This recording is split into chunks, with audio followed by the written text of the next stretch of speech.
Got the LV at linebacker. Yeah, I represented the defense in a slightly different way. You know how this goes here, guys. Cowboys get the ball first here. That means Giants get the ball second half. First quarter's underway. Let's get this win. Go Cowboys! Let's go. Now, you're right. I didn't want to scare you, baby. No, here we go. You make me jump there for a second. There you go. A little play action there. Not running on the first play. Cooper Rush throwing to the outside of CeeDee Lamb. Nice 15-yard gain. First down. Just what you want to see. And that is, again, scripted plays. From the McCarthy influence there. Kellen Moore still going to keep his throwing game going. But they said, let's go a little play action on first down and throw that ball on attack. And that's what McCarthy, Kellen Moore, Cooper Rush, CeeDee Lamb all agreed. Something I really want to see stressed as well by Dallas is just ball security, because you'll see already from that first play, the Giants are trying everything to rip that ball out of CeeDee's hands. They're going to come and attack us a lot. So by the way, Pollard in motion. Reverse around to the left side, gets about 7, 8, 10, 15 yards. Tyler Smith with the blocking. Ooh, well done. 2 guys down the field for Tyler Smith blocking as Pollard with a nice, another first down, a 15-yard run the other way. Direction, a run to the left. First, we pass to the right from 15, run to the left. With Pollard, running backs got to be used in this game. Whether they're on the ground, reversing. There. Great blocking. And that's a Kellen Moore special, you can say. Woo, kicking off the week. Snug X, much love. Snug X kicking now. things off officially with a $10 and holler. that puts him in first place on the overall board. What do you have to say, baby? Go Cowboys. Go Cowboys. And, of course, go MCW. We know it's about the W here. We know who runs things here. Got to get that run dub. To Zeke runs upfield, gets stopped in the backfield, but gets 3-yard gain. I was going to say, he would have lost a yard. Instead, he gained, it looks like 3 to me. 2 to 3. 2. Forgot to account for that Cowboy yard. The Cowboy cheat yard there. You know it's coming. So. All right, let me get the score at 0-0. As you can see, first quarter. Let's get it going, guys. Let's get this win today.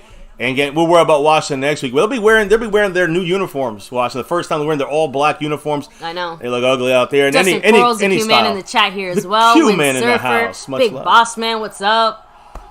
Let's go Cowboys. Let's go offense. 2nd and 8, 2-yard gain as we figured there. Run to Zeke up the gut, running for 5 yards, pounding. Now it's about 3rd and 3. There's a flag though. 3rd and 2, 3rd and 3, but there is a flag. Can you do me a favor, little G, and get me my tablet? There is a 3rd and 3, and it is a flag, and the Cowboys are holding.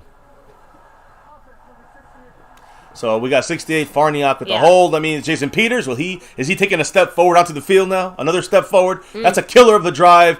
Can't afford those. When we had 2 great starts there, two great first plays. And we had a 2-yard run, but we had a 5-yarder because of Farniok's hold. In my purse. So Snug X in first place, by the way. I got to update this. I'm going to try to update the board as much as possible. If I fall behind, I'm not going to lie. That did look like a hold there when they showed it on the replay. CeeDee Lamb in motion from right to left. Cooper Rush changes something.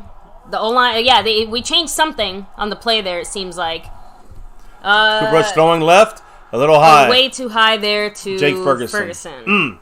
That would have been a good play had it been a little lower, but it was already a 2nd and 18. One of the things about the Giants, guys, is that they do not, they blitz a lot. Like, they do not like to blitz. They blitz, and I don't mean like on 3rd downs, or like right now it's 3rd and 18. We're not getting a first down, guys. Are you trying to kick a field goal? No, we're not. Very confused. Yeah, I don't know what you're seeing, baby. But guys, it's 11 personnel. I'm telling you right now, this is just a dump down or a run, so we can punt. The Giants, they blitz on 1st down, 2nd down, 3rd down. We don't have Dak back there. He's one of the best against the blitz. So guess what? Cooper Rush, this is gonna be a run or a dump down. That's my prediction. Let's see what happens. Thibodeau is in the game, number 5. He's coming, pressuring there against Terrence Steele. Nothing there. Dumps it down for a no gain there to number 89, Peyton Hendershot, who's getting his shot out there. I think I saw, was that Tolbert out there, number 18? I think he was out there running a route. I couldn't quite tell. So either way, guys, ruined the drive. Why did we ruin this? We had a great start. Why did it get fucked? Penalty by Farniok. It's fuck number 1 right there. Keep that in mind. So, again, it's not about Dak or about Cooper Rush or about this or that. Even about Kellen Moore. It's about the goddamn penalties. That's on the Cowboys, right, Ivan? Right, Ivan? Thank you for summing it up. Appreciate you. Welcome to the family, Ivan. Appreciate you. Brian Anger punched the ball with anger. He's a key piece for us today. Keep that ball inside the 20. And there's a great stop by number 1. What, is he still going? Why is he still going? They blew the whistle, right? Is he stupid? No, baby. It's not that he's stupid. He's going to keep going if they didn't blow a whistle. Kelvin Joseph with the tackle. And a great job there. Keeping him where? On the freaking 15, 16-yard line. That's what we want to see. That's what we need from the punting game. Richie James there trying to get the return. 1 yard return. Not if that. Great job by Kelvin Joseph, who's not playing defense. Did they just say someone called a timeout? No, it's a timeout. It's official timeout. Oh, okay. It's always official timeout after punts and okay, change so I know. possession. All I heard was they say something timeout, and I was just like, So Kelvin Joseph, guys, great job by him there. But again, listen, do not expect much from this offense. And again, when we do get something going, again, scripted plays are working. Thank you, not Kellen Moore. Thank you, Mike McCarthy. But why did that stop? It wasn't because of anyone else other than a penalty on the offensive line, a hold by Matt Farniok. That's a killer on a good drive that we're going into Giants territory. What's up, Mosh man? So that flag was on Farniok, our left guard right now. Yeah, so Peters is chomping at the bit. They are ready to be put in at left guard. If anything happens, his injury or this Farniok plays like this shit today, he's out. Jason Peters will be in there at the left guard spot. But again, he's active for this game. No Dak Ninja saying, still no discipline in Dallas. Cap 52 saying, that was a BS flag.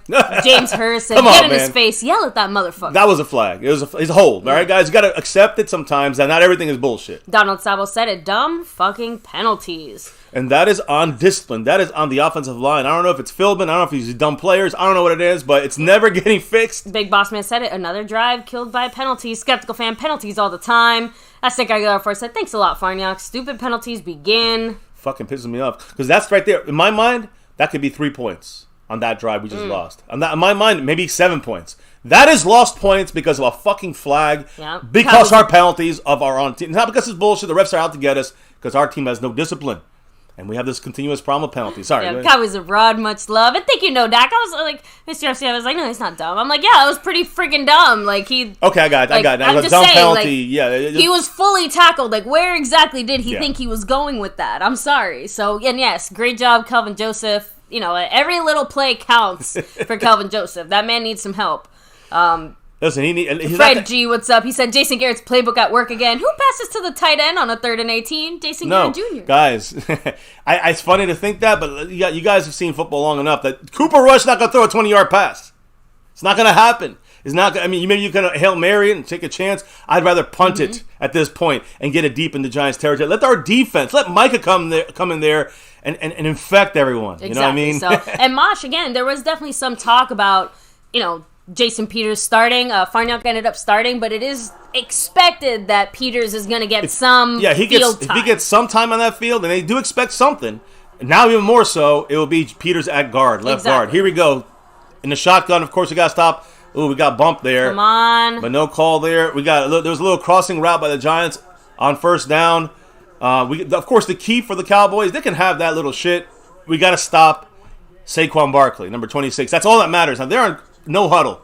They're right up the line of scrimmage trying to get our team not able to substitute players out. Again, they got 8 yards. I mean, Lewis contained the outside. Now they're going to run. They're going to run now with Saquon because we might not be set with our personnel the right way. They know we like to switch our personnel a lot. Motion for the Giants. Another motion for the Giants. All going left. They're going to run right. They are. And there's a great stop by number. Great job there. Who is that in there? 98 Bohanna and Parsons with the neck and Lewis. But Bohanna was there with the neck injury. He's playing tonight. Yep. I told you he'd be major for us to help contain as a nose tackle against the run. And Saquon. I literally said everybody. By the way, they lost a yard. Yeah. In case you're wondering. So now it's 3rd and 4. Yep. Big stop. We get that here and get the ball back somewhere around midfield. Turpentine? I don't know. Yeah. Let's get a stop time, Cowboy defense. A big 3rd down. Got Armstrong on the bottom side. We don't have Micah coming. We do have Micah coming from the top. Somebody's it. Oh, right through his hands. God, we blew coverage. Blew coverage on Barkley. But you know why that was a bad pass? You know, it was a high pass because of Micah Parsons. But now there's a flag in the field. And it looks. It's on the Cowboys. Probably they're cheering. Defensive pass holding. So it was on Barr. Anthony Barr. Barr made the penalty and blew the coverage, and now gave him the first down. Again, what's the issue with our team right now? It's not Dak. It's not the coaching. It's 2 penalties. One on offense, one on defense. It gave them, stopped us from driving, keeps them from driving. Now it keeps them driving out of punting the ball, right? Drive killer and drive reviver. It's incredible. And this is what the Cowboys do, though. Nobody should be surprised. We're an undisciplined fucking team. By the way, Jordan Lewis moved from one side to the other. There comes some pressure. There we go. The first sack of the night. Lawrence with the sack coming from the left side of our defensive line. Listen, we are right now killing the best right tackle. I'm sorry, the rookie right tackle, Evan Neal, on the right side from Alabama, first-round pick. Micah got past him. DeMarcus Lawrence just got past him. A lot of people, it's going to be turnstile time out there, guys. Sack for DeMarcus Lawrence. For those that want the stats, there you go. He's been doing other things, playing inside, run stopping. He hasn't been rushing from the outside much. There he did. And in what? 4 plays he rushed from the outside, got a sack.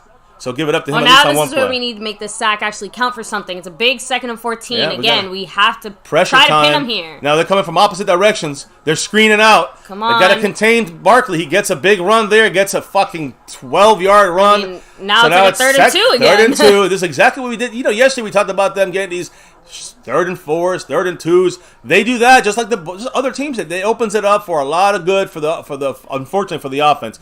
Now here we did not read this screen. No. Micah and DeMarcus Lawrence are both pass rushers, and they, their job is to pursue, right? Sorry, so it's actually a 3rd and 1, by the way. Of course, forgot about that extra yard. Throw a quick pass here, wide open number 3, and Donovan Wilson with the tackle, but another first down for them. Again, Cowboys cannot do a goddamn thing, whether it's stopping them on 3rd down and get a penalty, or whether it's getting a sack. Don't matter. The Cowboys give it back to you. Yeah, by the way, they're on their own. They want to bend. 43. They want to bend. I don't fucking believe this. Then now they're almost at midfield. Yep. Just saying, we went from, we can maybe punt and be midfield to now they're midfield. Play action. DeMarcus, get in there. Great pressure, not enough. Better play. We make a stop, but... That was a better play. You know why? Because Dorrance Armstrong was his job on the outside. Once he saw his guy passing, that's going to be covered from the outside. He attacked.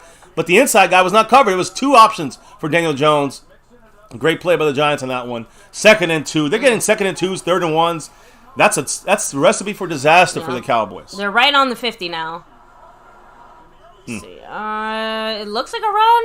Daniel Jones. Daniel Jones. Whoa, yeah. What was that? He ran forward and then threw the ball for a big gain. Another greatly designed play. That was good because even I got fooled. Yeah, I was looking at Barkley. And everyone attacked him. Barkley. Yeah, and then Daniel Jones was running the ball. Everyone went at him, and then he threw the ball before he crossed the line of scrimmage. Great play design. 2 in a row there, and even a better drop. A $50 holla. Thank you so much. By Damn Entertainment, who's now in first place, and now on top of the stream boss. So much taking love. Over. No, he said the stars will shine in NYC. They will. They're coming. Don't panic. Great defense there here. There we go. Speak of the stars. And they shall answer. Number 7, Trayvon beat Diggs. Those Giants and the lion will eat. We're getting there. Remember, Micah Parsons said a lion is nothing without its pride, and you have to keep everybody well fed. So Micah Parsons is absolutely going to hopefully make sure that everybody gets a little bit of a bite or two. DeMarcus Lawrence already got a big bite, but what did it do for us right now? Nothing. That's why I said that. Unfortunately, the sack. Do something about that. I feel like that's almost the biggest thing on defense. When we allow these types of plays, it invalidates all the other previous good plays that happened. So sack is great. We know we can still get there. That's the key. Another no flag. No flag on Diggs. Please, it should be a flag.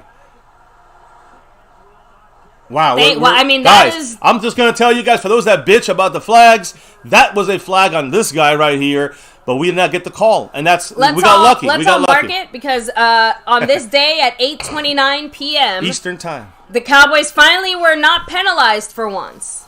On a penalty that should have been called. I'm being real. A historic moment. I'm telling you, that should have been a flag, but they didn't call it. I didn't see it. What happened? Much love. By the way, Dynamite Entertainment back in first place on the overall board, just like what flag? Exactly. What are we talking about? What?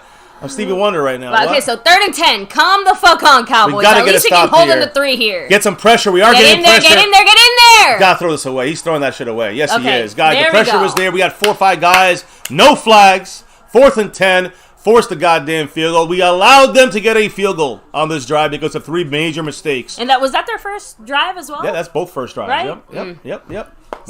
Again, these are scripted plays for them. And it showed. They had some good plays in there.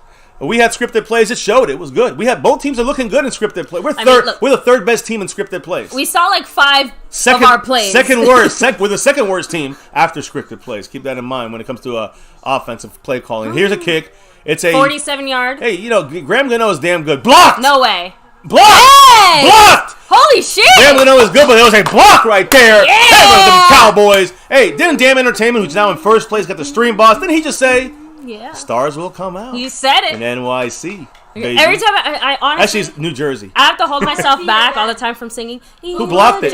Dorrance Armstrong, back-to-back good plays and influenced the play. Armstrong in there. Armstrong's been having himself a very good season year. so far. You know, I know people talk about him replacing Randy Gregory. I'll say Randy Gregory supposedly, I think he has 15 pressures in 3 games. 15 pressure in 3 games. I've heard 15. I've heard 8. The point is that it doesn't matter. He's doing good for them over there. Listen, we're playing a lot less for a couple other guys in a rotation, which is the Dan Quinn style. And listen, we wanted Randy Gregory. We got Fowler and Armstrong instead. And Armstrong does things that maybe Gregory didn't do as good. But I'll say this. Gregory's great at pass rushing. Gregory's great at edge. Mm-hmm. He's very good. Not great at the edge, stopping the run. But Armstrong can do both those almost as well. So that's a good thing. Okay, I have to hit up the chat. I'm sorry. At least the edge. Cowboys Mosh said, I guess he has a strong arm. So that was too good. I'm sorry. Let me see. Justin Crow saying, I've always liked Dorrance Armstrong.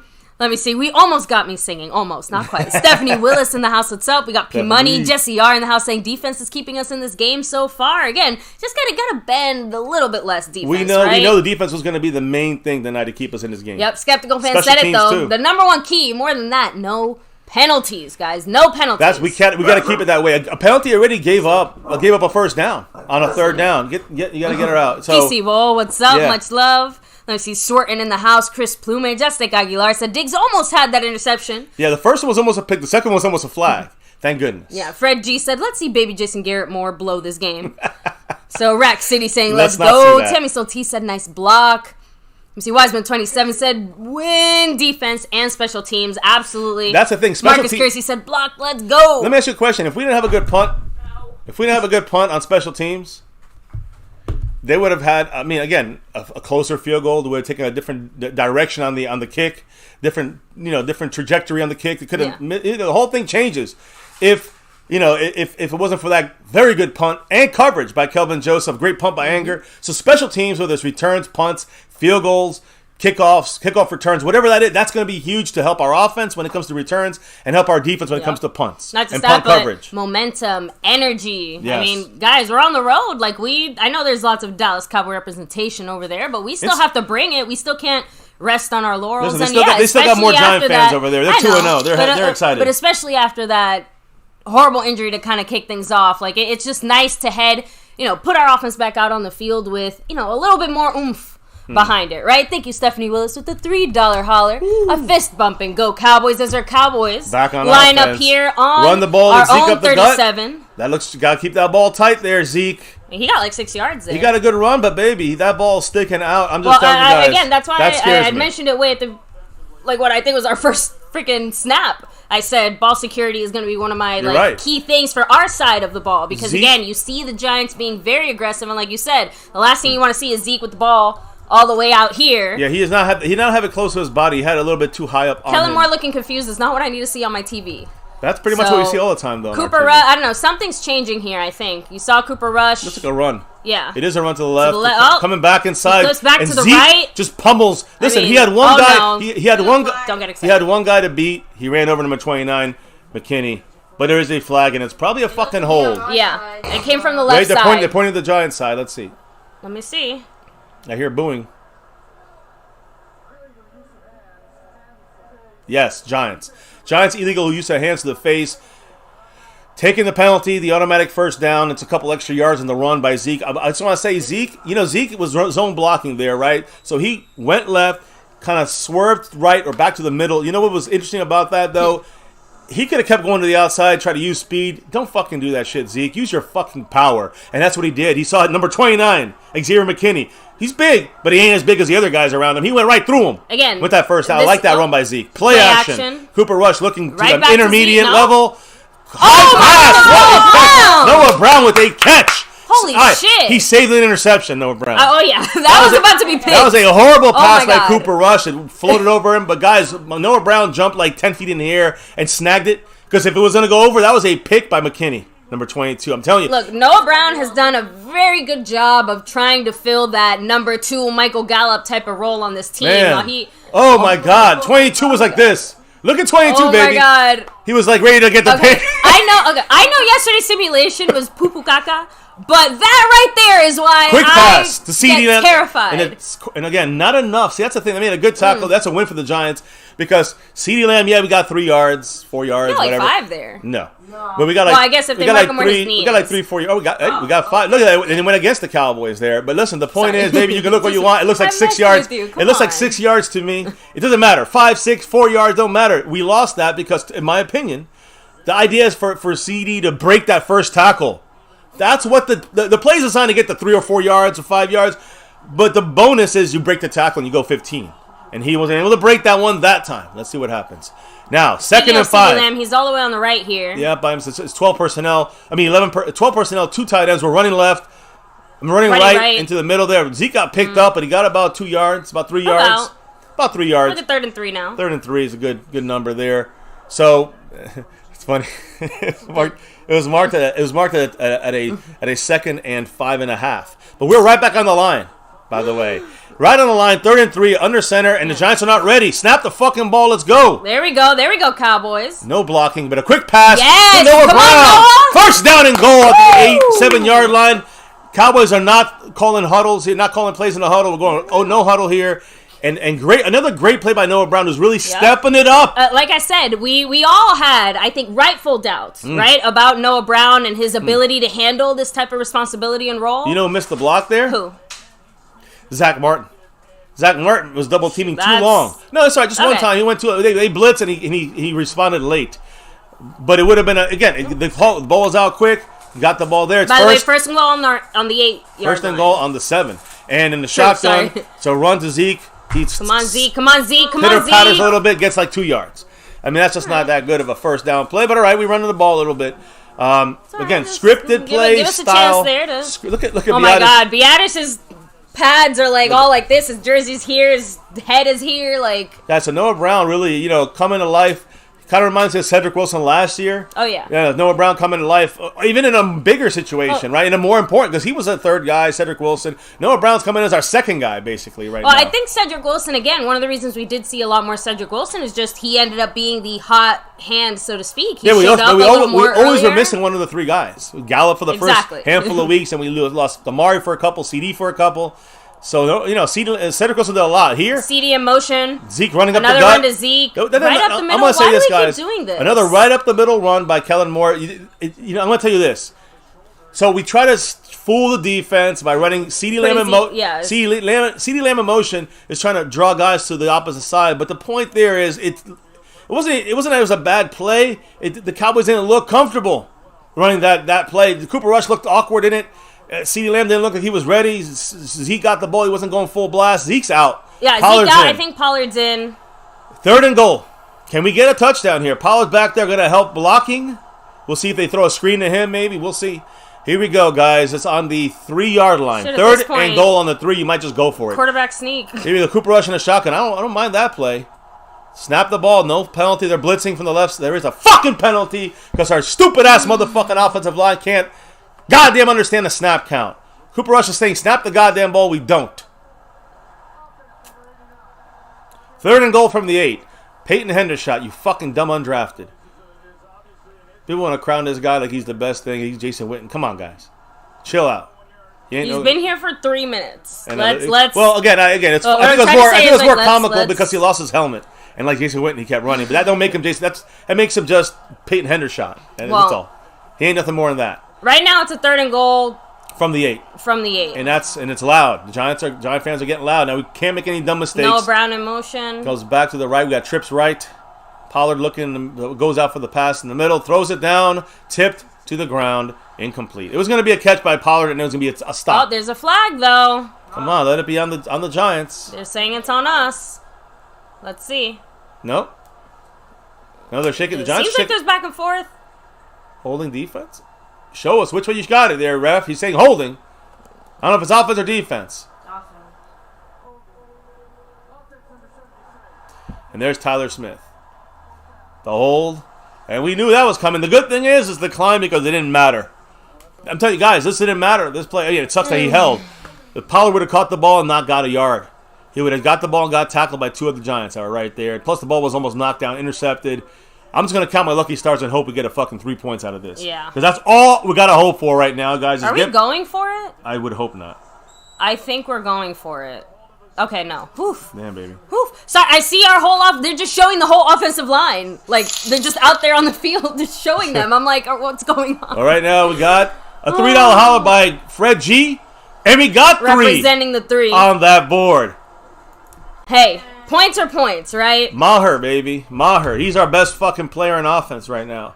Look. Can you believe that shit? Mm-hmm. Let me just hit up the chat instead. Hit up the chat. We're up 3-0. Yeah, Skeptical Fan did say at least we had a nice drive. Again, Two nice drives. So far, penalties killed it. So far, like I know it's hard to say let's take the penalties out of it, but would you say that overall the performance by the players and the way that that's what I'm saying. Like I like the flow. If it wasn't for the penalties, I think.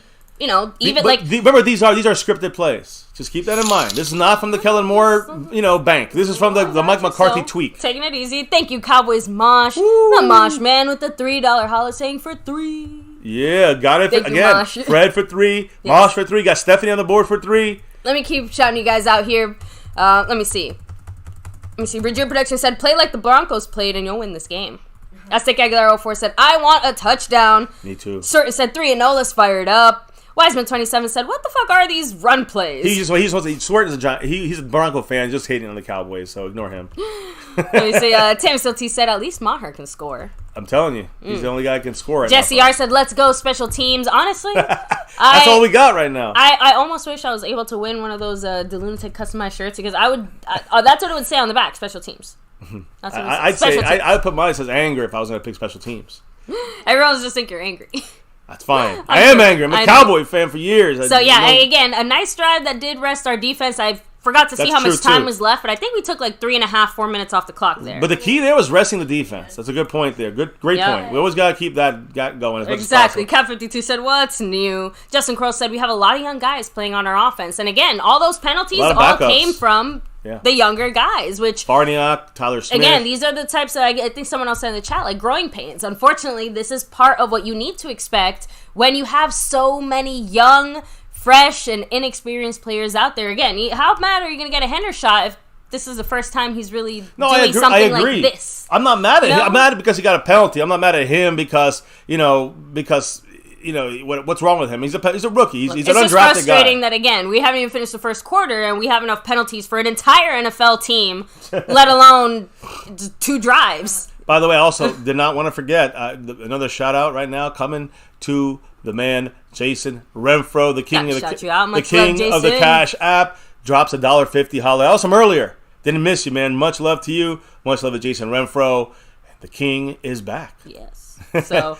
That's how we could keep a lead here, hopefully, and win this game. It was funny because my sister was also saying, like, oh, you're lucky that Cowboys played today because if not, this would be a really bad week to have a Thursday night game. Again, guys, we got that hurricane on the horizon. Yeah, so there's some rescheduling going down with that game, by the way. Hopefully you see MCF all week. If not, you might see us from, you might miss our us. car. We'll stream from listen, Hurricane Ian. Hurricane Ian is coming, right? And the Buccaneers are evacuating Tampa on Tuesday afternoon. We'll spend the rest of the week practicing at the Dolphins facility. The NFL will continue to monitor the storm, of course, to see if the Bucs and Chiefs can even play in Tampa on Sunday night. But speaking of the Chiefs, and people talk about Bieniemy. That issue happened yesterday with him and the quarterback of the Chiefs, Mahomes. LaShawn McCoy chimed in on the dispute, and he's a former player. He has a bone to pick with Bieniemy. He said, quote, all Bieniemy does is argue with the players. He knows nothing about passing plays or play calling. Oh, shit. That's some shit, right? That's some shit talk. But the gauntlet was thrown down. But Shady, I know he's getting shady there, but LaShawn McCoy, Shady McCoy, he was throwing shade, but he's just a little bitch because he has a little bone to pick with Bieniemy. So that's kind of dirty to do. Bieniemy, I don't know what's the deal going on with him and Mahomes. Either way, Bieniemy is a damn good play caller and an offensive coordinator, in my opinion. Let's bring him here. And Quinn is the head coach. Bieniemy is the offensive coordinator. We'll see. Anyways, play action. There's the Marcus Lawrence. Misses a sack. Damn it. And there's another good time. Listen, there's nowhere for him to go. When they try to roll out, our edges are coming, whether it's DeMarcus Lawrence, Micah Parsons, Dorrance Armstrong, it don't fucking matter. Whoever's coming is coming for food, coming from Daniel Jones. His middle name for Daniel Jones, I'm going to say it again all night.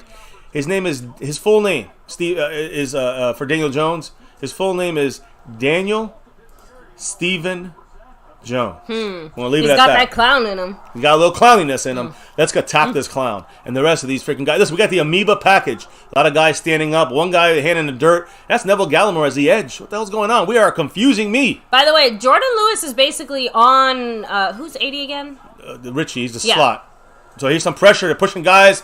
But they make the catch. Bellinger, I think. No, Stills. He makes a catch on Stills the Anthony fifth. Brown. Makes the pick. Again, he's one of their low-level guys. I mean, he's passed up guys like Galladay. That's their starting receiving core. It's a tough. Yeah, no, that. How about a tough $10 holler? A Cooper Rush drop by the great Stephanie Willis. Thank you so much, Stephanie. Much love. Right. Sorry, I was trying to see if Anthony Brown should have been quick penalized pass. there. Oof, Anthony Brown makes that It's tackle. All right, great job about there. 5-yard gain. Stephanie Willis. Thank you so much with the Go Cowboys and a little tanuki. A little tanuki. So. Stephanie Willis, you break your tie there in the 4th place, and you jump all the way right in front of Snug X into 2nd place behind Damn Entertainment, who's in 1st on the overall board. I'm fixing the board as I'm trying to watch the plays here, guys. So trust me, I'm watching. Yeah, I'm Jesse R said Daniel El Payaso, Stephen Jones. The clown, for those that didn't know. Come on, get us here. Is that Osa? Osa? I mean, Osa locked him up. He needed some other help there. Osa got him. Good job by Osa, but yeah, I mean, look, we all get by with a little help from our friends. That officially ends the first quarter as well, guys. Wow, it flew by. It flew by. I mean, this first quarter flew by. It's only been like 4. This is the fourth. It's kind of like our simulation where each team got like a quick 1 or 2 drives in the first quarter and a half. So very similar, I guess you could say. As we go into quarter number 2, dos for those that. So here, let me go ahead and keep hitting up the chat. Let me see. Jason Ruffer also said, "Where was the false start on them?" On that one. So, but again, look, if they're gonna be dumb, deaf, and blind to some of our penalties, I can see why they might be dumb, deaf, and blind to theirs. So there's one thing though: false starts, offsides. Usually you see those every single time. I'm just saying. I agree, but you know. You know how they go. You know how they do. What false start, right? Exactly. Listen, they didn't call the flag on Diggs. What the fuck, DeMarcus Lawrence? You had the sack right there and you blew it. So, and thank you for the love, Stephanie Willis, of course. Let me see. Scorpio said, "I want him here. Bring me Eric." So, which again is funny because we had kind of mentioned, hey, if Kellen Moore, if that Boise State job attempts their organization to call in Kellen Moore and take him away offensive from coordinator, us. I heard, is the guy who, I don't think it was the coach. I think it was the offensive coordinator who left, who got fired. But now I'm hearing the quarterback is leaving Boise State. He's transferring the transfer protocol. Again, they may be looking for, someone wanted to play calls over there, moving up. Maybe the right way. That might be a Kellen Moore situation for him, right? We'll see. I don't know. We'll see. So, by the way, I don't know if anybody who's in the chat, let us know. But I want to say one thing about Week 3.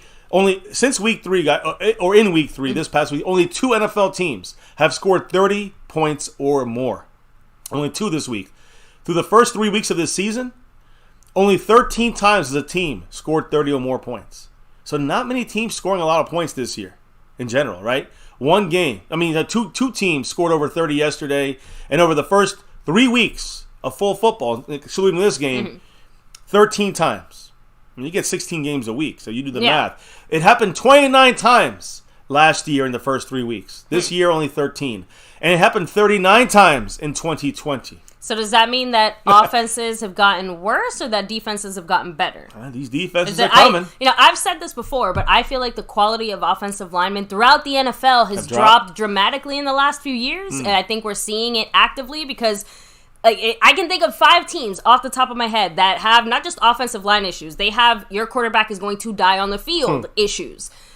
And again, we seeing actively with us, one of the big discussions we had throughout the offseason too is that realistically speaking, there was not really any free agents or guys we could trade for realistically that a team would be willing to let go because every single team needed all their offensive linemen. Nobody wanted to let go of their guys. So just trying to throw it out there. It feels like just a general O-line slump. Hopefully the next handful of years see that kind of improving I also think again. the speed is being added to defenses all across the league. So again, as defensive lines change and shift, we're going to see the offensive lines hopefully of defenses match get that better. as well. They're going to start staying up. Listen, it's 3rd and 1 right now for the Giants. We got to get a nice stop here somehow. Get some pressure in there. An edge around, he gets it easy. Again, he had to work for Marquise Bell with the stop on the outside. See a little Marquise Bell, but they keep their drive going. I was going to say something about Cooper Rush. The Cowboys, the list of Cowboy quarterbacks to begin their career 3-0 as a starter is very small sample size. Roger Staubach in 1969 started 3-0. in 69 through 70 because they went to the next season. Jason Garrett went 3-0 in 93 and 94 and then in 98. And that's it. Cooper Rush has a chance to join those guys tonight. And again, tonight, Cooper Rush is going to be throwing to CeeDee Lamb, but of course, Noah Brown, Simi Fehoko, Ferguson, Hendershot. That's a lot of offensive I know you missed it, but Micah. Oh, almost a hit there. Micah and almost a pick there. Oh, baby, I'm sorry. But No. But the reason that happened, Micah and Tank switched places at the last second because Tank was on the outside and Micah was like coming inside? here, and then they flipped. Okay. Micah was on the outside, then Tank went on the inside, So that's going why. to help. That's a targeting issue for the Giants' offensive line to try to figure out, well, who's... Look, you see they're showing it here now. Look. They got confused. And again, Armstrong again. Wait, was that Armstrong? Dorrance? Number 92? I think so. No, 98. Bahana. Sorry. Bahana in there. Sorry, Bahana was the one who made that happen there. Here we go, guys. 2nd and 10. Good to have 2nd and 10. Let's get a 3rd and less or a turnover. Get in there. Here's there. DeMarcus Lawrence. Bring it. No, he broke the pocket. Are you gotta telling get me him. Micah wasn't being gotta held? get him there. That's Anthony Barr miss. No, he overran the Whatever. play, baby. But that's his job. There was nobody there to fix that hole. He just got a fucking 10-yard run for a first down. Why? It wasn't DeMarcus Lawrence. It was Anthony Barr. That's two mistakes by Barr, number 42. And last game he had, a couple mistakes early and made it up for it later. But man, I mean, I don't know about you, but that looks like a hold to me. All right, but maybe whatever. I don't didn't. think so. I mean, Is this not a hold? that's going to continue the narrative, but no, I don't think that was a hold. I do not think that was a hold. Now, let's see. Will they call against us? They will. They got to stop Barkley. He gets 9 yards on first down. So there you go. Not a good start there by this defense, playing like shit after that 3rd and 1. Unfortunately, the Giants are, Now they got us. Okay, good. For a second, I thought they were going to call it. Yeah. Doesn't matter. Might as well. Cat52 said, this is what less preseason games gets you. Partially.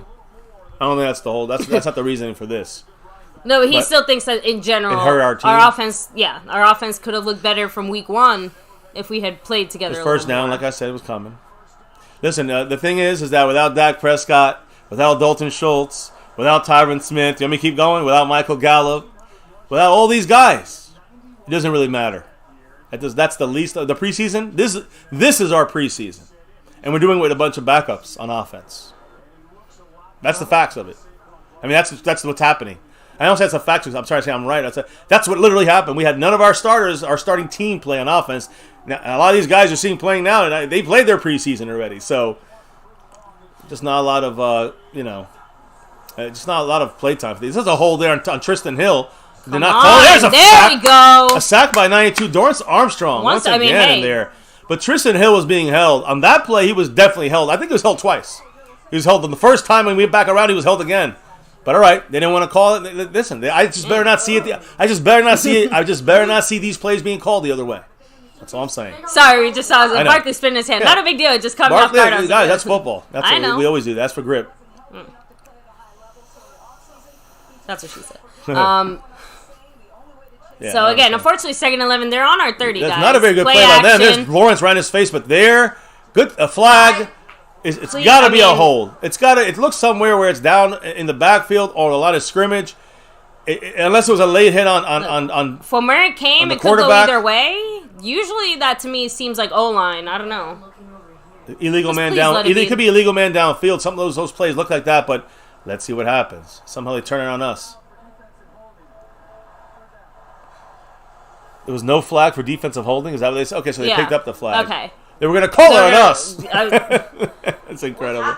I don't know. I mean, now, and of course, Giants coach is arguing over it. I mean, he said they were grabbing him by the neck, which you said last time. I said that about Parsons, but but apparently that wasn't a hold. Galladay is back on the field, or on the field. He's like their high-paid $60 million guy. He's like their 5th receiver. It's crazy.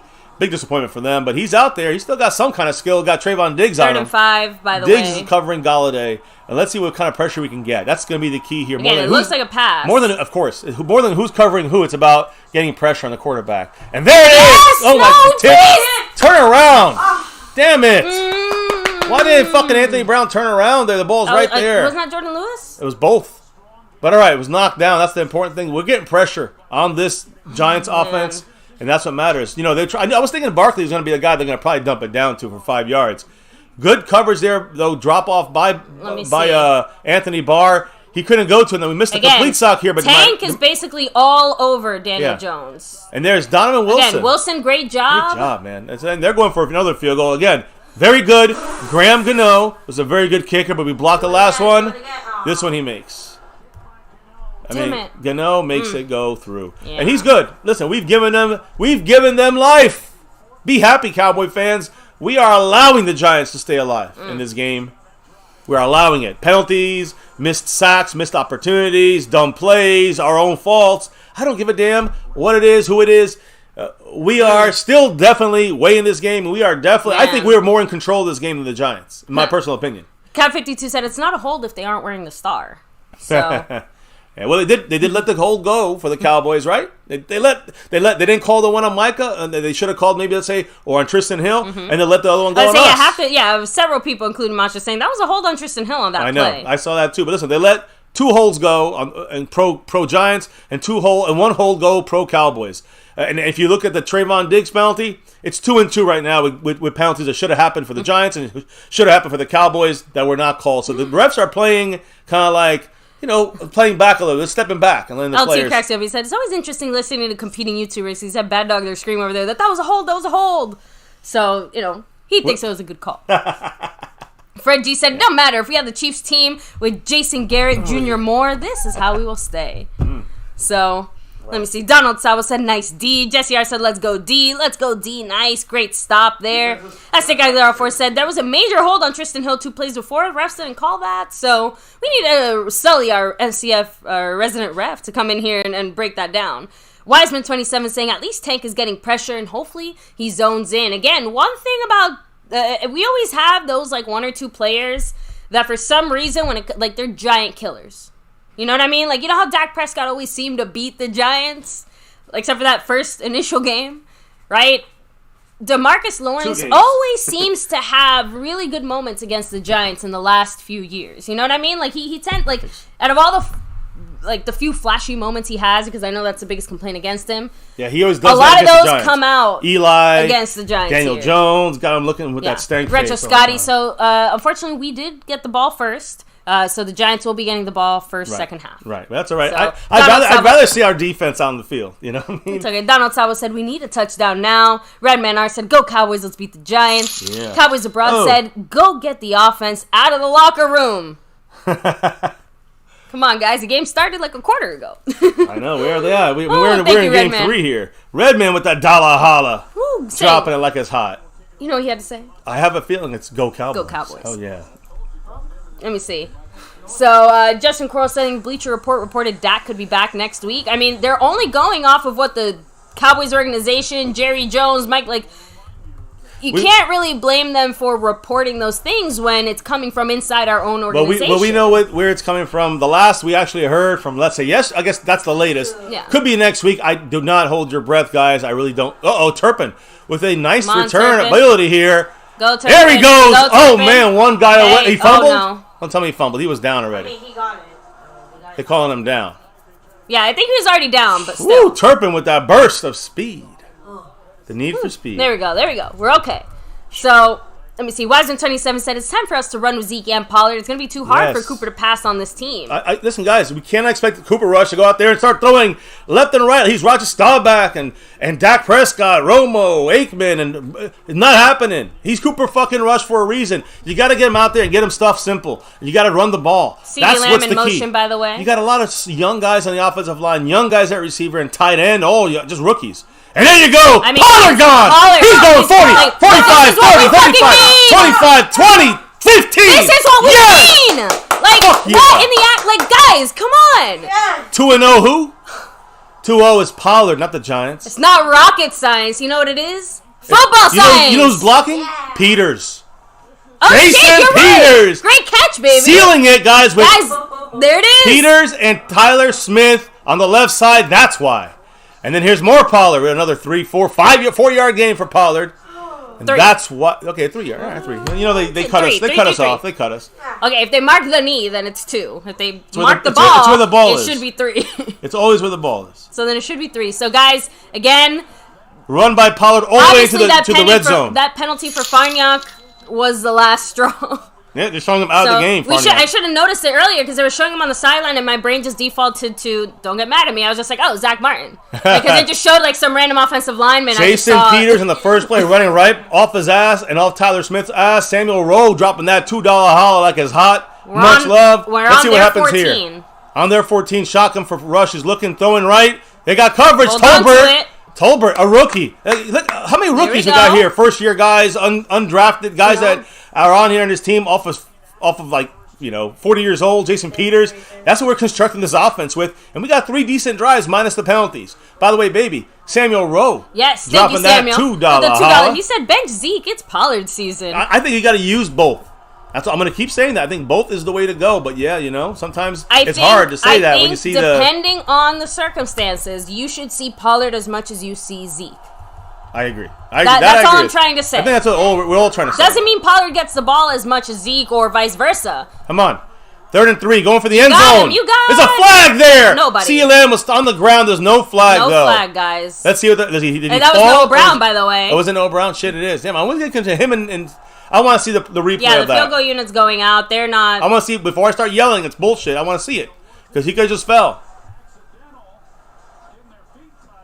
Oh, my God. That's a penalty. That's a complete penalty. Bullshit. Incidental, guys. Incidental. But I want to hear it from our guy here. The guy who's our referee in the chat. Well, he's not here right now, unfortunately. But we'll definitely have to get his opinion there. Thank you, Stephanie Willis, with the $2 holler saying, wait for it. Does he make it? Good. Maher makes it. 6-3. Cowboys are winning, but goddamn, that's a penalty. 1st and goal in the 1. That should have been 1st and goal in the 1. That's 4 points taken away from the Cowboys. Once again, we got to play the referees too. But you know what? Can't bitch about it. We know that's the deal. You just got to be perfect. It's unfortunate. You got to be perfect, and it's going to be hard to be perfect all the time. I've already accepted that. So fuck the refs. But bad call for them this time. They tell me they're not making calls today, right? I mean, they had the Trayvon Diggs one interference. They didn't call that one. This one here, they didn't call. I don't know how they missed this fucking That's what call. I'm trying to say. Like, I would almost either call everything or call nothing. They'll call it later. The problem is they'll call it later in the game against us when we need it. When we were, this is the way the game's in, the flow of the game. And all of a sudden we get a penalty and they get a 1st down and goal. That's going to piss me off. Either way. See. Quite right. I said, I'm always pushing Pollard. Penalty's a penalty. Call the fucking penalty. Even if it was on Trayvon Diggs, even if that one's 1st and goal for the Cowboys, cost us 4 points. El Tino, that was Tolbert's first catch. First catch of his career. Let me see. Everyone's saying, come on, refs. Bullshit. What the fuck? That's PI. Unfucking real. Fuck these refs. Cost us 7 points. That cost us 4 points. How did the refs not call that? BS refs are blind. Much love. Welcome to Jules Sosa, 126. Appreciate you. Welcome to the family. And yes, guys, I'm with you on this. I know I'm usually trying to keep the referees out of this. If that's a 1st and goal, that's a 4-point swing. We got 3 on the board. Let me fix it. We got 6 points, but we got 3 on the board. But we didn't get all 7. It should be 10-3 probably. Yep. No, Dak, what's up? So, yes, guys, we did not take Smith out for Peters, Rack City. We took Farniok out for Peters. Jason Peters has been getting work more or less all week at left guard, technically. And the whole week we've been kind of, today before the stream started, again, when we were on stream with you guys, we told you, if you see Jason Peters, it will be a left guard.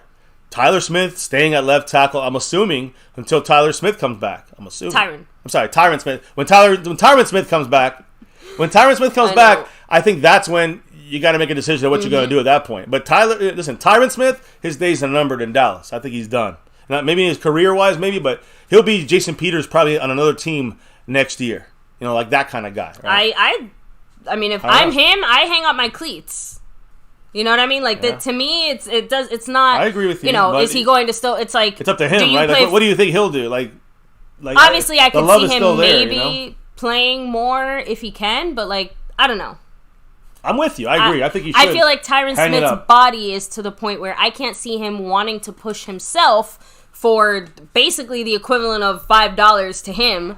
You're right. Literally 100%. Anywhere else. You're 100% right. I agree with you, guys. 6-3 right now. Again, Peters obviously did a great job there at guard. Again, and I was explaining why I think it's a good idea through Trey Thomas, who spoke about this. He said if you're in a little phone book kind of situation at guard, it gets you better to get on the island at left tackle. The kickoff was out of bounds, out of the back of the end zone, so it's on the 25-yard line for the Giants. But that's my thing. To me, that's a great point.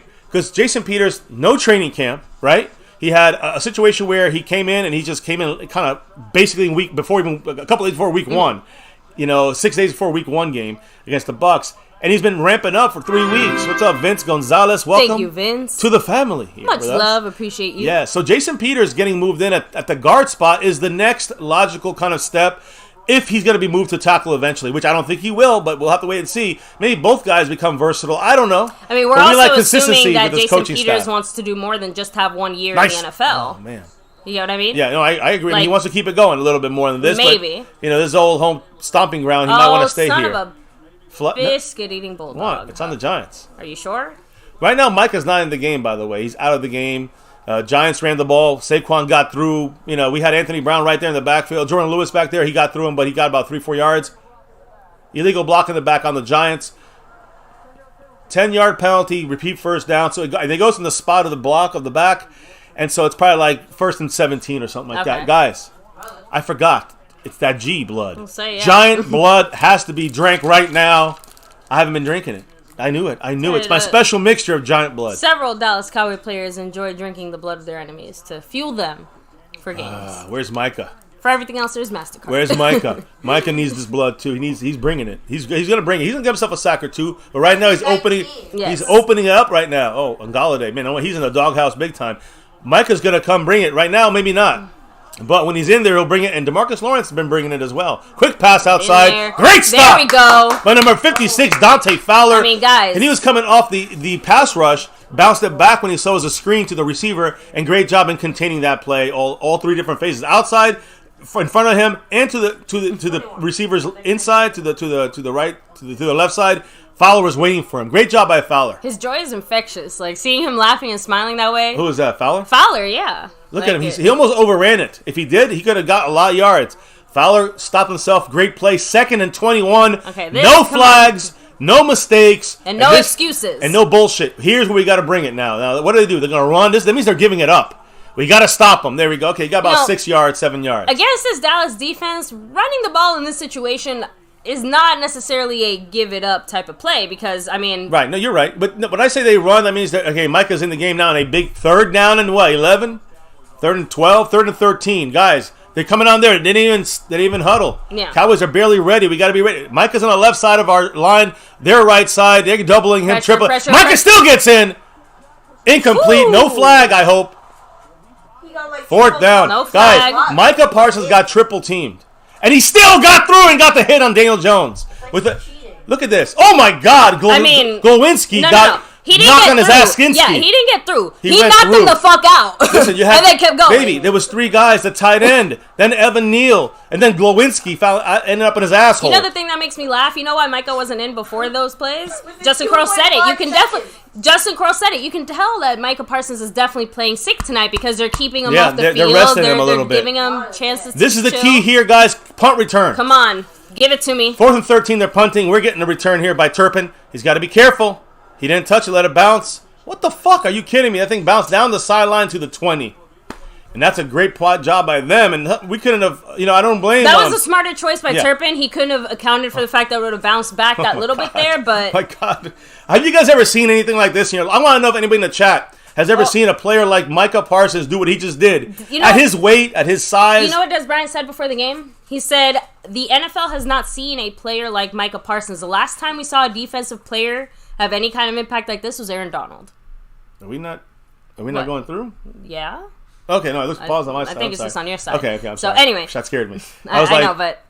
Go ahead. Sorry, yeah. Basically, Des Bryant said before the game, besides, we're going to smoke up these freaking Giants, he just said that the NFL has not seen a player like Micah Parsons, and the last time we saw a player come even close to that, as far as like having that kind of impact on a defense or have that impact on the NFL, it was Aaron Donald. The most recent one for sure. And again, he's an Aaron Donald from the outside that can play linebacker. I mean, it's crazy. He's Aaron Donald with more movement, with more ability to move him around. Because Donald can play inside, and it's like 3-4 defense, maybe an edge and a 4-3. But his thing is inside, and Micah all the fuck around linebacker. You could throw him at corner, safety, what the fuck ever. Listen, Des Bryant said before the game, he said this quote: "We are about to smoke that Giants pack, man. We are about to smoke that Giants pack tonight." And he's like screaming, baby. He was like excited. And then he was asked about Micah Parsons. He said, I think that Micah is, quote, the best football player that the National Football League has seen in a long time besides Aaron Donald. So that's basically the last guy to do it, right? Des Bryant is speaking nothing but facts. That is true. And, we see Daniel Jones getting his ass banged up and they're rattled around. Yeah. Because of that Cowboy defense, whoever it is. That time it was Micah. It was Dorcas Lawrence, Dorrance Armstrong. Daniel Jones is 0-8. He has no wins in 8 games. In primetime games, which again, this is a primetime game, he's 0-12. He's never won a game that starts at 4:25 p.m. Eastern or later. So basically the afternoon games, at 4 o'clock games or 3 o'clock or 2 o'clock, 1 o'clock, whatever coast you're on, the late game, he's never won a game. He's 0-12 in late games. So he enters Monday Night Football with his 0-8 record in primetime. In the Super Bowl era, since 1972 or 70, whatever, the only starting quarterbacks with longer losing streaks than Daniel Jones in primetime games is Jeff George. He had 11 from 1991 and 97, and Jim Everett. Chris Everett. I hate to interrupt you, but 9 from 89 to 92. They just showed it on the screen. Micah Parsons has 4 sacks this season. The Giants team has 3. Oh, God. Just want to put the facts out there as we continue to watch this game here. So, let me see. Micah doing the thing. You guys hit that like, subscribe, notification bell, and we're back at it here once again. Cowboys at the ball. Nothing fancy. Stay with the run. Stay with some Pollard, some Zeke. And, and utilize that passing game when needed. Here's a little Pollard. For a nice 4 or 5 yards there. Like 5-6 yards I'll take that every day of the week, baby. That's what we need to keep doing. It was that Giants blood I drank. I still feel like, and by the way, Damn Entertainment has 73 points. Got to give a little bit of respect to this guy up here who has, had a pretty solid performance. The fact that Jason Peters is in right now at left guard should tell you just how well this guy is doing.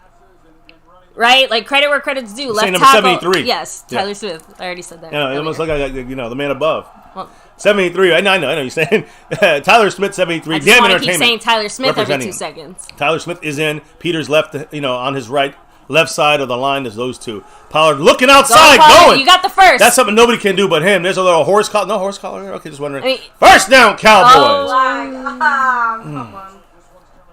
Another hold. Yeah. And Pollard's coming out. Peyton Hendershot. Yeah, again. So so mad you can get when we have two, an undrafted fucking tight end out there. I can still get mad, but like the Q man said, we got a lot of young guys. I keep repeating this. We got a lot of young guys out there. If you're gonna get mad at anyone, again, get mad. I hate to say blame the front office, but the front office is who chose to put in number 84. Put us in this situation. Put in Sean McEwen. Put in Sean McEwen. Now, I mean, he is at least a little more seasoned with the Cowboys. Either way, we're not.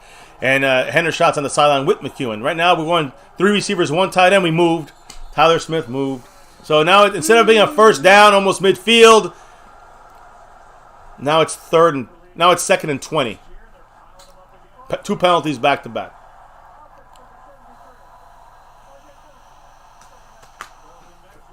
We have 6 penalties, guys. We had 2 of them back to back. Not going well. I better drink this fucking Sorry, Dry it's just really He's frustrating. number 1 in college in most penalties. By the way, the number 1 team last year in penalties, the Dallas Cowboys. We're continuing that trend. We want to make sure we get we're in the top 3 They're right coming now. a big pass, a high pass to Ferguson. Ferguson gets flipped up there. Gets about 7 yards. Gets about 7 yards. So now it's 3rd and 13. That's the right call there, guys, because the Giants, guess what they're doing? Every single play. They're blitzing. Every play, they're blitzing. 12 or 13, really, G? It don't matter. The thing is that they're bringing, look at this. Watch the blitz coming from the Giants. They're not going to stop. That's the thing. He had to get the ball out quick. They're going to do it again this play because that kind of play gets you 7 yards. Look at them. They're showing blitz. Cooper Rush is changing the play with the Giants drop back in coverage. We'll see. Cooper Rush is in a shotgun. There's 10 seconds to go to snap it. Foot up. Got trips left, basically. We're going to run outside to Zeke. And we got some block. We going. Hey! Look at Zeke going. Still going. Great I'll run. take that. Guys, that was you know what? The Giants brought all their guys to blitz. And that we finally did what I wanted Kellen Moore to do. What does that mean? There we go. Run to the outside. How about 3rd and 13? I was going to say, no that up shocked the middle me. bullshit. That shocked the shit out of me. That was a great job there. Look at that. Great Hey, job. I guess great job, CD Lamb as well. Tyler The block. Smith. Hey, Tyler Smith made it up, baby. He Oh, just yeah. got a double block there. good little play We're going action deep here. here. Play action. He's going deep down the field. He's. Oh my God! CD Lamb just Did he dropped. just drop it, He like, just straight dropped. up? Get CD Lamb. I can't. That's the kind of shit that makes me. And that was a good pass, Baby, too. that hit him right in the hand. That was a touchdown. Please, CD Lamb is don't fucking laugh. sucking Please dick don't right now. laugh. He's just a schmuck. Look, I know he needs to He get over like it. a wide I just- open touchdown dropped. Oh no, that was. CD Lamb is disgusting me. He disgusts me. Tyler Smith at least made it back up. He better. I mean, how can this is? Look. And by the way, you cannot do that. That's those plays that we do from Kellen Moore. You know what happens? We can never do that play again this game. Yeah. That's a lot. We just lost 4 points because of a missed call earlier. We just lost 7 points because of CD Lamb. Turpin's in the game. I'd keep Turpin in the Play game. action. There's Oh, run no, by run Zeke. to Zeke. Woo, nice job. And Zeke's On the just, outside, Zeke he got- is just taking big like steps. It's weird. He's kind of like he's not even running hard. He's just kind of jogging. He jogged that time on the left side. But guess what we're doing? We're going that D gap. We're going outside the C gap. D gap. That's where you want to run. 3rd and 1. We're not even huddling up. We're going right back on the line of scrimmage. Pollard's in the game now. Because Zeke was tackled on the sideline. That's easy. You roll him off the sideline and run in Zeke. Running Pollard and you run again. Let's go. Under center. Sweep to the right. We're going right. We got the outside if he just goes. Yes. He's got it. First down. You just got to hit the sideline. We taught this to the flag man. football kids when we were coaching the kids in I flag know. football. Get to the outside. Get that sideline. Get the corner. Once you get the corner, you got. Not to stop, but do you see how much our run game opens up the second that we start using Zeke and Pollard? Not here, but here. Guys, I have a video called "Running in the Z Gap," C Gap, D Gap. Guys, this Should be is the Zeke gap. It should be run outside a lot. Not every time, but run outside a lot. That works. I've been screaming this for years, right here. You see me on camera screaming that for years here. Now we're doing it. Now it's like, oh look, Kellen Moore's a fucking genius. No, he's not. He's normal. He's acting normal now instead of mongoloid. Run here, stop, no gain. Sorry, baby. I get pissed with this fucking front office, with some of these coaches. Now they want to act bright there. Okay, they got no gain there. It's all right. It happens. But all right, we try to run up that gap. Giants are a little more prepared now. But here's the thing: we got the Giants on the balls of their heels, the heels of their feet, whatever you want to call it. Yeah. But we got them a little bit kind of going backwards. They're adjusting to us now. So it's all right. That was not a great play. Let's see what we come out with here on 2nd down. Because to me, unless you're going to run and you're going to be productive on the outside on the run, I think you got to kind of maybe throw the ball here. We'll see. CeeDee Lamb, very disappointing to us right now. But can this offense make it back up? We're going to play action. The block was missed. Got a fucking thing on the ground. God damn it. That's what I'm talking about. The broken play like that just ruined that drive. Outside of CeeDee Lamb's drop.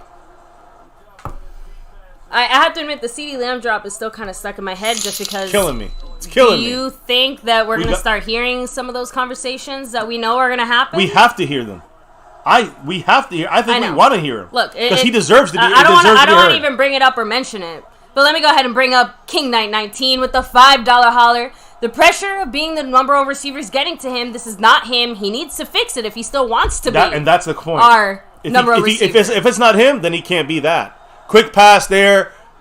Dropped by CeeDee Lamb again. Guys, that's 2 drops. CeeDee Lamb's got to be, I don't know what to say, but he's lost all confidence in me. I've lost all confidence in him. I think the fan base is going to be like, you know what? You got to show us something. Because that's inexplicable. It is going to be hard. It was tipped, but he still should have caught it. It hit his fucking hands. It hit his hand. I don't He's care scared. if it was tipped. I don't care if it went up, down, or sideways. He's playing scared. He's playing like a bitch. I'm going to call him out. CeeDee Lamb is playing like a bitch. And now because of that, we're forced to fucking punt. Yep. So it just cost us not just 7, but even a chance for 3 to drop. And by the way, now they have 2.5 minutes, all their timeouts and the 2-minute warning to do whatever. And that's the fuck why they want to do. And that's because they get the ball back. Because of our shitty offense. That's why I say it's watch special teams. It's all about special teams. We're doing something weird here. There's something weird going on with the Cowboys. I don't like this. I think they're just fucking. Noah Brown. I know. I think so trying to too. get a But penalty. Noah Brown's over there. 4, 3. We're gonna take the penalty. You're right. We're taking the penalty on purpose because to give Anger more chance to cough and kick it, and kind of get it back there in the 10. Listen, this is why I keep saying, baby, and you guys out there too, believing that this is like we got a great offense with Kellen Moore running things and Cooper Rush in there, guys. Even with Dak Prescott, our offense is not that good. You guys don't get it, understand it, and that's why every single week, every single game this year, even when Dak comes back, we gotta make sure special teams pins these other opponents deep in their own territory to help the defense. We got to make sure we get Turpin with a couple runs. I mean, if they don't let us run, then I don't know what to say. But if they kick the ball out of bounds, I don't know what to say. But when Turpin gets back there, he got to get us good returns. And as long as we do those things, this is a big play here. The Giants did the right thing, pushing CJ Godin out of the way. We took that penalty for nothing. That's irrelevant. It would have been ended up on the 20 no matter what. It's not going to be irrelevant when, again, to me, no offense, when we make those types of strategic choices to take a penalty, it has to be worth something there. That doesn't hurt us. That penalty does not. That's the point. You know why it's going to hurt us? Because at the end of the game, we're all going to say, oh my God, we had 12 penalties. No one's going to say, oh, but we really only had 11 because one of them no one gives a fuck about that. Well, I'll remember that. But yeah, I know. Guess what? The stats at the end of the year also don't give a fuck. It will add to the narrative of it, yes. But that's a necessary. I know, baby. I'm not trying to disagree with you. I'm just saying that I'm not jumping on with the others that say that because that's just adding unneeded fuel to the no fire on that. Let's add in the real penalty. Well, let me start hitting up the chat because let's go ahead and talk about it. Mackenzie 2 times saying it with the $2 holler. What is up with CD? Again, guys, the only thing that I have to say that's bothering me a tiny bit here right now, and I'm not like. I get this because I'm the type of person to smile or laugh at inappropriate times. But the fact that CeeDee Lamb twice now dropped the pass and I see him just kind of ha-haing it. 1 for a touchdown, by the way. Like, it takes me a second. No pressure this time, but he trips. What is going on with this defensive line? We push him out of bounds. Chauncey Golston pushes him late. Should be no flag. You know what? With all the kind of bullshit, roughing the passer, babying the QB things here, at this point, they would have gotten penalized trying to tackle him there or something. So, at least he contained him, which is the more important part, and they got 0 yards out of that, I'm pretty sure. Yeah. So, 1 yard at the most. So, there is that 1 yard. But yeah, Mackenzie 2 times. Honestly, the whole CeeDee Lamb discussion here, pretty disappointing. 2-minute warning here. Little G, go ahead and hit the sound while I go ahead and hit up the chat. Even without the whole Amari Cooper situation, a lot of us were wondering how CeeDee Lamb was going to be able to handle that type of pressure, right? Because it's not like we never even saw CeeDee Lamb as our number 2 receiver. Let's be honest. No, well, the first year he was our number 3, and then the second year he was like our number 2. But he got the number 1 targets. Is my point. But he didn't. But he had other guys in the field like Amari and Michael Gallup, right? So let's go from there. I still wouldn't consider him the number 2, though, because at the time, we had Amari Cooper, we had Michael Gallup, and we had CeeDee Lamb. Regardless of who was getting more, Michael Gallup was the number 2. Michael Gallup was the number 2. We might have moved him around a bit. Michael Gallup was the number 2. It was irresponsible, I think, a bit of the Dallas Cowboys to just assume that CeeDee Lamb could so naturally step into that kind of number 1 receiver spot, but at the same time, you drafted him in the first round expecting him to be that number 1 receiver. Now that the expectations have been put upon him and he isn't quite getting there, and again, we can't even blame this on Cooper Rush, right? No, like I said, Cooper Rush did a great job. He is getting the ball to where it needs to be for CeeDee Lamb to catch it. It's hitting his hands. It's there.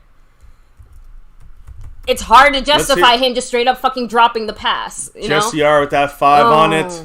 $5 holla, baby, you are right. I want to hear what the chat has to say as well. And what does Jesse R have to say with his 5 on it? Let's get CD married because that's the only way he's going to get a reception today. Ooh, man, that's damn. And by the way, I do have to point out that Choctaw Montana 808 has been saying this since we drafted him. He said, "I told y'all CD's not a number 1. Why y'all think he dropped?" So, and not saying that he's maybe not a number 1, at least on my side of things. He has not shown it yet. Can I ask you a question, though? Can he catch a fucking wide open ball? Because our number 10 receiver can't make that play. So let's not talk about number 1, 2, or 3 when it's an easy touchdown. So that's on CeeDee Lamb being a fucking schmuck. Thank you, Samuel Rowe, with a $2 holler. I just speak the real. Sorry. Oh, man. Much love, Samuel. What did he have to say, babe, with that $2 holler?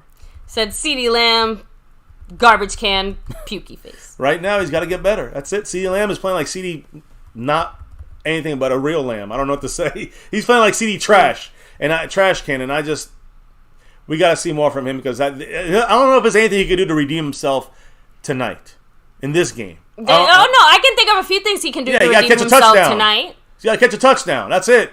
But even then, you say, well, he would have had 2 fucking touchdowns. We lose by 1. Guess what? We lose by 7. Guess what? That's CD's fault. Let's not even talk about. We got 11 points left on that fucking board, and I don't forget those things. I do not fucking forget that shit. See, Daniel Jones runs for a first down, have a 2nd and 9, gets a first down, and now we're on a 2-minute drill here. Yeah, fucking heart attack here. I mean, these Cowboys can't. I mean, they cannot do anything but give me heartache. TLM, our number 1 fucking guy, is supposed to make those plays. That's what he's here for. All he has to get the ball to him. You know the worst part too? Like, his route running has improved. He looks faster than he ever has. Dropping them. That's a hold right there. No call. I'm pretty sure they held whoever was stunning back outside, but all right. They don't call him. Daniel Jones is looking a little funky to me. Maybe it was just the camera zonking out there for a second, but... On the 20-yard line now, they just got 25 yards so far in this drive, 1:15 and ticking. There's DeMarcus Lawrence, and there's a sack. There it is, another sack by DeMarcus Lawrence, guys. Of course, I know everybody's going to say after this, obviously he's having a great game, 2 sacks in the first quarter, but in the first half. But everyone's going to say, well, where is he in the playoffs? Can we make it to the playoffs first? Everyone's going to say, well, where is he when we play better teams? It's always some bullshit. DeMarcus Lawrence is worth $10 million that we're paying him now. Stop bitching about him. The reality is, when it comes to the NFL, beating good teams is important, but beating your division is almost more important. Just throwing that out there. I would say beating both. But if you want to be a Super Bowl team... Did you hear that? I heard that. We're not a Super Bowl team. What do they say? Someone said, what the fluffer nutter? Really loud, like really loud. Giants call timeout, 42 seconds. They're gassed. We're a little winded. Let's go Cowboys. We know we got to put a stop up here. That's it. What's the chat saying? Here, let me see. Yeah, late timeout there, right? They're just tired, I think is what the point is. They're getting tired. Yeah, so Chris Plumage, that was not McCarthy. It wasn't us this time. What do you mean, as far as the cursing? As far as the shitty timeout call. Yeah. That was a Giants. So, Clark Kent said D-Law's making Daniel his girlfriend. So, I never knew that DeMarcus Lawrence was in an open relationship, but his wife is very understanding. He's going to bring Daniel Jones home. So, let me see. Cassie Stewart said, only our penalties are ever seen by the refs. Like, I'm telling you. Let me see. Gets money. Obviously, we do have Joe Buck and Troy on. Can't really hear them since, we're talking ourselves here. We got ourselves the king here. King Knight 19, who I didn't put him on the board earlier. I am now because he's in 3rd place on the overall. What do you have to say? He said, my opinion, CeeDee Lamb is not mentally ready to lead this team receiver-wise. He had Cooper to have all the weight on his shoulders, and he just can't take the pressure. See, do you think it is that he can't take the pressure, or do you think that he just hasn't been... He's been babied too long, and he's used... I'm not saying in a bad way. I'm saying he's used to having other help. And so he's kind of got his own groove. It's going to take him some time to get into... Again, doesn't excuse him dropping a easy, open touchdown. I don't care if you're a practice squad, you make that play. Snug X said, hold on, I ain't no practice squad. I'm a starter. He said, we don't know why I sent this. He's still a backup. But yeah, I get you, Snug X. A pooper flush. Now, you know, I can't say nothing. Cooper Rush been playing great. The $10 hollers, they matter. And by the way, damn entertainment down to 39 points on that overall board. But yes, Snug X also moving up this board. I think he just jumped into 2nd place behind entertainment. Much love to him. So yeah, I'm sorry. Stephanie Wilson's 3rd place. Again, I'm just in such a weird spot with CeeDee Lamb because again, I guess I see the potential, if that makes sense, but there's still no... It's kind of like the Tyler Smith penalty situation. We know why he was penalized as much as he was at left tackle when he was in college. Footwork. We know why even now he's getting the types of penalties he's getting, right? Like he's not even being penalized all that much, all things considered, as but he's still out there getting all those penalties. CeeDee Lamb, we've seen him have issues with securing the ball. We've seen him have these types of drop issues, and it's kind of like, okay, like, is it just going to stay like this? You know what I mean? Because we've seen him improve in other areas, but we still seem to consistently see him, dropping easy passes. He's got to get better on those drops. Here we go, guys. 2nd and 13. Micah somehow gets through from the other side of the line. I mean, he was on the other side of the field. I can't explain it to you. He was in the middle, double, triple teamed. He got through the defensive line, and then went all the way. He outran everybody. Look at this, baby. He also almost tripped. He's there, but watch him go into the middle, get lost in the mix for a little bit. He's dancing in there. 64 Glowinski, who got. I mean, he came and blocked. I know. It's just like he's like a paper. He's like a piece of paper or like a cloud. And he's I love how Glowinski every around. corner I look, I just see a Dallas Cowboy player 3 steps behind Daniel Jones. Big play right here. 3rd and 13. Now I want to get the ball back. 35 seconds I want to left, get Turpin a return. Let's go. Cowboys call timeout if they cannot succeed here.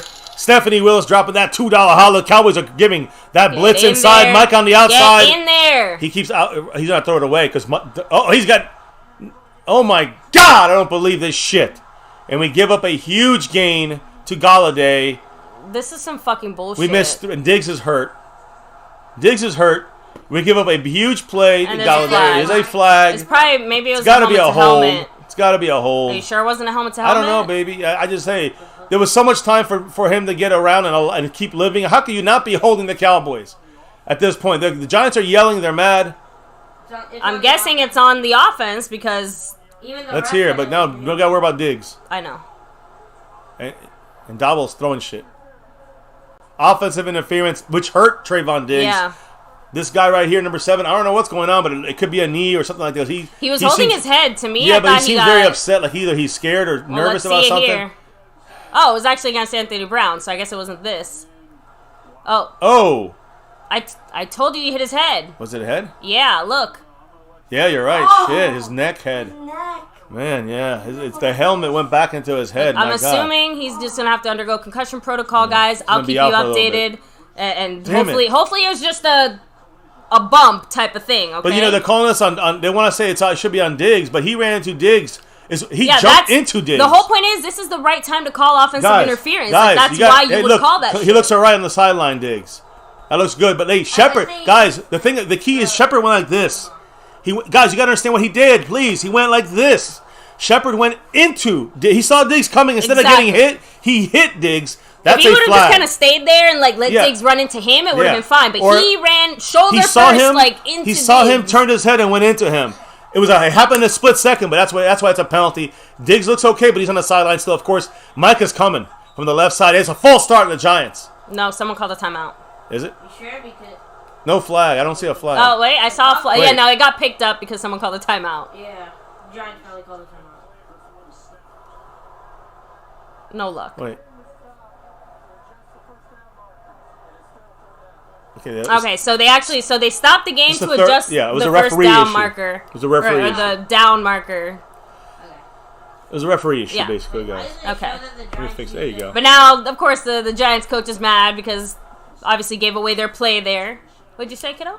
Listen, it doesn't show that the Giants used a timeout. Oh no, because there wasn't a timeout. We used a timeout. That's why earlier it wasn't them. Yeah. By the way, we only have 2 guys rushing, Micah, and I don't know who else, Fowler out there. With the Marcus Lawrence going to come in on the outside as well. But here's the key. We're going 4 amoeba style. It's a screen.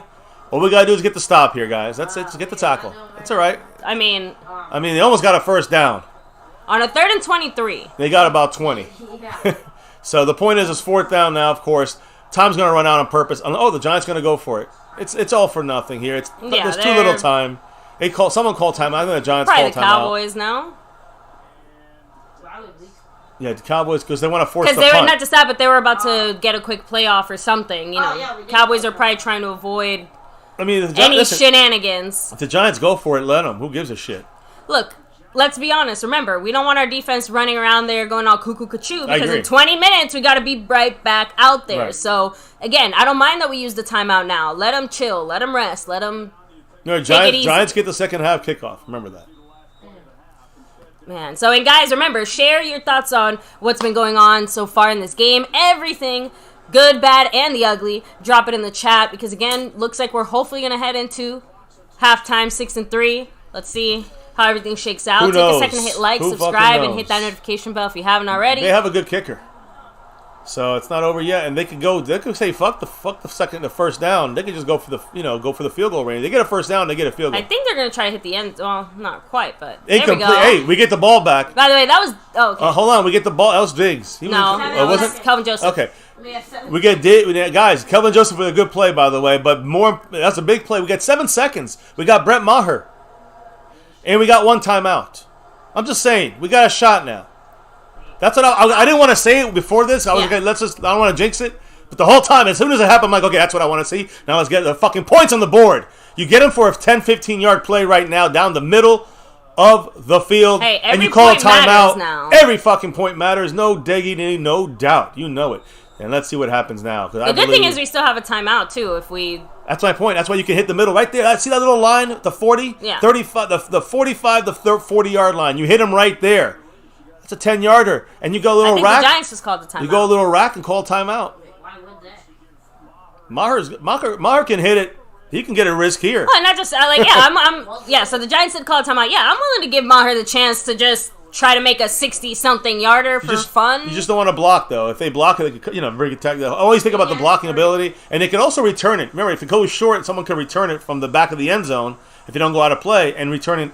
And now you have your special teams guys running around there. No, I'm just saying, these have happened before. I know. Look, oh my God, Maher just got a smelling salt. I'm willing to take that risk, is my point. Right, you know what I mean? That's what you have Maher for those. That's what he's supposed to be here for. Tolbert's in the game. What's your smelling salt smell like? It's ammonia. It's ammonia. It's a shot of ammonia. So like cleaning the bathroom smell? Yeah. Listen, shotgun. Everybody spread out. I think the Cowboys got to hit that between that green line and that yellow line. Hit it there. Yeah, boom. We do. Perfect. First down. Timeout. If they call that a completion, I think he was trying to get the. Call timeout, and that's why the ball popped out. But he needs to get down. We got a 10-yard gain, 12-yard gain, like I just fucking said. And now we kick the goddamn field goal, Brett Maher, and make this 9-3. You know me. And then we come back second half, give him the MPP. Yeah, he was the down. Micah Parsons problem. Here we go. It's not that hard, but I mean, for Maher, this is about what he can make. I was gonna say it's what? It's normal. It's like 59, 60? No, it's closer than that. You think so? I think it's like 57, 56. Okay. 30 to 59 yards. It would almost be better if it was over 60. No, I don't want to. I hope it's. I hope. Yeah, I'm making a joke. Yeah, Look at 30 to 59 yards. His biggest problem is in the 30 59. That's where 59. Wow. So I mean, I told you it was like right there. You hit it, baby. You're the winner tonight. Here it is. Long field goal. Let's go. Nothing to lose except don't let it get blocked. I believe in you. Missed it. Just a little left. Still worth the shot. Just saying, I can't get too mad at that. Not happy about it, but I'm not like mad at it. Missed it by a slither, really. Just a little bit. Oh, a little bit better. He had the distance. I almost would have liked it if they just took a shot in the end zone. No, I think it's okay. I think it's worth the kid with I'm Maher. here for a good time, not a long time. 59 is fine. Maher can hit those. Yeah, Justin Cross said it sure would be nice if we had our 11 points right now. Thank you. They showed CeeDee Lamb on my screen. The first thing I thought was number 11, which is Micah Parsons, but 11 because of 11 points. He left 7 of those points on that board. 7 of those points. Mike Z said, this game is as entertaining as the Broncos game last night. It's defense, man. It's going to be defense. We told you it's going to be defense. Let me see. House Nelson said, CD's teeth are see-through. LT said, I am entertained. What a close game. Grizzly Gunner said, also close. Let me see. Cassie Stewart, much love. Cat52 said that Fehoko needs more playing time. Fehoko, I mean, if he can, it's hard to squeeze him in when they're trying to showcase Tolbert. You're trying to, you got Noah Brown playing lights out. Let's be real, right? So Fehoko, you can't put him over these other guys, is my point. You got at least 2 guys, CeeDee Lamb, who playing like shit right now. But, the Cowboys are not going to Chris Plumage said, our running game has been awesome. We set up that big play for CeeDee Lamb. Oh, that's right. Yeah. He dropped it. Yeah. With nobody within 10 yards. No, but we set up that play for him off the runs. Yeah. And CeeDee Lamb. Yeah. So, and by the way, I do want to point out that, yes, guys. So, when that weird kind of back and forth thing happened, they were resetting the first down marker. So, the refs, it wasn't like the Giants called timeout or we did. Like, just saying, because I saw a few people still saying, like, why didn't they charge the Giants with one? But, so I mean, let me see. Bass, much love to you. The big things about this game, obviously, Tyler Smith, Jason Peters on the left side. I think that when you look at the running game with them, it's improved, right? Can we all agree that's improved? I mean, we saw it, right? So that works. Cooper Rush is just Cooper Rush. I hope everybody understands that. No matter what you think about Dak or you hate him or whatever, you love him, doesn't matter. Cooper Rush is a backup quarterback. And if you look even deeper than that, it's not just Cooper Rush. He had some good plays today. CeeDee Lamb, we'll talk to him about him in a minute, but it's about some of the play calls you could say they were questionable. I will say we're again with the scripted plays and sticking more with the things that work with the personnel you have. Again, like the Q-Man, Justin Quarles said earlier, you got Tolbert playing a lot of snaps. You got a guy like Noah Brown who's just kind of getting on for the first time in his career, right? You got at the tight end spot, no Dalton Schultz. So you got 2 rookies playing right now, playing all the snaps. Hendershot looking like crap, but he's a rookie, so undrafted rookie, not to mention. And you got, of course, Jake Ferguson looking all right, but he's not so much he's going to do. No Dalton Schultz.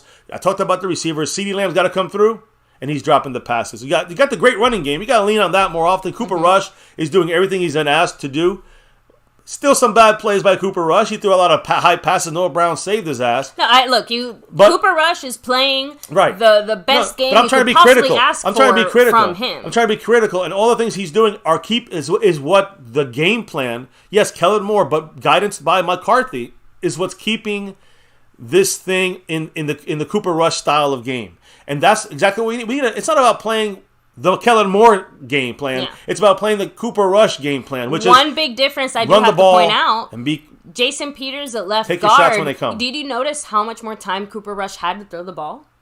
I did, yeah. And again, obviously, still things happen and stuff, but I instantly saw the pocket become more comfortable. And it reflected, I think, again, some of the better passes that he started having was obviously after we put in Jason Peters. And the better running. Also helped the passing. Yeah. And the first run was the left side when Peters was in there. The first run, we ran right in between and got a freaking huge game by Pollard. So that is what opened up, like you guys are saying, the CeeDee Lamb play, which was unfortunate because he's the guy everyone's coming through. The backups, the rookies. Listen, they're playing poorly, the rookies. There's 4 of them out there starting. But there's only so much they can do, right? So I'm going to say you got to get those growing pains. We're overcoming that. You're going to have that. No problem. I don't like to deal with it. We got to deal with it. But the guys that got to come through, CeeDee Lamb is the guy that's failing us right now on offense. Right now, yeah, if you look at that board. Young, 13-3 is what it should be. But he's not one of our younger guys. He is one of the guys that you guys kind of said it. Now that Amari Cooper's gone, the team does look to him because he's the number 1 receiver. He's supposed to be the guy who's able to lead them. Who was the number 1 target for Dak and for Cooper Rush? You'd say it's Dalton Schultz. Yeah, and he's not there. So now CeeDee Lamb has to be the guy, and he can't be Noah Brown's the guy. Jake Ferguson's the guy. Schultz was really pushing, by the way. I know we didn't get to really talk about that. It was the team that said, we're not going to risk you. Because Schultz was really pushing to play. He was, chomping at the bit. Think LVE, back when he had that neck thing. He just wanted to be out there. So, again, the energy's there. And the good thing is that he seems like he was kind of similar to Michael Gallup. Seems like he was close enough. So, fingers crossed we do see him, the hope in the next game. Week, but, again, we're worried about right here, right now, first. Yeah. So, let me kind of go back a little bit more through some comments. Sinister Soldier 22 said, it's going to be a long year. So, Mr. and Mrs. Heaven Sent, what's up? Saying Dallas Cowboys are kicking the Giants' New York butt tonight. Should be by more. I hope so. Should be by more right now. Jesse R. said, I thought I would never say this, but I was happy with Jason Peters on our O-line. Yeah, I mean, again, doing what he's supposed to do right now, being as the left guard, and I explained the reason earlier. Being in that phone booth kind of situation is going to get it for him. Whenever he needs to go to tackle, this is the next step before you get to tackle for him. But if he can stay at guard, I mean, Zach Martin was helping him out. He looked pretty damn good right there, pretty solid. We'll see what happens as the season continues, right? Especially with the bad play of Farniok. 2 things. One, why is Jimmy Kimmel I don't know. Here? I'm just saying, they're doing some weird stuff here on Monday Night Football. Their sister network is ABC. And then real quick, House Nelson said, MCW, my little girl's wearing her Sewn jersey to school tomorrow. Ooh, so, guys, that's awesome. I love to see that Dallas Cowboy representation. And we are going to win. And she is going to wear that jersey tomorrow. Damn right. It's going to be worn with pride. Star Wars. So, Justin Kroll said, playing these young guys will pay off in the long run. Like we said, going through these growing pains is an ugly, necessary step. Does it have to be all in one game, though? On offense? It's more, does it have to be all of them all at once? That's what's happening. Because go through the list. Tyler Smith. No, I don't want to. Hendershot. Ferguson, right? That's 3 right there. Tolbert. That's 4 right there. And then we still have Fehoko. I'm just saying, you include him as your young guys. Go Noah Brown. I mean, he's veteran. He's had 10 snaps in 6 years. No offense, but right now we're desperate enough. I'm not including Noah Brown in that mix because Noah Brown has been around the block. I guess. But even Cooper Rush been around 3 games. I mean, come on. Okay, but he's been around. He's been in the league for 12 years. And Kellen Moore as a coordinator has been trashed in his very early years. So I'm just trying to say, overall, this offense is doomed to fail, and yet the big guys are the big guy. Number 88 failed us, and that I keep looking at that score down there, and it's just I want to punch the screen because I think of 13-3. And I know that we could blame the ref on the Noah Brown penalty in the end zone. I agree, it should have been first and goal. Probably would have been a touchdown, and now you're looking at another four. So you're looking at 17-3 Cowboys, but let's just say 13-3. My goodness, CeeDee Lamb had that. And he cannot drop that when your star player has to come through wide the fuck open. I'm telling you guys that fucking Simi Fehoko makes that catch. Turpin makes that catch. I make that catch for a touchdown. Or at least for a fucking on the goal line. Now, listen, we got to flip the defense. Because I will say once again, listen, they're not playing great. But they're playing good enough and good enough against the Giants is almost they're dominating them to some extent, I believe. Other than a couple of stupid flags, usually a disciplined Dan Quinn defense. One thing I'll say though, and less usage of Micah because of the cold. I was just about to say this is probably the game that Micah Parsons has played the least in ever in his career outside of his original Week 1 start. In the COVID game, which he was out for, of course. Well, I mean, look, of course. Can't play. Yeah, I'm talking about like he's active and he's able to play and stuff like that. But the only reason I say that is, again, several of you guys said it in the chat, but yeah, obviously him coming off that cold, maybe not having as much practice time, maybe still not being 100%, closer to like 90, 95. I kind of have to give credit to the defense, though, because the handful of times I didn't see Micah out there, they held it down. But I want to say... And not to say that Micah, not to say that it's somehow Micah's fault in the other moments, just saying that one of my biggest fears was just that. If we don't have Micah Parsons out there every single play, like, is the Micah Parsons the only guy out here making a difference? No, it wasn't. You saw DeMarcus Lawrence doing it, right? Thankfully, we're still seeing that. But, like you said, great pressure. We have sacks. We have all these things. But we are still allowing them to get way too many yards. We still are having issues, obviously, not just containing Saquon Barkley, but just in general stopping anything that they could. We can't even stop fucking Daniel Jones. Like, you got what I'm trying to say? Like, just say, like, he's run on us a few times now. And he'll scramble out of there. And that's the thing. To me, here's the issue with the defense. I'm going to be honest. My issue with the defense is that we're playing the Giants, who struggle every week. They don't have a very good offense. Now, they do run the ball a lot, and Saquon has 200 and whatever yards. He's number one in the NFL in rushing, but that don't mean shit because he got all those on 2 plays. He got like 150 yards of those, 250 on 2 plays. So what I'm trying to say is that, all right, listen, they can do something, but our defense is good enough to only allow 3 points or 10 points, under 10 points in this game. So in my mind, I just think that the Cowboys are wasting opportunities to make it harder for the Giant offense. See, you know how you help the defense even more? You score points. Now you make Daniel Jones have to throw the ball, and then what happens? Saquon's out of the mix for the most part, and you attack the motherfucker, and you kill him. And you kill the Giants. And the final score is 27-3. But that's the thing is we allowed them out of that situation multiple times already. So in Cap 52, again, I agree. Like, that was my whole point, because at least last week, the 2, 3, 5 times that we took Micah Parsons off the field, they got a first down, they got 20 yards. It's depressing to see that. That's why I had to give a little bit of credit to say that when Micah Parsons was not out there on the field, our team did their job. Our team did what they had to do, because it is not the Micah Parsons and the Dallas Cowboys. It's the Dallas Cowboys. Right. So, you're right. And they did a good job without him. I got to give credit on that side. I talked about how the offense can help the defense. How can the defense help the offense? And that's getting a pick six. Well, the defense needs to hold them on their own. They need to hold them on their own side of the field more often. When we get those punts or those stops, and they're in their own 20 or 25 or inside their 10, the defense has to hold them back there. They can't let them get to the 50 and then punt. Yeah. That hurts the offense. So it's hand in hand. They're failing us there. Thank you, Burn Bar. Much love the 30-month streak as the Navy Blue. Man, remember, he said, let's get this W. Go Cowboys. And Mosh FDT. So Mosh knows what that means. And much love. And always fuck DC. the trolls. We'll just leave it at that. Yeah. So, and DC Dallas Cowboys for life. 4L. That's right, guys. Dallas Cowboys for life. So special teams. Maher did whatever he could at 59. I'm not blaming him. I'm very happy with special teams. Yeah. For the with most part, with what we've been given, we're doing what we have to do. Turpin had one return that was really nice, and he almost broke it. Armstrong again blocking the kick. Yeah, great job. That's a great one there. So I'm just saying, special teams playing great. That's what we need to see. But we need more help from both both offense and defense to each other, right? And that would actually, have us, I think, 13-3, maybe even better than that if we could get just 2 or 3 plays difference. That's it. I mean, this defense and offense, they're doing a lot with a little bit on offense, and the defense is doing this without a lot of Micah Parsons. I can't even get too mad at CeeDee Lamb because remember, he did not want to be 88. He never went in there assuming 88. Jerry Jones said you are going to be 88, and CeeDee Lamb said, okay then. Yeah. He's like, okay, I'll be 88. So now, before the game comes back, because I know it's coming any second now, I'm going to take a very quick bathroom break. Going to remind everybody to hit like, subscribe, hit that notification bell, and even more importantly, guys, make sure to check out Dwayne Broussard's YouTube channel. Yes. Link is in the description box down below. Sponsor of the month's plus, right? He's got 10 on it. Try and go for that Micah 11.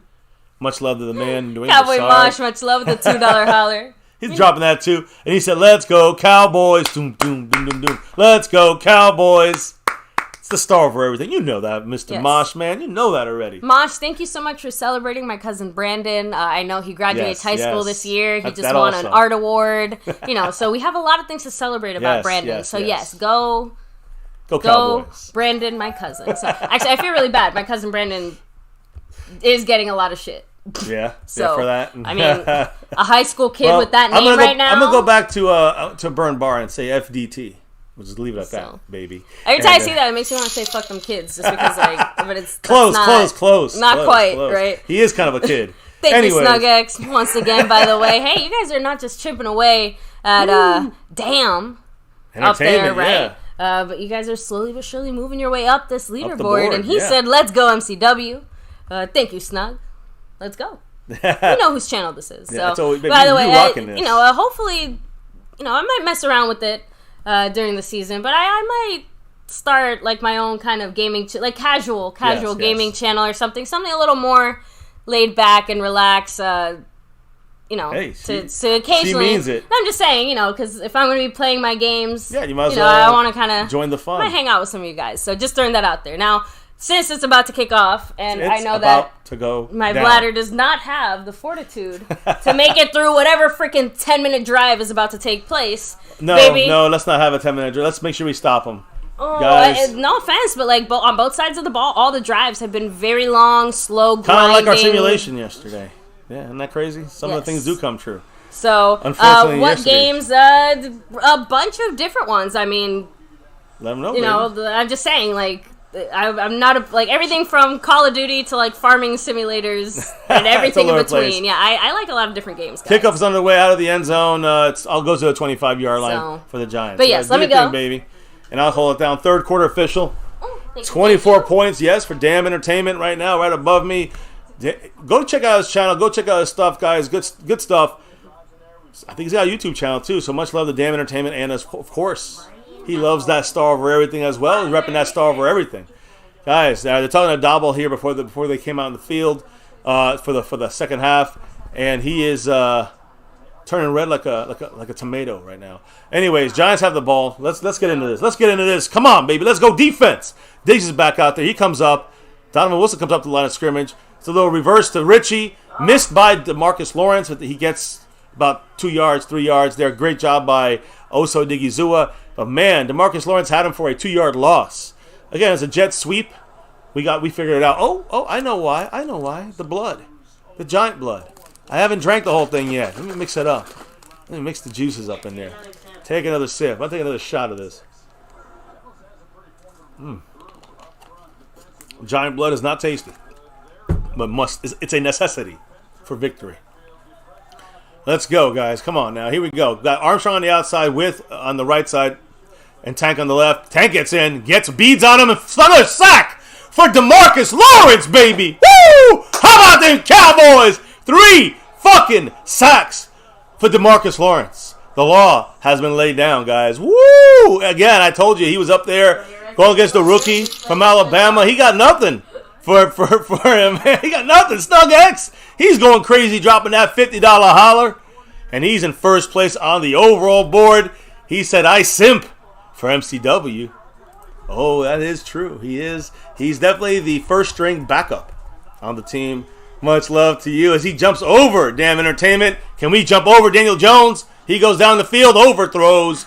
Looking like a backup. There is a fucking flag, though. They got to save his ass. And they probably will. Probably be automatic first down if it's on the Cowboys. Interference or a hold will cost us.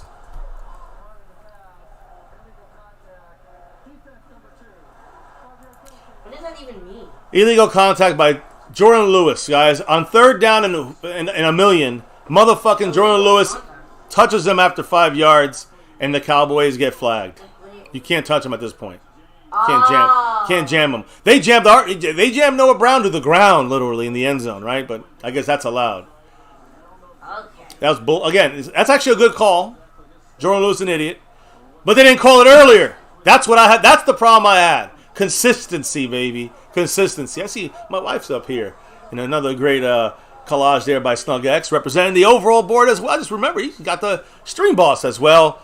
Saquon Barkley gets about 4 yards, 3 yards there. Going to the right side of their offense, our left side. I saw a little trailing there by Anthony Barr. Looks like Tristan Hill made the play, though, got the stop. Not bad. Telling you guys, it's so frustrating. Every time, right? Skeptical said every time. Much love to Snug, man. He's the top spot right now, trying to take over the entire thing. It's a play action. More pressure. He steps up in the pocket, and we cannot. How can we not even tackle the quarterback? Micah Parsons couldn't grab him. Micah Parsons, this is his worst game he's played. And it's not because they're playing good. It's because he's a little bit out of it right now. Again, being sick all week.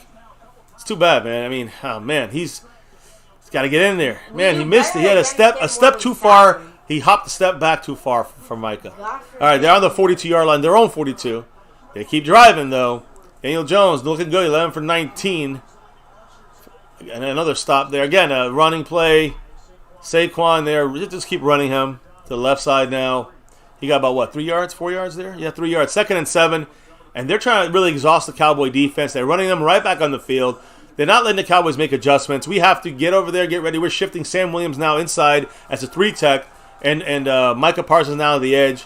Tank got a sack, and then we allowed a penalty on 3rd down. Then again, there's no flag there. Man, Daniel Jones is sneaky like that. I saw Carl say it earlier. We're just letting them. That penalty right there by Jordan Lewis. I mean, forget Saquon Barkley. We got Jordan Lewis. Saquon Jones over here. Daniel Jones is the leading rusher, I think, for them. Yeah. Just letting you know, guys. This Cowboys doing this all night, and no one's fucking watching the middle. You know what's funny? This just made me realize something. I'm sorry, not to interrupt you, but we still, again, talk about things that the Dallas Cowboys are still doing. We still can't do shit about mobile quarterbacks. Like, if a quarterback can run, we've done. We've stopped Jalen Hurts, but I don't know. We can't. We have trouble with guys like Daniel Jones. The thing is that the bigger issue to me is the fact that the Cowboys keep making dumb penalties. There is some pressure. God damn, they get lucky. Get the ball out to Saquon Barkley, making a great play and a big gain for him. And it's just a flag on the play. Though. It's going back. Trayvon Diggs is saying against the Giants. The Cowboys are playing like shit right now on defense. The Giants have our number right now in this drive. They came out with the right game plan as far as quick up-tempo and getting the Cowboys on their heels of their feet. But we had to stop. And Jordan Lewis, too many men on the field. And Jordan Lewis fucked us, guys. Jordan Lewis fucked us on that. And again, I hope it don't cost us. By the way, what was the penalty while I was in the... Illegal contact. Okay. Jordan Lewis. And that was the 3rd and 23. Was it Osa? No, Osa had the play at the... 3rd and 23, baby. Or something like that. It would have been 4th and 23. It was a good screen away from the blitz. But they had, again, too many men on the field. That's fine with me. Yeah. 1st and 15, though. Listen, are we going to do anything about it? Are we going to fucking change shit? Or are we going to just give another first down anyways? What the fuck? Again, Barkley's out of the game right now. They're on our side of the field, on our 44. Shotgun for Daniel Jones. Can we get some pressure? These are the moments where we got to make some it pressure. Happen. There it goes! Donovan Wilson on the safety blitz. Woo! By the way, you know who's right behind him as well? Tank again. Yes. I'm telling you Tank guys. Tank has 3 sacks, by the way. Yeah, that I heard. Yeah. 3 sacks in the game. Look at, again, great. They do this with Dan Quinn once in a while. He didn't even see him coming until the last second. Man, that ball almost popped out. That ball, Daniel Jones had the ball hanging out, and the hand just went in. Look, he saw the last second, brought it in. I'm definitely with Quinn when it comes to that. Like, that's the last, that's like the 5 next sacks thing for the Cowboys. I said we needed 5 sacks and 5 turnovers. Somebody call a timeout? 2nd and 26 right now for the Giants. I don't know, I heard a whistle. No, I'm just saying, it was a weird little whistle there. We have the most sacks in the NFL, guys. 13 sacks. Oh, fuck. As we're talking about this, DeMarcus Lawrence on the ground. With the foot getting injury. His left Is that foot he broke? At the foot he broke? I don't know. We just can't have anything. I gotta stop hoping, man. I can't even hope for like just stay healthy a little bit for any of our guys. Just no matter when they do good, something bad happens. This is the way it is, man. It's so demoralizing, man. It's been on here fucking 5 years doing this. 6 years doing this said shit. it. Tank down, Armstrong. We need you. Yeah, Dr. James Andrews is out there. Said House Nelson. That's not good. You know the thing is, no, Dorrance Armstrong is not DeMarcus Lawrence. Sorry, guys. He'll do some things, all right, but he's not going to do DeMarcus Lawrence things. Trust me. Trust me on this. God, I hope I'm wrong. Look, hopefully he's okay. Like, look, he was nodding his head yes. He seems to be putting weight on it. Hey, I'm going to call him questionable to return. I'm calling it now. Let's see a couple more steps, though, for him.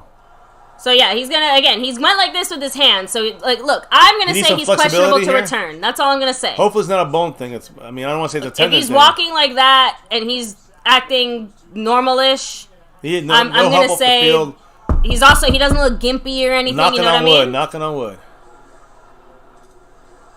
Check him out. If he has to go to the locker room to get an x-ray. Well, he's checking him. See, he's getting his tippy toes. Here we go. Questionable to return. 2nd and 26. We cannot let this go, guys. They're not blitzing. We're bringing. Come on. Come on. Get him. Oh my God! I thought it was a pick by. Son of a I thought Diggs had a pick. Oh 6. my God! He must have missed it by a millimeter. That's 2 misses by millimeters by both our defensive backs. And you can feel it. Like I can feel it. Oh! It went through his hands. Trayvon Diggs, come on, baby. You got to get that. Here's a blitz. Quick pass. Got to make the tackle. We do. Thank you, Anthony Brown. They're about to tie this game up, though, unfortunately. But it is what it is. We gave him this. Man, I don't know. I don't know how he missed that. That was a perfect spot for them to say boom or bust, huh? Damn. That was boom or bust. All I can keep saying is damn. By the way, Snuggex took over the stream boss while I was he said he simps for MCW. Simps. Look at this. Look. Oh my God! It literally went through his hands. Like you can't. That's a pick 6 to now a 16-yard gain. Long it's a 51-yard attempt. Gano is good. Graham Gano is very good. Miss it. Shit, he gets it. He made it. Unbelievable. Ours misses by that same fucking margin. Well, ours also had to do 8 yards. I know. 6-6 and a very fucking in a barn burner. We're letting this team in, guys. We let this team in. It was a 3rd down. I just get so pissed. We had a 3rd down and 23, and we let them get every single one of us was like, we thought we had that. Hit up the chat, baby. I'm just a little bit down. Much love to everybody, though. SnugX dropping all over the place. Cowboys Moss, Stephanie Willis are the most latest of the drops here. Seriously, guys, thank you so much for the love and support. Truly can't do this without you guys. Wiseman27 said, time to show up offense. We need more Pollard and Zeke. I was going to say, I want to make sure we don't just completely abandon the run in this half. Just throwing that out there. Cowboys Mosh is saying it. Power run, let's go. Yes. And when we say power run, I think that Mosh also, I'm going to say it like this. Let me know if Mosh, what you think. Power run means, you got to run the ball. You want to run with a lot of offensive linemen. You want to run with a lot of pulling interior guys and blocking to the outside. I was going to say, let's not run inside. Power run doesn't mean run up the middle every time. It means power run all over the motherfucking place. Inside, outside, all around, left, right, upside down. That's what you do, power run, and use Zeke and Pollard and mix it up. It doesn't mean just run up the gut in the A gap, in the B gap, over and over and over again, like we've seen with power running in the past. So, Mosh, I understand what you're saying, brother. Jim Hunter is saying, we go mess around and give him the game. That's been happening since the first quarter. Cat52 said, if ours was a 51-yard field goal, ours would have been good, too. Remember, ours was I know. Hey, Little so. G just said that. He said it was a 8-yard difference. So, good point, Little Jesse G. R said, we need to see that black cat now. House Nelson said, Noah Brown looks like Devontae Adams in the commercials. So, by the way, a Skeptic fan also said that he hates seeing Dak in commercials when he's hurt. I know the feeling sucks because it's like, hey, you're not doing anything right now, but, it sucks if we can't see him on the field, right? Yeah. Let me roll back a little bit more. William Bernie saying, how did Diggs miss that pick 6? Damn it. Ace B. Selling saying, these field goal angles make it look like they're missing. Every time. Angle from up here rather than like this way. I wonder what would be the better, like looking down. What if they put a camera like on the bottom and you could like look up and see if that's where the referees are standing. So that's what they can. Well, that's what I'm saying. Yeah. Like, give us a ref cam or something. Like, in the sense of like, how cool would that be? In the perspective of the actual kicker. Because I mean, we see that too all the time. It's just seeing it from the other side. Usually they show it from. I think it's not. I don't think it's the angle from behind as much as it was the angle like elevated it was. It seems like it's coming from like like a higher elevation, so it's hard to get the depth. To me, it's more. Are you like if you're watching the kick happen from the direction of your team, you're watching it from like the backfield and you see it and you can pretty much see the same angle they're seeing. Yeah. But when you're seeing it from this angle of the defense, that's where like that other side. That's where it looks like it's gonna miss every single time. I hope that made sense. I don't think it kind of made sense. What doesn't make sense is that what doesn't make sense. Turpin's not getting a chance to get in there. Oh man, let me see. Questionable to return, baby. You called it. Hey, Cassie Stewart, take it easy. You called it, baby. Oh, questionable to return for DeMarcus Lawrence. Hey. I'm saying here, but excuse me, Cassie Stewart, take it easy. Have a great night, and you're gonna kick ass at those tests. I know it. So study up and get to it. Good luck. Let me see. You see, Bobby Bottle said he loves the camera angle because it adds drama. Yeah. The Cowboys give me enough drama. Yeah. How about balance? 14 passes, 14 runs. Who needs soap operas when you have football? 14 passes, 14 runs for this offense.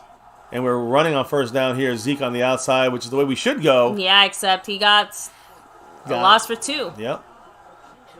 And Tino said it's going to be like this all season, just ugly games. Yeah. Yeah, I mean... Skeptical fan is saying, let's just give Pollard the ball. But that was Pollard or Zeke. We're in trouble there. Oh, it's actually a loss of 3. Yeah, Jesse, you called it.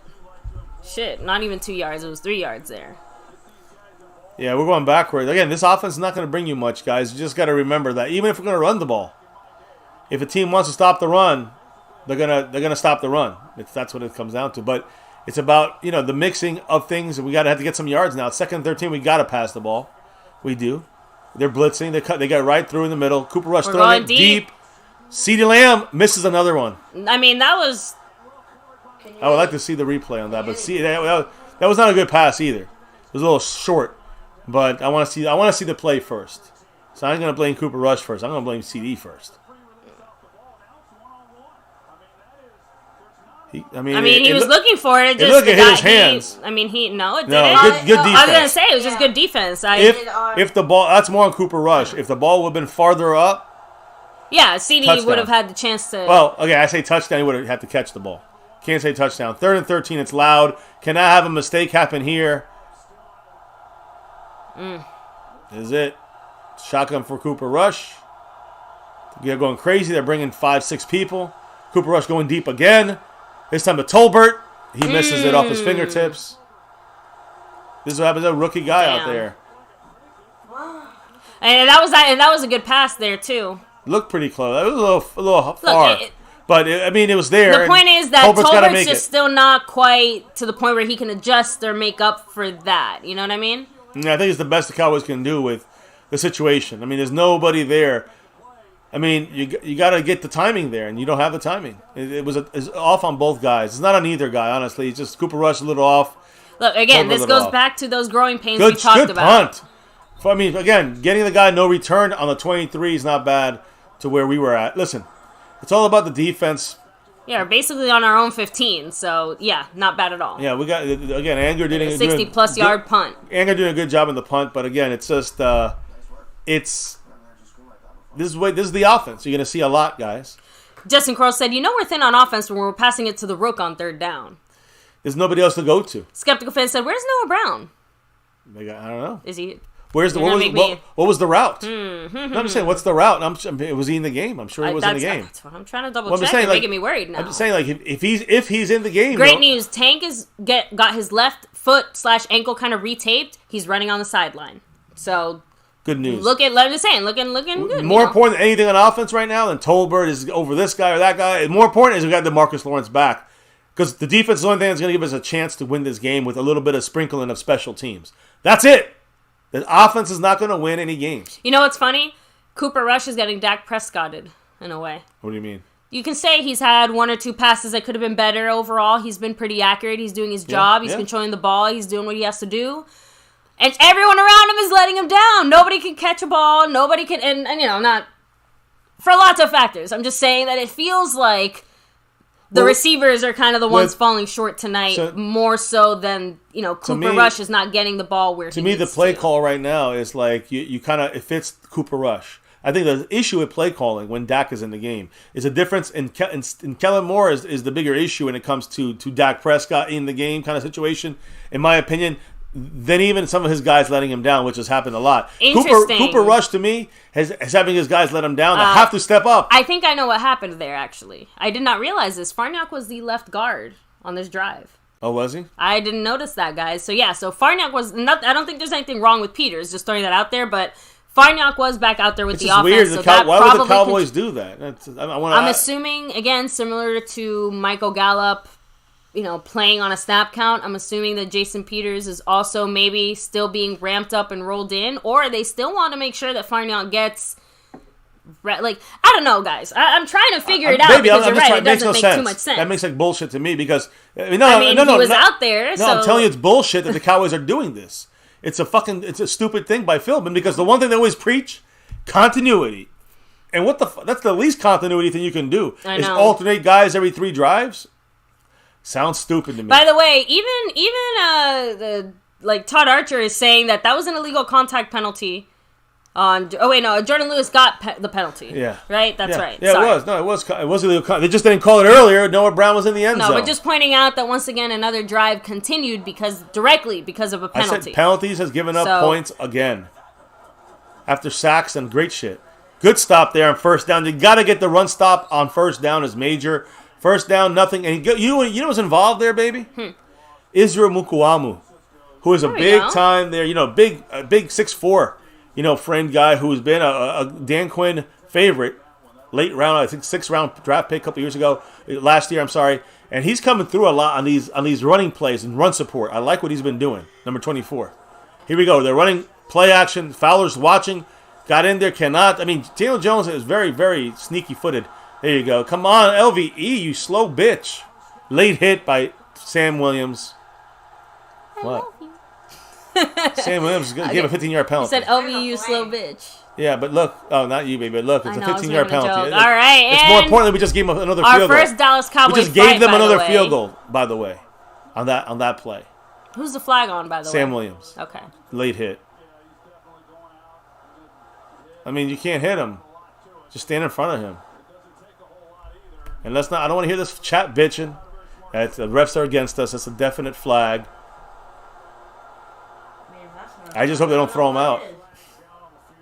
Maybe there's 2 penalties. Yeah, McCarthy's talking to him. Now he's getting yelled at by Dirty. They're on defense. He's obviously going to be out for Keep him out of the game. Bit. Keep him out of the game, asshole. By the way, so Tank has his helmet in his hands on the sideline. It looks like he is preparing to re-enter the game at some point soon. Please get him in there and get... He has his helmet on. Get Sam Williams the fuck out. Oh! Yes! Both sides personal fouls.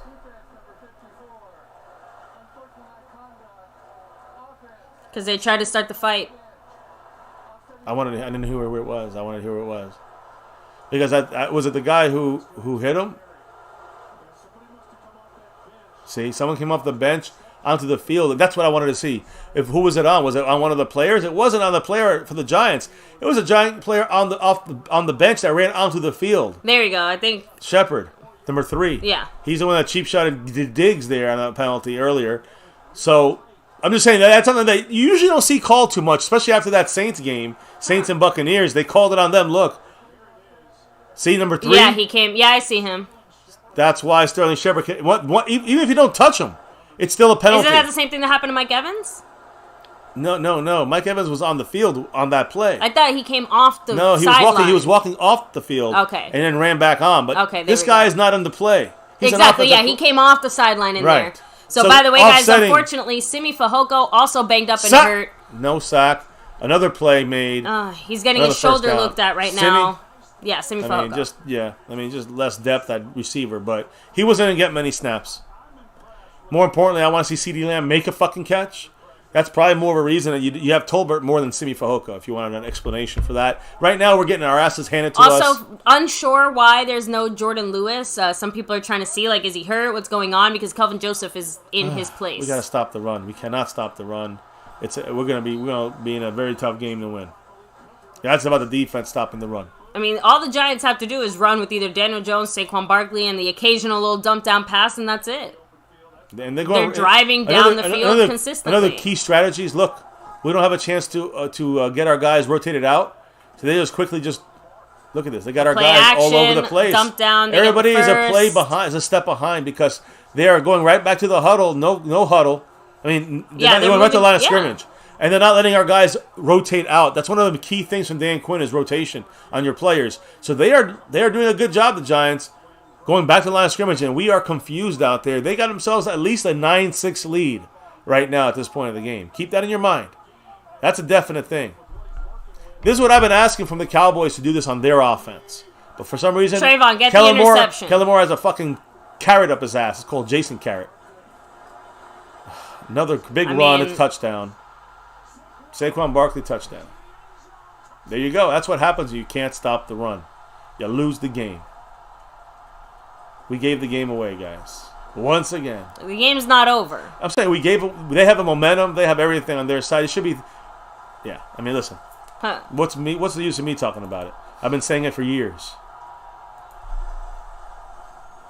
It's an embarrassment. It's going to continue. And I'm almost positive that the person who missed the initial block on Saquon was none other than...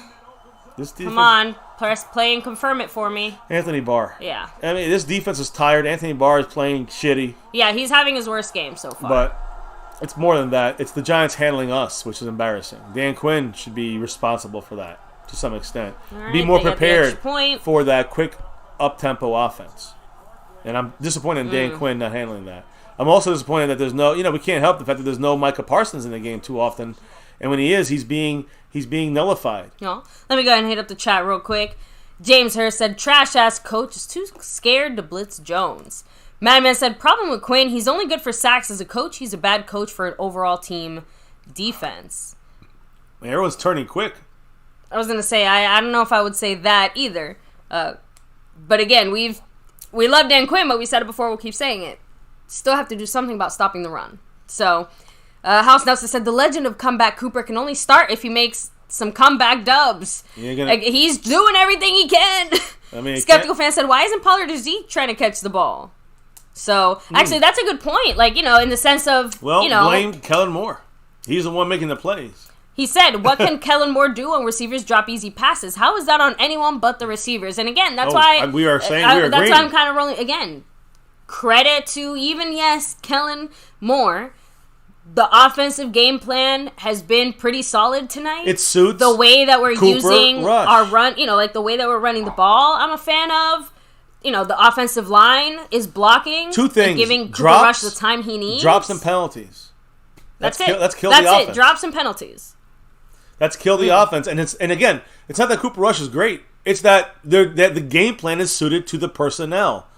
It's not great. It's not going to be when you have Dak and you have Gallup and you have all these other guys. It is suiting the group we have. And if they had done their jobs, if they had less penalties, we'd have at least 3 more points. Yeah. At least. If there was an actual catch by our superstar receiver, CeeDee Lamb, you have 13-13. It's 16-13. And even that, it wouldn't be that bad because being up 16-3 changes the whole thing for the Giants. You don't have Saquon running over and over and over again in the third quarter. When your defense is not tired...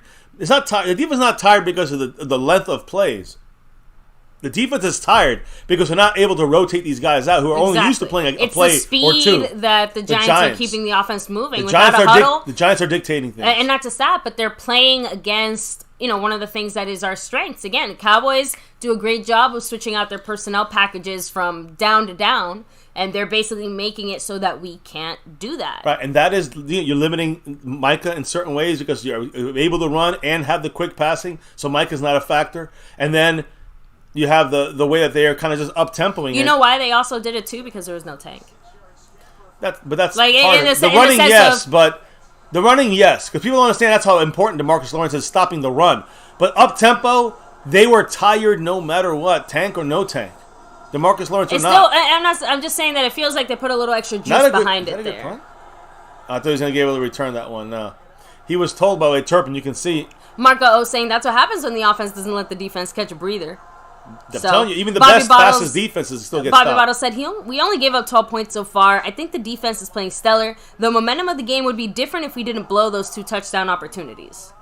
Okay, basically, again, kind of rolling back and saying it, if we didn't make those mistakes, not to say that our defense doesn't have its problems, but the offense is the one that's... The defense is playing overall, average. They're not even playing, bad.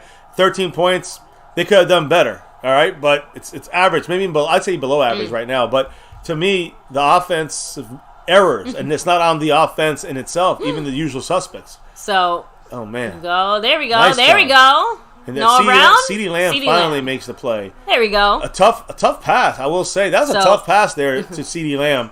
And the Cowboys are in an up-tempo now all of a sudden. Now, we want to go up-tempo. The thing is, the Cowboys do this once. No up-tempo. We ran back to the huddle like we were going to go up-tempo. The thing about the Cowboys, we'll do an up-tempo drive once or twice a game at most, and we score points. Dak Prescott, Cooper Rush, I don't give a fuck. And that's what bothers me is that we don't do that enough. The Giants did it 3 times in a quarter. I think Farniok is in at left guard right now, by the way. I can't actually, is it Farniok? I don't know. It kind of looks like Peters. I can't tell from here. I'll let you guys know when they stand up. Of the field. It's a run to that side, and that's a good job there. Good run. There we go. I still can't tell. Is that Pollard or Zeke? Zeke with the run. Steele, Biadasz, Rush, 60. Come on. They showed everyone but They showed everybody but the fucking left guard. Wait, what's the... We don't know. That's why. Farniok is 68, and he's white. And Jason Peters is 71, and he's black. Just saying, it's going to be pretty easy to tell who the left guard is. With the $2 holla right there. Just throwing that out there. But we still can't see because, I think it looks like Farniok to me from here, guys. I don't know what to say. Tell. If that's Jason Peters, then... down the line there. Here, CeeDee Lamb down the line. 2nd and 3, no first down. I'm just letting a 1 yard to gain, right? If that. Much love right there to King Knight 19. Yeah, he just said it. Did I just witness a catch from CD? Yes, you did. Finally. You just witnessed a second catch. The second one as from well. CeeDee Lamb here. By the way, King Knight, much love to you. First of all, cutting into Snug X is 100 points. He's got the Bohana number. That's right. And King Knight now in 3rd place by himself on that board. He just jumped over Stephanie Willis. By the way, 3 minutes and 40 seconds in the 3rd quarter. I think when it changes quarters, I'm going to try to refresh 3rd and 1. A lot of we got McEwen and Ferguson in there now. Run by Zeke. First down. Zeke as the fullback. I like that. That's what we should be doing. Look at this. See, that's how you get. Yeah, that's how you use 12 personnel. No, that's 20. Actually, maybe that's 20. That's 20 or 22. Actually, that I can't. Who was? I was going to say who else was out there? That was 22 personnel because they showed at the bottom Ferguson and McEwen. I'm so used to saying 12. No personnel. Hendershot. No, you understand what I'm saying? No Hendershot. You got 2 and 2, so that's 22. 2 running backs, 2 tight ends. I like that play. They're using Zeke as the fullback. Now Zeke here is the running back, I think, and we're down here. We're using Hendershot on this one. Play action. A blitz up the middle, wide open. Hendershot gets the first down inside the 20. Hendershot use him on the passing plays. There we go. There you go. Hendershot into the 18-yard line. Hey. You saw that? If you guys are watching, Hendershot ran past the Giants player, and I don't know if it was incidental or not, but his helmet tapped his helmet and forced the Giant player to kind of go from here to here. Hendershot wide open in coverage. Again, I talked about this in the game in the pregame here. That Hendershot is probably going to do some stuff like athletically, his agility as a receiver is where he's has advantage, and we're right up on the line of scrimmage. The Giants are kind of flipping things around. CeeDee Lamb on the right side going. He's kind of he's staying on the right side. We're going left here to Noah Brown for the first down and more.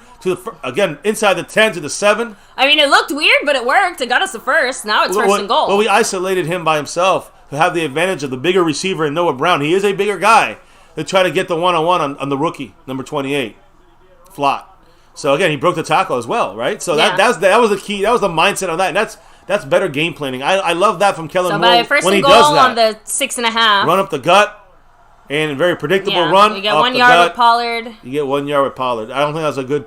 Again, I don't like that running play. A predictable run up the gut. We did this the last 2 times. The second we hit the red zone, it's like the only thing we can do is run up the gut. That's it. It's like there's no zones. There's no outside. Only the A gap. Red zone possessions right now. We're 2 for 2, but we're 0 for 2 when it comes to touchdowns. And that's not good. Those 6 points are from almost touchdowns. Here's another one here. 2nd and goal. Zeke is in, by the way. Noah Brown in motion.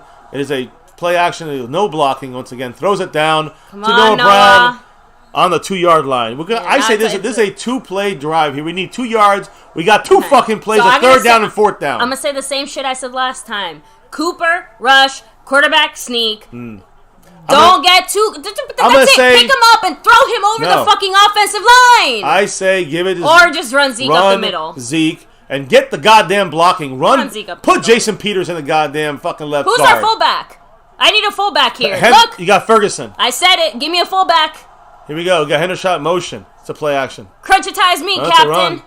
Zeke. Touchdown! Yes! There we fucking go. Yes! 1 point away from tying this bitch up. That's how we do it. Zeke doing the Zeke thing. Yay. Thank goodness. Thank goodness. Also, not gonna lie, I like that Zeke didn't do any kind of cute dance or whatever. Celebrate with the teammates. He did it there for a second. You know, a spoonful or 2. That's fine. I'll take a spoonful too. That's it. There we go. Cat 52 says Zeke's still our number 1 running back. Damn right, and that's Zeke motherfucking Elias and Jesse R. That's when you use Skeptical fan with the $2 holler said yes. Ooh. Thank you, Jesus. No. Thank you, Zeke. Ezekiel Jesus. Extra Elliott. point is good. There you go. Extra point. Oh, just messing around. I'm a skeptical fan. We gotta thank Mary, Joseph, Jesus, everybody. Yeah, I was gonna say. I don't know what names the football gods have, but it probably starts with J and ends with Ari Jones or some shit. I don't know. 13 up. 3rd quarter going to the 4th here, and we got 0. We battled back into this. Thank goodness. Thank goodness. Zeke the trucker. But seriously, thank you, Skeptical fan. Much love. Let me keep going through the comments here.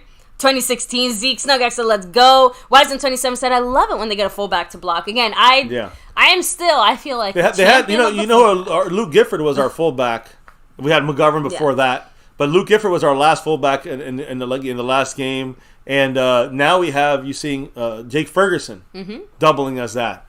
So, Andrew, just wanted to throw those out there. Some interesting. Sully in the house. What's up? So, real quick, now that we do have Sully in the house, which penalty? How do you feel about, in general, the way that the penalties have gone today? Or, just because we felt like even on both sides of the ball, like not just, they should have called that on the Giants against us. Like, we saw our Cowboys committing penalties that any other day of the week would have been called.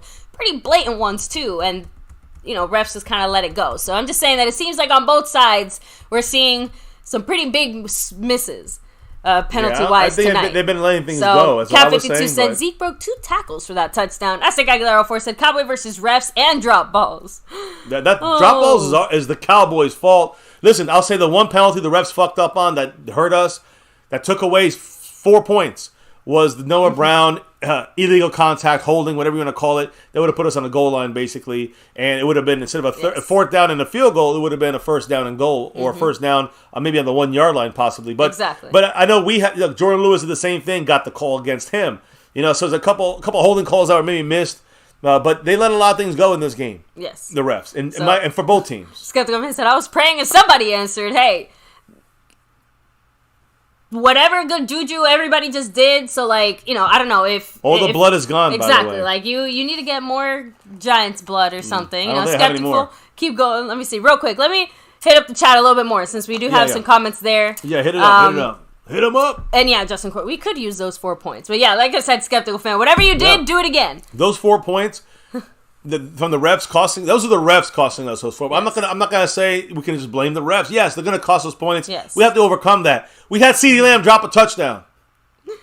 Oh, Skeptical that cost fan. us points. It's okay, Skeptical. We'll hedge our bets, and everybody just has to donate. Like everybody's got to just pick a religion and pick that one, and then just thank that one, and thank this one, thank those ones. There's some multiple, gods and some other religion. Anyway, like we said, we don't know which one's the football gods. It don't matter. Gotta be extra careful. It's the Dallas Cowboys over. Jesse R said Zeke is our silverback right now. Jared already said let's go. Kickoff. Sully 0-0 to me. 27 seconds in the 3rd quarter. Sully said, I will always say that refereeing any sport is not easy, but I 100% agree with the not called holding call against Noah Brown. When I'm refereeing, if it's gray, I don't throw the flag. So, and again, I appreciate that. I have seen that happen a few times this game. I appreciate that as well. But like I said, we on both sides. There was one on Trayvon Diggs should have been called. They didn't call that one. That's why I said, on both sides, like us committing them and the Giants committing them, we saw them. But hopefully... And I mean the first one, not the one that he got run into by Shepard. That was obviously on Shepard. Fiesta Phil in the house. Woo, summing it up. Yes, thank you and welcome to the family here at MCF. Do this on a nightly. We do these on game days every single day. 6th year of doing this. We got on YouTube for 5+. Much love to all. Hit that thumbs up and go Cowboys. Another sack coming for DeMarcus Lawrence. Almost. Not enough. By the way, DeMarcus Lawrence is back out on the field. Yeah, that's great Actually, news. give me a second. Let me double check on Fehoko. I know it's not the biggest thing in the Why world. are they but still. cheering in 20 seconds? What is there, a penalty? Flag. What? Oh, Donovan Wilson was doing something? The referee looked tired. I'm gonna reset this when the quarter ends, by the way. Penalty on Donovan Wilson, it looks like.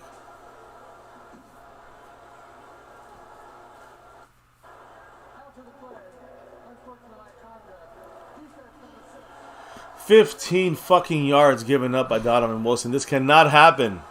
I want to know what happened, By the way, but this DeMarcus cannot Lawrence happen. was not back out. He's actually back in the locker room getting his foot checked out more thoroughly. Oh, the guy threw the ball. He knocked it down, Donovan Wilson.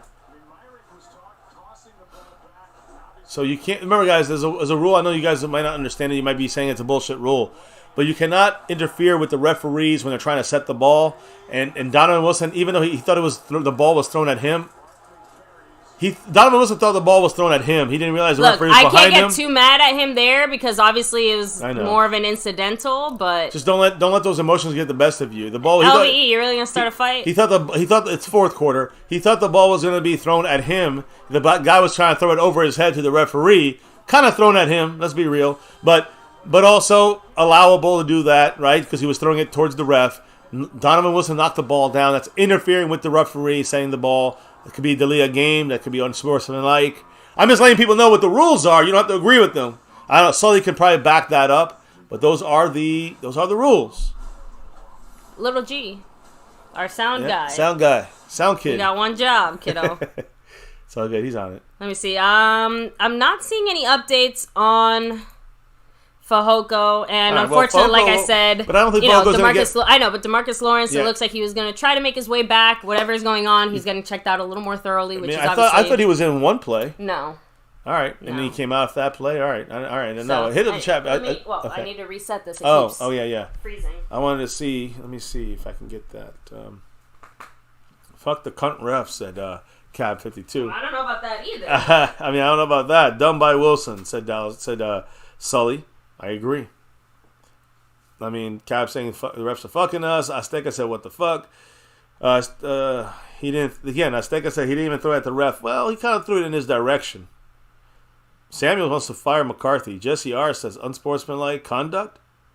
Unfortunately, yeah. Tanner Cowsey said bad calls all around each team. A lot of missed calls. I think that's the thing. I want to see equality, right? So if I see them throwing missing the penalty on the Cowboys, then they'll probably miss the penalty on the Giants. If I see them missing, a penalty that we should have a call, that would favor us, I expect the same consistency on the other side. That's all.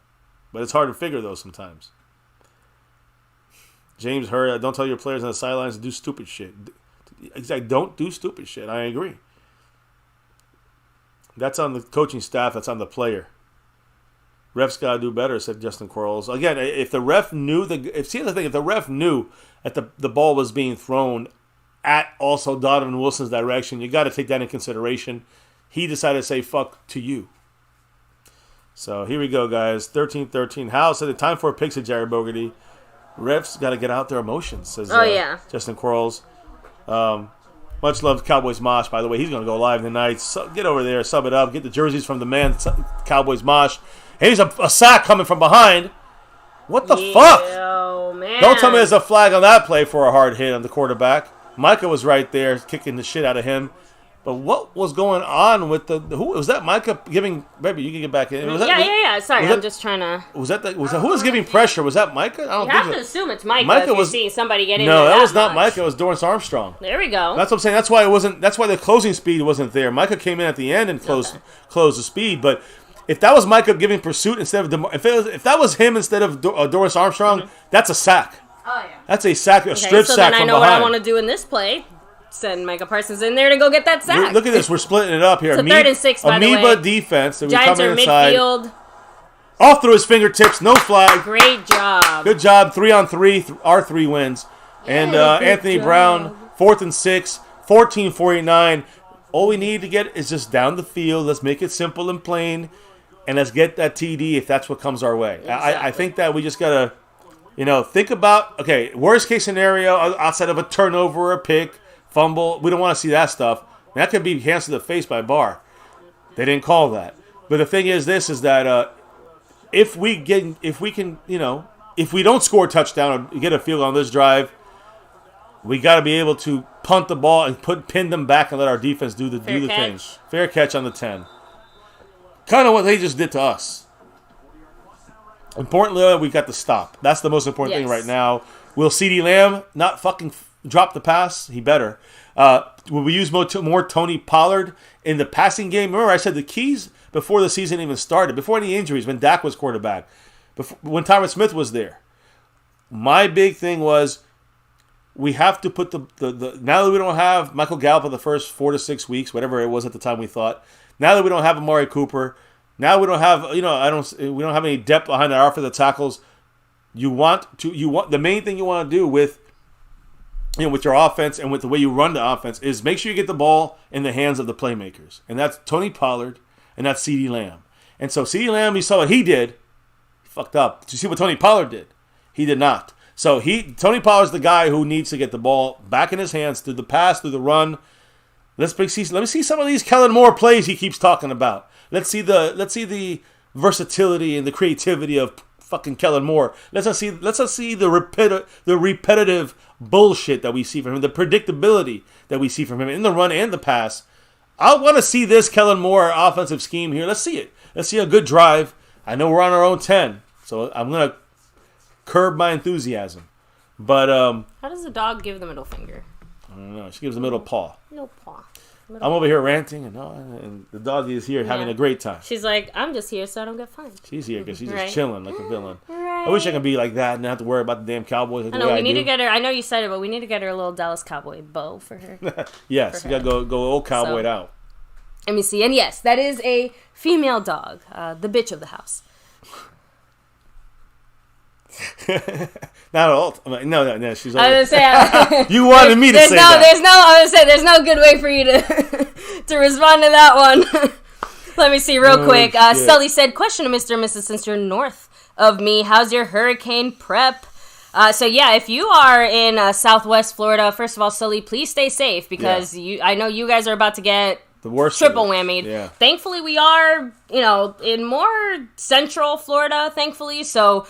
And where we are at personally, there's usually not too much flooding. But obviously, just like with anything, but we're all expected to get hit with the 3 or 4, more or less. Have to get a few more supplies tomorrow, but for the most part, we are ready to go and just. We've been obviously on it, and this will be almost like I'll say direct. You can't really direct it where we're at, but it is close to Tampa we're at, and that's where it's going to hit. So we are close. Yeah, I'm actually a little more worried for.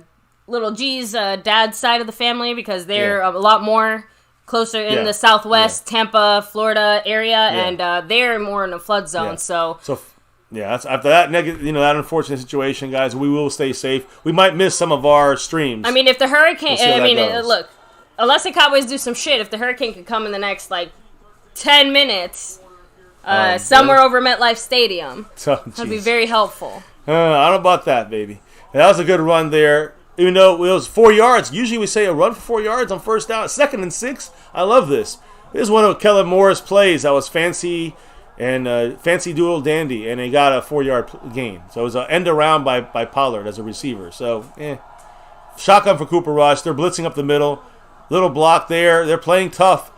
Nice catch. I'm going to say, is that CeeDee Lamb or is that Noah Brown? Noah Brown with a very tough catch. I honestly, one of the best parts about Noah Brown is better right now. When we see them, it's like, who do you think you're seeing? But Noah Brown is better right now. Right now in this game, Noah Brown has played a better game than CeeDee Lamb. I feel more comfortable and confident. I can't believe I'm saying this.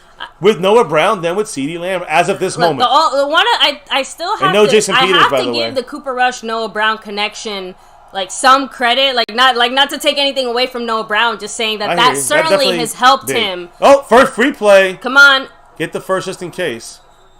I think got the first. Penalties on the Giants, a free play, and that means a first down. It's 5 yards rather than 1. So I didn't even write down the offsetting penalties because I ended up offsetting. Yeah. But let me wait for this one.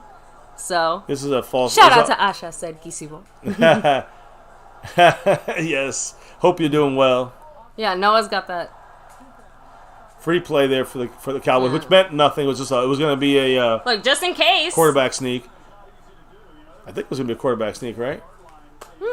Yeah, I mean, it looks like a quarterback sneak, but the Cowboys kind of stopped moving. Skeptical fan said the refs act like it hurt them to call that penalty. Like, should we throw this flag? Should we throw this? LT said, I don't like this Noah Brown emergence. This will be good for his confidence. Philadelphia, spoken like a true Philly fan. Here we go, Cowboys. We got Cooper Rush under center. Noah Brown in motion to help block Pollard. There we go, Pollard. Hold that ball, first down. You know, this is he broke like 3 tackles. And this is one of the big reasons why we want to make sure that we don't move away from the run. Fourth quarter, you have 2 fresh, healthy running backs running behind an offensive line that's doing their motherfucking job. Thank you. Farniak missed with a block, a defense that hopefully should be tired because as much as our defense has been out there, so has theirs. Again, I'm almost positive when you look at the play time, it's going to be pretty close. I think theirs has been out there a lot. Look, ours I think time-wise, it's been more or less the same. It's just that they've been able to work their way down the field a few more times than we have. Yes! First down. No, Tolbert. No, is that CD? Nice call, there baby. There we go. CD Lamb with the nice catch. Finally. That's what we need. Helping this drive here, 12-12 and ticking. Chains. By the way, Lil G. Fourth quarter, guys, and we're rolling here. We got who's in the game, by the way? Who made Pollard and CD Lamb, all right? And Noah Brown, too. Don't forget about him. But I'm saying the playmaker is supposed to be CD Lamb, number 88, and number 20, Tony Pollard. So I still want to know why they went with Farniak over Peters here. Like, genuine question. Yeah, I agree with you. That's a great question. Because I still see him out there, Peters obviously. maybe just is getting, needs a little more time to get full blast. Maybe he's winded. Yeah, he's tired. Here's a run to Pollard up the middle. And we got 4 yards. 3 yards, 4 yards. Yeah, we'll take that every single day of the week. On a basic play, now we got Zeke. William Bernie said is CD can still redeem himself tonight. Again, he still can, and I'm still counting on him to do so because that's what number 1 receivers do. When they fuck up, when they fail to do what they're supposed to do, they come back and make up for it in big ways. And right now, he's doing what he has to do, but I still feel like it's kind of the same argument you hear around DeMarcus Lawrence or other guys. He still needs to put up some of those big plays or big numbers. We got Pollard and Zeke in this one here. That's what I like. Fake run to him, and we got Zeke out there. Throw it out to Zeke. Yep, for 2 yards. All that Kellen Moorish, we get 2 yards on a bullshit play. But look, and you know what's... these are the type of cute Kellen Moore plays I can't get too mad at because doesn't hurt us too much. Not just that, but are we really going to yell at him for involving Zeke and Pollard more? Especially when we said if we don't have our receivers, let's try to involve these guys in the passing game. Yeah. Like it didn't quite work out, but these are the things. No, Jesus fucking Christ! It's not going to work every time, but we need to see some of it. The point is, it's like getting mad that if we run outside, it got stopped. Right, but this is the Kellen Moore way of using both those guys. That's all, and I agree with you on that. We need to keep seeing it, oh, man, please no penalty on CD on that one. Predictable play. That was not good. Now it's 4th and 4. What do you do here? We're going to kick a long field goal? I don't think we're going for it. Of course. That's what I would do. But that's a horrible play call. Horrible route run. I mean, that's just horrible. And a horrible pass. Let's be real about that. But even if it was a good pass, it made no difference. We're going for it. I have to say, I'm not sure how I feel about going for it here. Well. Okay. Little G! 4th and 4. Little G can do what he needs to do here in a minute. I know there's a dog. I know. But she also can wait. Let's see. All right, so trips left. It looks like we call the timeout. Timeout Giants. So good on that side, guys. It wasn't us to use the timeout. And that's actually the best thing about that whole sequence there. So 4th and 4. Listen. Here's the thing. It's a makeable thing for the Cowboys. What would you do? Because are you going to do that run play again? Because I think it depends. If the Giants pinch in, then you may do the outside run. But I think for the most part, you have to send someone deep. I have 2 things in mind. One of them I'm not a fan of, but I could see them doing it. And the other one is probably maybe the safer move. So the safer move is probably to get the ball to Noah Brown somewhere there close and let him, You know what I mean? Like a short little dump down type of pass and let him fight for the last yard or two or something. What about punting it? But or again, we're talking about what we do if we go for it. I'm gonna say something you might not like. Where's Hendershot? Where's that tight end safety blanket moment he's in there. that would be critical? We're going. Big hit, big catch. He made it though. CeeDee Lamb redeeming himself. There we go. Okay, so basically what I said with Noah Brown, they did with CeeDee Lamb, which is more like I said. That's the safer bet. I thought that was the one you were gonna say about the more of the like the one I wasn't gonna like. I thought it was they're gonna target CD just to redeem him. No, my point is quick up to the line of scrimmage. Quick play. We got everyone sleeping. Oh, there. Good job. Is it Hendershot? Yes. Oh shit! The Giants hit their own helmet. Hendershot jumped the guy. 24 doesn't know where the fuck he's at. And again, that's what I was trying to say. Like, you are if doing you want to go here. for the safer bet, NCW. you can go. SnugX was right. Like I said, if you want to go for the safer bet, you go with.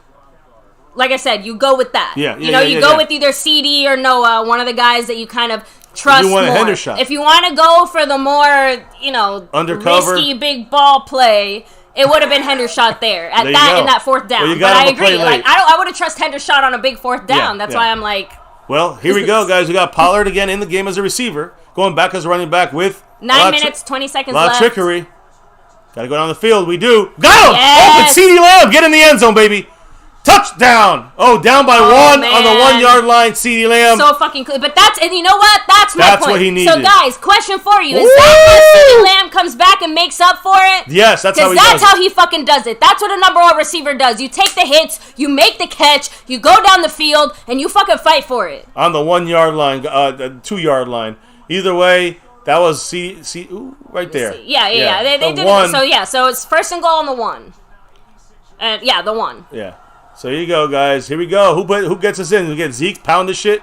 I don't know. Look, CD should get it. Zeke got his first. You want to force it that way, but even a shotgun. Zeke has his first touchdown already of the year. He does. Today. Quick throw back to CD. One-hand touchdown. Yeah. Oh my God! What did I fucking tell you? What did I fucking tell you? You did it, baby. You called the fucking drive. Suck eggs, Giants. You called the entire fucking drive. Yeah. Dez is going crazy. You're going crazy. 888, 5. It's all right, man. He redeemed him. Hey, he officially redeemed himself. He did. Here's a redeeming. Wait, we're up by 7. One-handed catch. Wait. Baby, watch this play. Look at this one-handed catch.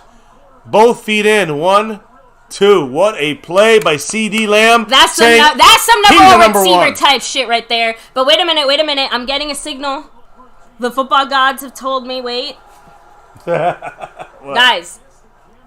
Strip sack fumble. Strip sack. That's what's coming next. Pick 6. Turnover. My point is, it's coming. It's coming now. It's coming now. Well, which actually reminds me. Let me check on the DeMarcus Lawrence update real quick. But 19 points is that's on the board here. He said, "Skeptical fan with a $2 holler. Never doubted CD." In a second. Never doubted CD for a second. I'm not going to lie. I doubted him for a second. Yeah, I doubted him. I have no issue saying I doubted him. Because he was giving us doubts. He was giving us reason to doubt. Make that extra point. We do. Damn, that was almost blocked too. So again, great job there. 2013. Man, by the way, I think do you remember? Ooh, look at that. They're showing the miss. What was your score prediction? Like, I know we kind of were 2013. I think mine was it. I think mine was 28-24 or something. Yeah, it was a little closer, and I did give the Giants a few more points than I think. I said 2013. I said 17-13 was more. I didn't even get to mention this, but I love that Dez is wearing a Diggs jersey. I know. I didn't even get to touch on that. Love it. You know. Madman said, "Pick one, MCW." No, that's the point. You hit that. Maybe you literally called that. We're gonna get all 3 of them. That's the point. We're gonna get a strip sack. We're gonna get a pick 6, and then we're gonna. All right, now you're going crazy. But I will say on that drive, you called it before it started. As it was going, you called it. At the end, you called it. You called every level of that, baby. Fantastic. Yay for me, but also, like, should we be worried? Well, I think it's... Do I know our team that well? I think, well, you do. And listen, baby, Kellen Moore fit the script for what our players can do. He did it in every single level. It was running, throwing it back to the guy who's supposed to be your number 1. We fucking game plan for that. That's what I wanted to see. They didn't do that with Amari last year. They didn't game plan for anybody. So now they're game planning for CD, and they're going to stick to that. So I that's Kellen Moore. And I'm going to give him, I'm a big anti-Kellen Moore guy, but as far as being thrown into the mix too fast, I've been saying, maybe in 10 years he'll be a star offensive coordinator, but he's not that now. Still, he did the right thing here, and I think that's a lot of, kind of like pushing from McCarthy All right. on the head coaching side. But either way, it's done. I love we you need guys. to see that. Yes, seriously, I can't say how much I love the chat. What do they say? You guys Let's are hear it. cracking me the fuck up. What do they say? I want to hear Let's it. see. I can't see Justin this. Kroll said, "I've never ever doubted that man. He was just in his own head. That's all." I admit I doubt him for a half. That's what happened. I was about to say my account must have gotten hacked earlier with all that CD slander. William Brady said that was the greatest catch of CD's career. I'll never doubt him again. Even over that Minnesota game, because that was a great catch. I'm calling it right now, guys. I will absolutely still doubt CD Lamb again. It's only week 3. You gotta give me some time here. Here's the thing. I think he shut me up. He shut me up. I think here's the thing you got to think about CD Lamb. I think this drive right here is kind of put him on the map in the sense of his own mind, and in his own mind, not just for us to see, but in his own mind. I think he feels comfortable and confident now. He knows he can do it. Whether it's Dak or Cooper Rush, he can take over even after a big mistake. That's probably the best thing that could have happened to his career, which has happened in this entire game. Look. Have the horrible first half. Horrible. I mean, horrific first half. And the cause for doubt is real. There's no embarrassment. But like I said, what do number 1 wide receivers you do? called that. They have to come back. They do. And they have to make those He plays. just showed me he's a number 1 with the comeback. You said it, baby. His comeback on this is exactly what he needed this year for a kick in his ass. Especially. A good kick in his ass. Especially, and yeah, guys, it comes down to other things. You guys said when we don't have DeMarcus Lawrence out there anymore, other guys got to step it up. When we don't have Dak Prescott out there, other guys have to step it up. No Dak, I mean, no Tyron, no Dalton Schultz, no Michael Gallup, no doubt, no diggity, no problem. Hey, listen, little problems, but listen. The point is no consistency. Like I'm bringing the hype. I'm just excited, guys. Look at the showing Micah step behind this entire game. They're double teaming him. They're chipping him. The Giants did a good job against Micah. Again, and quick plays, quick huddle, keeps him off the field or keeps him tired. Remember, he's still, I still feel like you can tell that he's not playing to his usual level just because, his usual level is so intense. He's still playing really great. Well, this was the defense, guys. Now this is what we wanted. The deep. There we go. Wilson. Making a little up for his mistake. Wilson's had a good game other than Except for his dumb mistake. But that was offsetting. Other than the mistake. Guys, that wasn't offsetting. That was Sam Williams offsetting. My point is that, he's had 8 different positions for Micah Parsons. 2 quarterback pressures and 1 tackle. That's all he has. But he's been in 8 different spots. And see, Cap52 said what basically you're saying. It helps CD's mind because it helps him realize that it's just another day. Just play football like you've done your whole life. Tank is back. Marcus Lawrence back in the game. Thank goodness. They're Second and 9. They're doubling him. And what's going on? Micah is getting handled there. I'll say that. Fumble! Cowboys got the ball! Malik Hooker got a fumble? Yes. Oh, come on. Are you kidding me? Let's review that shit. Can we challenge it? We can. He can challenge it. Hold on. Let's see it. He turned around. He had the ball. 1, 2. That's a catch. I'm sorry. Challenge that, and I'm willing to risk the fucking timeout. Yep, me too. Where's that? 1, 2. We haven't even brought these out all year so far. Woo, there it is. The red flag comes out. It should. Throw that flag. And by the way, who had 2 interceptions yesterday in our game? In our simulation? Malik Hooker, right? Yes, Malik Hooker had 2 of them. So he gets a fumble recovery. Somehow little things come true. Let's hope. Oh, we're not gonna challenge it. McCarthy, challenge that shit. McCarthy, please. That's so close. You challenge it. He's gonna save his timeout. Oh wait, please tell me you challenge it. 2-minute warning. No. It's a flag. You can still do it though. I don't know if you can do it yet. I don't think we can still challenge it. Delay a game. I don't know if you even challenge it now. I don't know if you can. That's I'm not sure.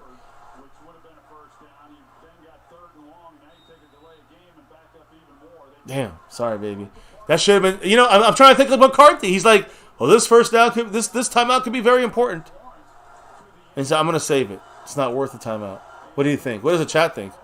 Momentum. Damn. Bullshit. You're right though. 3rd and 14. If we get momentum here, if we get a stop, well, we gotta get a stop. We would have been Micah on in the their middle. fucking territory. Micah in the middle, getting through there. We would have been in the red zone. Gotta make the tackle. Gollard. Another fumble? No, is that incomplete? That one's incomplete. Okay, that one was, I think, a catch. We could have had a bad bitch. We could have been right there on the 25. I agree with you, baby. I'm so happy I have a bad bitch. Damn, McCarthy's balls. They hang very up high. Must have left them somewhere. Not down low. Here we go. Anyway, whatever. 4th and 14, we get this ball back, and it's turpentine, baby. Turpentine.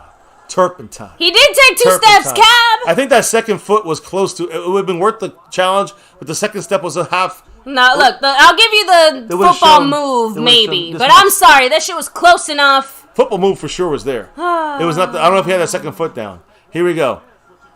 Here's Turpin. Can he get this? He can. He goes up the sideline. Gets us 20 yards, 30, 40. Turpentine, baby. Yeah. Turpentine. Okay. So you know what? Turpin did what McCarthy didn't have the fucking balls to do. Got us on the 30. Did I just say turpentine? Yes, but I'm still mad. I'm sorry. Give me love. Turpentine. Still mad. Game changer. Right there. That's how you help your. How do you help your offense? I said this the whole fucking year. The return game. Turpentine. And again. One play. One move. The guy's incredible. Doing his job. Twice in his 3 games. Twice in 3 games, he was a shoelace string away from going for a motherfucking touchdown. One in the kickoff. Yep. I know one was in a punt return last week before the half, and that was the other one right there. He had a good one in the kickoff. Oh, is that Fehoko? I can't tell. Where is he? There on the down here. Is that him? It's 81. It is, but either way, we ran up the gut. I know. Yep, no, it's McEwen. McEwen. Okay. No, just saying, because I have not seen Fehoko, and I haven't really seen an update since his shoulder injury, and I know a lot of you guys are big fans of Fehoko. And it seems like we were trying to work him in a little more, too. Yeah, but, you know, that end, well, I agree, but Fehoko is still like, Tolbert was the one that got the snaps over Fehoko. There's Fehoko on the sideline. Okay. And Tolbert's still over him. What's the chat saying about Turpentine? Everyone's saying it. Turpentine, baby! Turn. Woo! Turpin. I've been saying that. Let's fucking go. This helps the offense. No matter what happens, if they don't fuck up with a turnover, we should get a field goal out of this. That's it. That's 3 points from Turpin. That's a 9-19 last week. Come on, snap the ball. 2-1. We got to snap it. Ooh, that was so close. So run up the gut again. Zeke gets the first. Almost. To try to get the ball out. Inches. Third and about, I'd say 30 inches. Guys, 6:37. We got the ball. We got 3 points here sitting right there for us or more. And that puts a 2 point. By the way, Cat 52 said he won't move and he would have been home. He was home. Turpentine. Damn. Turpentine. House Nelson said that we are the only ones who can mess this up for ourselves. Correct. That's the way it's been this whole fucking game. And we did fuck it up the whole first half for ourselves into the third quarter. This fourth quarter, we've turned it up a notch and people have been playing better play calling, better execution, better everything. Nice play action there. There's a little mix up there. It looked like some interference in my opinion. Again, that's the whole point of the throw. Noah Brown was bogged up by 4 people. He was banged around. There was no call. Yeah. I agree. I saw that, but you got to overcome the ref. So you just a throwaway play like that. Kellen Moore told the ref, "What are you looking at? What is he? What do you do here? Yeah. Third down. I say you go for it. Grow some balls for once. I know two. Look, we got Zeke. They'll probably gonna take the easy, whatever. Yeah, they are. They can't rely on the fucking refs to make the call for you. That's why I hate. It's more about the fact that when it's again, you have to remember when it's that obvious. Points. This is 44. This is his biggest issues. It looks good to me. Yes, my goodness, baby Maher made it. 23. That's 13. That's the one kick he's that's had, money, baby. Right he's missed 59. He's kicked 61s. But those 40-something ones, baby, that 44-yarder had my heart. Like that's been the most. Yeah, more than scared. that 59-yarder. More than any kick he's had this year. That's been the scariest kick he's taken this year, and he nailed it. So, by the way, I hate to say it, but the entire chat's saying, "What the fuck? No flag there." So, Sully, if you are still here, I know, refereeing is hard, and I know that there's no flag. Close things. I agree with no flag. I don't think there should have been a flag there, guys. I'm sorry, kill me for that. But baby, he was. Listen. The first 5 yards, you are allowed to what? Mm-hmm. You can't hold, but you're allowed to bang into the guy. They were just banging into him. And when you get banged into, it takes you longer to get out of things. Yeah, they're a little handsy, but they've been calling the whole game with not many interference calls like that. So my point, but you know what? That doesn't make me feel better because everyone in the chat's saying it. They're gonna let him get away with another fucking pass interference. Was that pass interference? Or was that within the 5 yards? That was within the 5 yards. To me, it looked like it was within the 5-yard range. So within 5 yards, he came out of that break very slow. And Cooper Rush almost threw it away just to his direction, assuming he was going to get a penalty. That's the mindset that gives you the fucking L. You understand? You go for the win. You try to make the fucking play. Here, let me go ahead and hit up the chat real quick. That bullshit, guys? Come on, that's a weak Sniper said, mindset. I'll take the 3. Scorpio said, refs need to be called out and fired. Tired of the bullshit. Justin Crow said, we're getting kind of screwed by the refs, so thankfully we have a nice cushion lead. House Nelson said, Maher is goated with the sauce. Jesse R said, tomorrow's headlines. Referees, yes, we missed some bad calls. Turnover time, said Mosh. Hell yeah. I'm with James Hurst said 3rd and inches and you throw. See, again, that's the one thing you might want to think about. Maybe that's the bigger issue. Right? I mean, I know we don't mind the throws here and there. And so, but that play just seemed that the Giants knew us from the start. We were in shotgun on the Yeah, Wisen27 said, we run all the time up the gut, but on 3rd and inches and 4th and inches, just know, like, that's when we decide to not do that. We'll say, wait, let's rethink things. So, LT, please do not, like, I need you to delete that comment. Actually, in fact, no offense, I am going to delete that comment because the game is not over. Yeah, thank you. Delete that. The game is not over. Nothing personal, LT. That's this negative game is juju. far from over. We didn't win it. And by the way, I see what you're trying to do, LT. That's what they do. That's what the Eagle fans love to do to us. They like to instill that false confidence. He wasn't even being mean either. I know. He really believes the game's over. Yeah. But we don't. So, let me see. Jason Renfro said it should have been defensive holding. Clear hold. We could have had the first. Let me see. 2 drops. Yep. Montana 808 said, major tryhards. Oh, let me see. Jesse R said, MCW, isn't New York tied to the mob? These refs are bot. So, and we're overcoming the hey, look. And guess what? After all that bitching, and I hear it, I think for the most part it was the right call. So, look, but I think we overcame it. Altino is more on your side. You have to assume that they're not going to call it. We overcame it. That's the point. I mean, we had to have Maher make them. Yeah, Montana, let's hope so. Cowboy defense going to finish this game up right here for us, guys. Dan Quinn had some issues today, I think. Especially on the quick, he didn't handle the quick huddle. I think he was willing to take the hit on that because you really can't keep that up, sustain that for an entire game.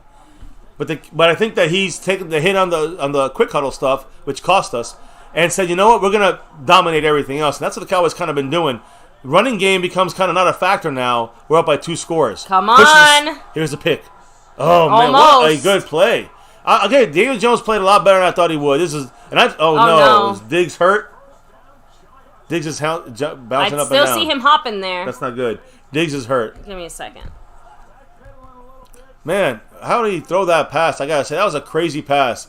He hurt his leg there, twisted it, maybe he fell on it.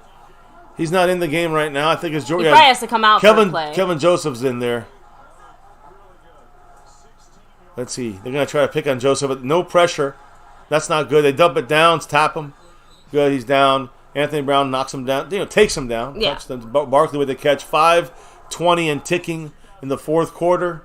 Up by 2 scores. Yeah, it seems like Diggs might actually be actually banged up this time. That's not good. Because this is the ankle area. It looked like the way he landed on his own ankle. It wasn't like he rolled on his ankle. Oh, it's a quarterback sneak and they're ready for it. Good hit by Donovan Wilson. He's a running back now. There's no flag there. Yeah, I see. The first thing that Wilson said when he got up is, don't call that flag on me. Yeah, there's no flag. But he was just like... It's a reflex. It's a reflex. No, but he's a running back. He went even forward on that play. He didn't even slide. But we have seen them call that penalty. You're right. That's why I said he stood up. He was like, I'm not fucking with this. That's a false start, no? 4:40 to go. I didn't call it. There's the mark. Armstrong! Doris Armstrong with that Sizak. Yes. Is that 6 sacks? 6. Do we have any turnovers this game? No. Technically, no. So 6 sacks. I needed to get to 10. There's a flag, though. It might take it away. It's a defensive interference or a hold. Unfortunately, I did see what the penalty was because I was looking for a Trayvon update. Kelvin Joseph has a face mask. Damn. Penalty. That's 15 yards. That's the worst of all fucking penalties on that play. So no sack. No sack.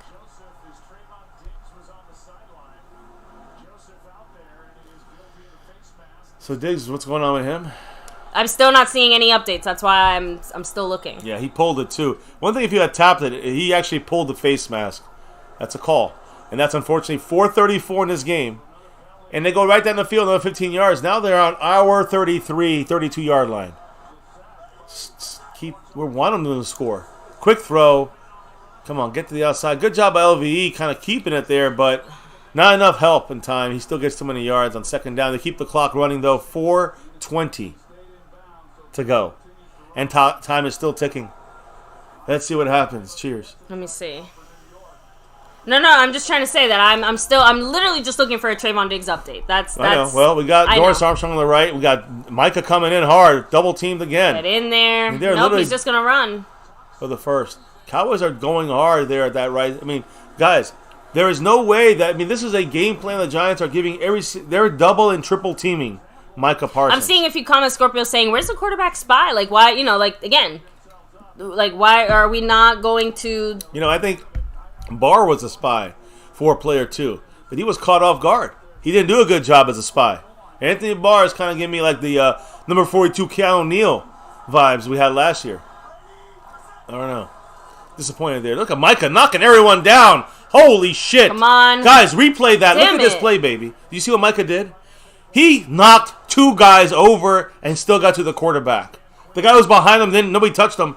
I think Barr. I think it was Barr. No, it was Micah. Look, Micah killing both. Knocked him down. Micah killed Breida. Number 31 was knocked off his... Micah opened the lane for Barr to come through. I've never seen a guy do that to a player. Micah just killed the player on the field. Yep. Number 31 was destroyed. See, Wiseman27 is saying they're keeping Barkley fresh, so, just watch him. Breida's out there. No, Breida's still... No, Barkley's not even out there. Breida's out there for pass protection. They're going to give that to Micah. Micah's got to kill him, too. Come on, my little amoebas. Oh, Mike. Oh, Donovan Wilson. You got to get that sack, Donovan Wilson. 3rd and 10, my goodness. I think, are they counting it a sack? No way. Okay. Either way, But Donovan Wilson was there. He should have had the sacks and the almost sacks. Man. Golston's got Golston hurt there? I know that was Donovan Wilson again. He ran over Wilson's Breida. Again, outside of that penalty, great game by Wilson. Also, really glad to see Tank out there. Micah and Golston healthy, out there. doing okay. That was Golston, that, on the hit there. What do you mean? No, on that hit, that was Golston. He kind of walked out the field. Golston's out, but you said DeMarcus Lawrence is in? That was DeMarcus Lawrence. Last one, baby. Oh, Sam Williams is in. Oh, my... That's a hold! God. Thank you! And there's a sack by Donovan Wilson. That's a sack. Call him down. Please don't call a horse collar. Hold on. No horse collar. Decline the penalty and take the sack if they called it. Let's hear. Donovan Wilson's a spy now instead of Anthony Barr. That's the change they needed, and Dan Quinn pulled it. Let's hear. It should be a hold. Whoever's blocking Odigizua, and that should be a sack. That should be a sack. Decline it. Let's see what happens. See, Mike McCarthy is saying intentional grounding as well, holding as well. Sack. Does that count as a sack? Because you take the sack. Intentional grounding kills the play no matter what, and it takes you back 15 yards. Yeah, I would take the intentional grounding even if it means you don't get the sack. True. Which, it sucks for the player stat-wise, but it benefits the team overall. Well, there's my 7th sack gone. Nothing stopping you from using Wilson as a spy. That was my 7th sack right there. Come on. Look at this. He just pulled him to the ground. I know. And then Donovan Wilson with the great sack here, or it should have been, I think. Look, I'm just glad that there wasn't a penalty there either. There's no sack because Wilson had this look on his face like he was in a different dimension after that. They're going for the field goal there, which can make it a 1-score game. So what's the difference between the intentional grounding penalty and the holding? Because the holding is just back 10 yards. You get another play. Okay. It's 51 yards after the penalty. 51-yard field goal. That's not hard at all. Gano makes 50-yarders easy. 50 to 55, he's very good. But hopefully it's bad luck for him. Miss it, you bitch. Right down the middle. It is. Yeah, so now it's a 7-point game, guys, but there's 3 minutes and 37 seconds left. It looks like somebody's hurt. Yeah. Shit. Might be hurt here. I don't know what happened. Don't want to see any flags or anything. He fell down from the force of his kick. So that penalty and all that stuff that happened there. Yeah, he looks like he's limping a little bit. Yeah. I hope he's all right. They have to have somebody else kick off for them. And now, again, that extra point becomes a 2-point conversion if they do ever get it. El Tino brings up a good point, though. His own guy hit him. His own guy stepped on his foot. His right foot. Nah. His kicking foot. So. By the way, El Tino saying, Osa had to beg for that flag, too. Like, I'm telling you. They didn't just give it to him. And LT said that, right? He had to ask for it. LT said that, right? Philly fan LT? LT, no. I said El Tino. Oh, I think you said LT said that. No, El Tino. Okay, yeah, you're right. It feels like the Cowboys have to hope every single play that there's an obvious penalty. The Cowboys have to hope that the flag comes out.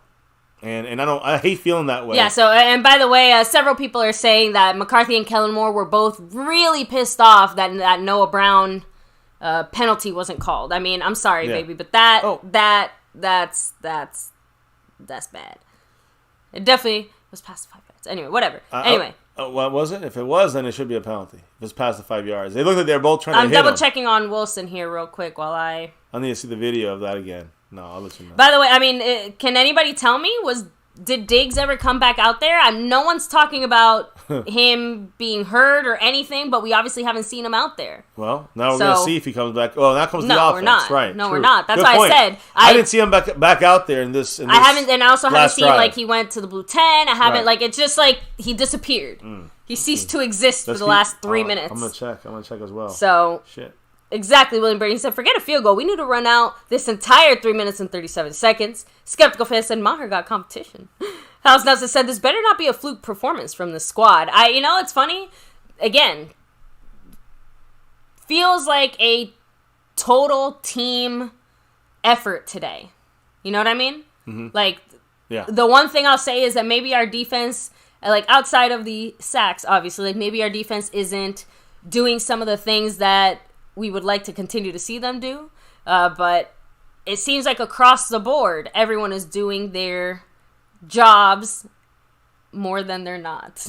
I agree. No, I agree. I sounded really stupid after I said it. I'm sorry, guys. Oh, man. I mean, I'm going to say this. He gets hit definitely within the 5 yards. Noah Brown.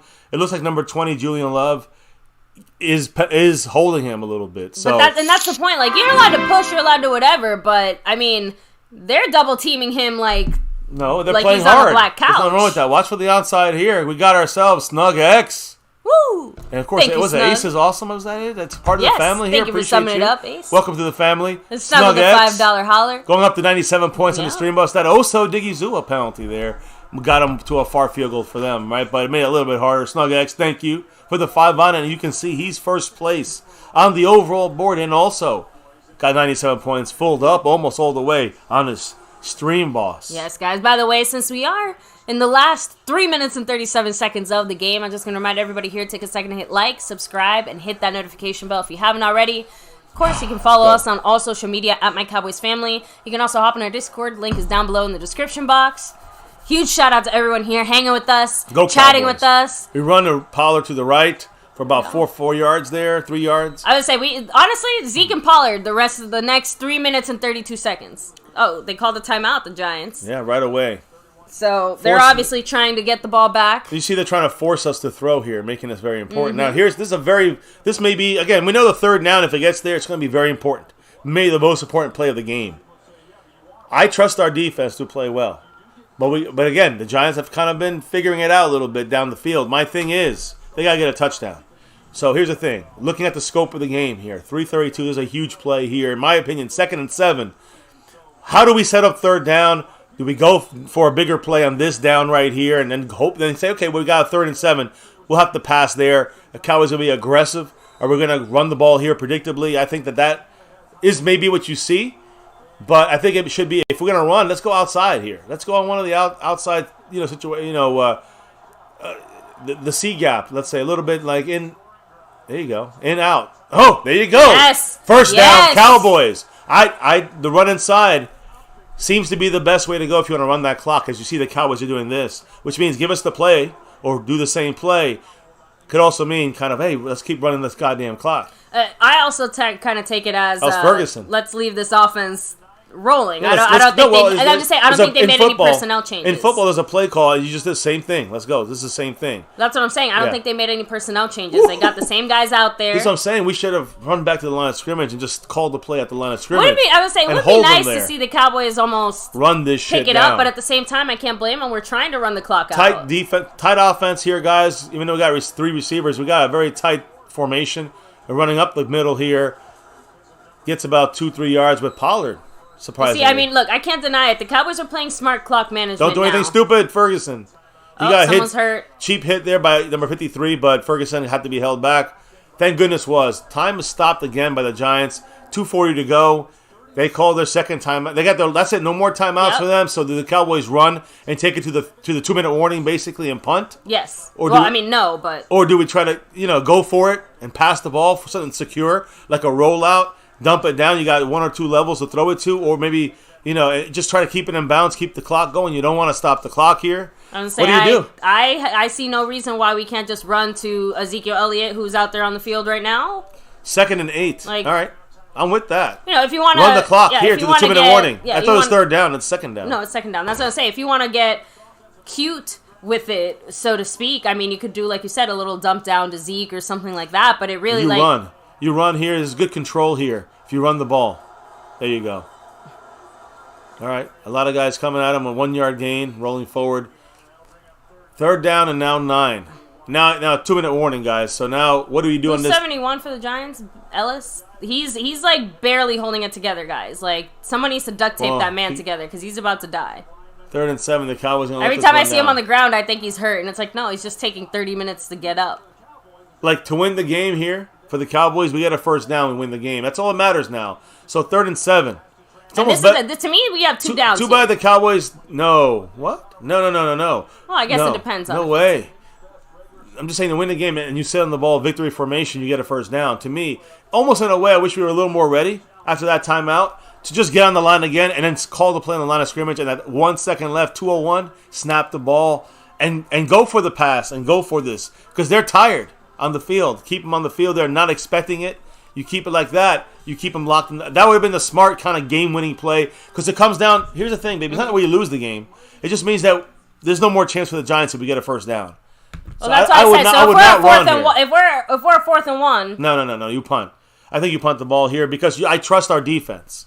And the Giants, no timeouts, have to go with Daniel Jones, have to get a touchdown.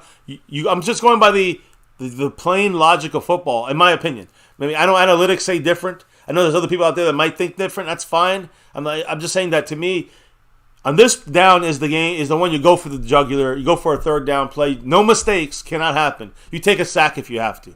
But you don't. Probably run it to Pollard. If you run it to Pollard on 3rd, I mean, if it's a creative run, I don't mind it to an extent. But I think you got to try to go for that first. You get that 1st down, the game's over. You sit on the ball for 2 plays, you say goodnight, go Cowboys, and we're 2-1. But if you go for it, there can be mistakes that can happen. You go for it, you get the 1st down, you get the game's over. If you don't get the 1st down, the clock stops. If you get tackled short, the clock goes another 20, 30 seconds. You punt.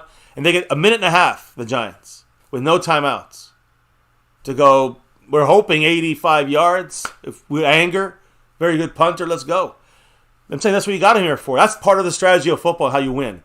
Worst case scenario, that's what's got to happen in that sense. If we can't get the 1st down. I just want our offense to punch him in the mouth. All right, you can run the ball. Running the ball is a way of keeping the clock moving. I agree with you. I know. I'm just saying, like, it's a short pass or a run. Sometimes the things that I want don't necessarily make logical football sense. You should go for the smarter play, but that my heart doesn't want to play smart. My heart wants to punch the Giants in the face. Can we get 7 yards? Can we get 7 yards on the ground? Yes. All right. What if the Giants play everybody in the box? You just run because everyone. I'm saying this where. Okay, then run Cooper Rush. What? Like I just look. My point is, I don't care who the fuck needs to run to get us the 1st down. Okay, like this. I got it. The point is, run in that direction and get the 1st down. My point is, it's not that easy, and that's why. Okay, then I'll go back to my original. You can alter the play. My original crackpot. When you got the play on the line, who do you throw to? Hendershot. So let's see that tight end, baby. 3rd or whatever, give it to me. You like those tight ends. Anyways, here we go, guys. The game is on. 3rd and 7. We'll see. The Cowboys look like it's a run. It's a play action, going safe. Got Jake Ferguson. Can we get it to him? We do. Stay in bounds. He does not. Does he go out of bounds? They stop the goddamn clock a yard short. Now we're out there where you're set here. 4th and 1. What do you do? Look, they're probably going to punt. The smart thing is to punt. But those 30 seconds we don't get to take off the board kills us there. That's big that he got tackled out of bounds. I know. And again, too bad he just didn't he tried. I get it. I know he wants to. It's a 4th and 1. No. I want to go for it so bad you have no idea. Okay, 4th and 2. Hendershot. I know we're not going Ferguson's pissed, but I want to. I know, baby. I know. I'm with you, too, to some extent. Look, I know all the very logical, reasonable reasons you shouldn't go for it. You know what? Brian Anger. Taking a penalty here. Run it. Brian Anger is taking the penalty. This is on purpose. Again, I know you don't like these penalties. There's 2 penalties that are on purpose here, by the way. Well. But 4th and 2. Doesn't matter. 4th and 7 now. and we're punting Brian Anger. What did I say? It's about special teams. We got to block for him and all that stuff. Very important. But he has to get a good punt here. It's all about the punt here. Possession. The defense is our strength. We should have confidence here. He's got a fair catch it inside the 10. Don't touch him. Come on, Kelvin Joseph. If that's a penalty on him, it's 15 yards. We lose the great play there. He touched him. He punched him in the chest. The ball bounced out for a second, but you still can't touch him. Joseph went late here and punched him here and touched him. And they're lucky they didn't call. Again, you talk about bitching about penalties, guys. That is a penalty for 15 yards from that spot. Now, instead of the 9-yard line, you add 15 to that. You add the 24. Changes the whole goddamn thing. Defense now gets the teeth out. Minute 45 to go. Here we go. Well, I guess we have a minute and 45 to get a turnover. They have to get a touchdown. And their kicker's hurt. Let's see. Cowboys are getting pressure again. And almost another sack. Throws it last second. Makes the catch on 3-on-3. This time won by Shepard. I thought Anthony Brown almost had a pick there. I know. We have that pressure coming, but Cowboys got to remember they're gonna be going fast the rest of this game. There's no more I'm tired bullshit. It's you got to be ready to go. Look, this is the last bit of juice you got left in the tank, and you got to leave it all here. I trust this defense. I got to trust the defense. Some pressure, but not enough. Incompletion. Nice job by Anthony Brown there. Great coverage by Anthony Brown. That was like the most bizarre thing, though, because like the Giants guy's facing this way, but like Anthony Brown was like facing the I don't know. They like tumbled over. Like that was crazy. Oh, he went for the pick there. And again, it was a bad pass by Daniel Jones. Good job by Anthony Brown for trying to go for awareness, the pick, though. 2nd and 10. Got to have good defense here. Got to have Malik Hooker back there. Got Donovan Wilson. I think he's kind of floating in the intermediate. I was a hybrid linebacker, safety kind of guy. It's more about the front 7 and Micah Parsons here on the left side. False start. There you go. Good. Micah caused that false start on Evan Neal. For a second, I thought it was on Micah. No. Evan Neal with the false start from Alabama, rookie. First round pick for the Giants. Going to have a great career. Right tackle, though, is getting worked this game by DeMarcus Lawrence. Now Micah's turn. Let's bring it. Here it is. This is what it's about. Micah's going to bring up the heat, I think, here. They're going to double and triple team him. That's why he's been quiet, guys. And, of course, he's been sick, a little bit slow on the overall linebacker kind of role. This is what a bad game looks like for Micah Parsons, basically. That's our point. But Micah's coming here. I feel something here. I feel Micah and this defense going to come. Hey, second and 15. Micah coming. On the outside, getting chipped again. Taking the blocks up. Interception! Is it a pick? By my guy here! Trayvon Diggs for the win! Is it a pick? It's over. Yes, it's over, baby. Okay. They call it a pick officially. Woo! It is done. I know. I just did it hit the ground? Pick number 1. Penalty? Baby, what did I say when I chose this jersey? Today. I said, I feel something today. It's been what? I mean, he hasn't been talked about these first 2 games? I said, this is the game. Talk about ending it on a high note. Wait, no. An injury, unfortunately for the Giants. Really bad one, too. Low note for them. And Daniel Jones looks confused. But that's a win for the Cowboys. I need someone to meme that. His face, yeah. But again, guys, Trayvon Diggs doing Trayvon Diggs things in coverage, watching, having a great year, isn't he? Again, they fell. He's aware, though. Jumps the route. Pick. Let's see if he got an interception.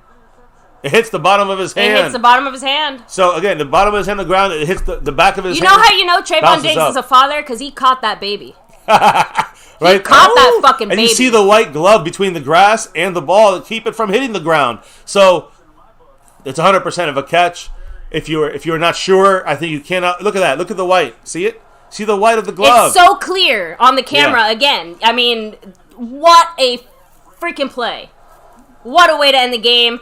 Go Cowboys, baby! 2-1. We get the victory.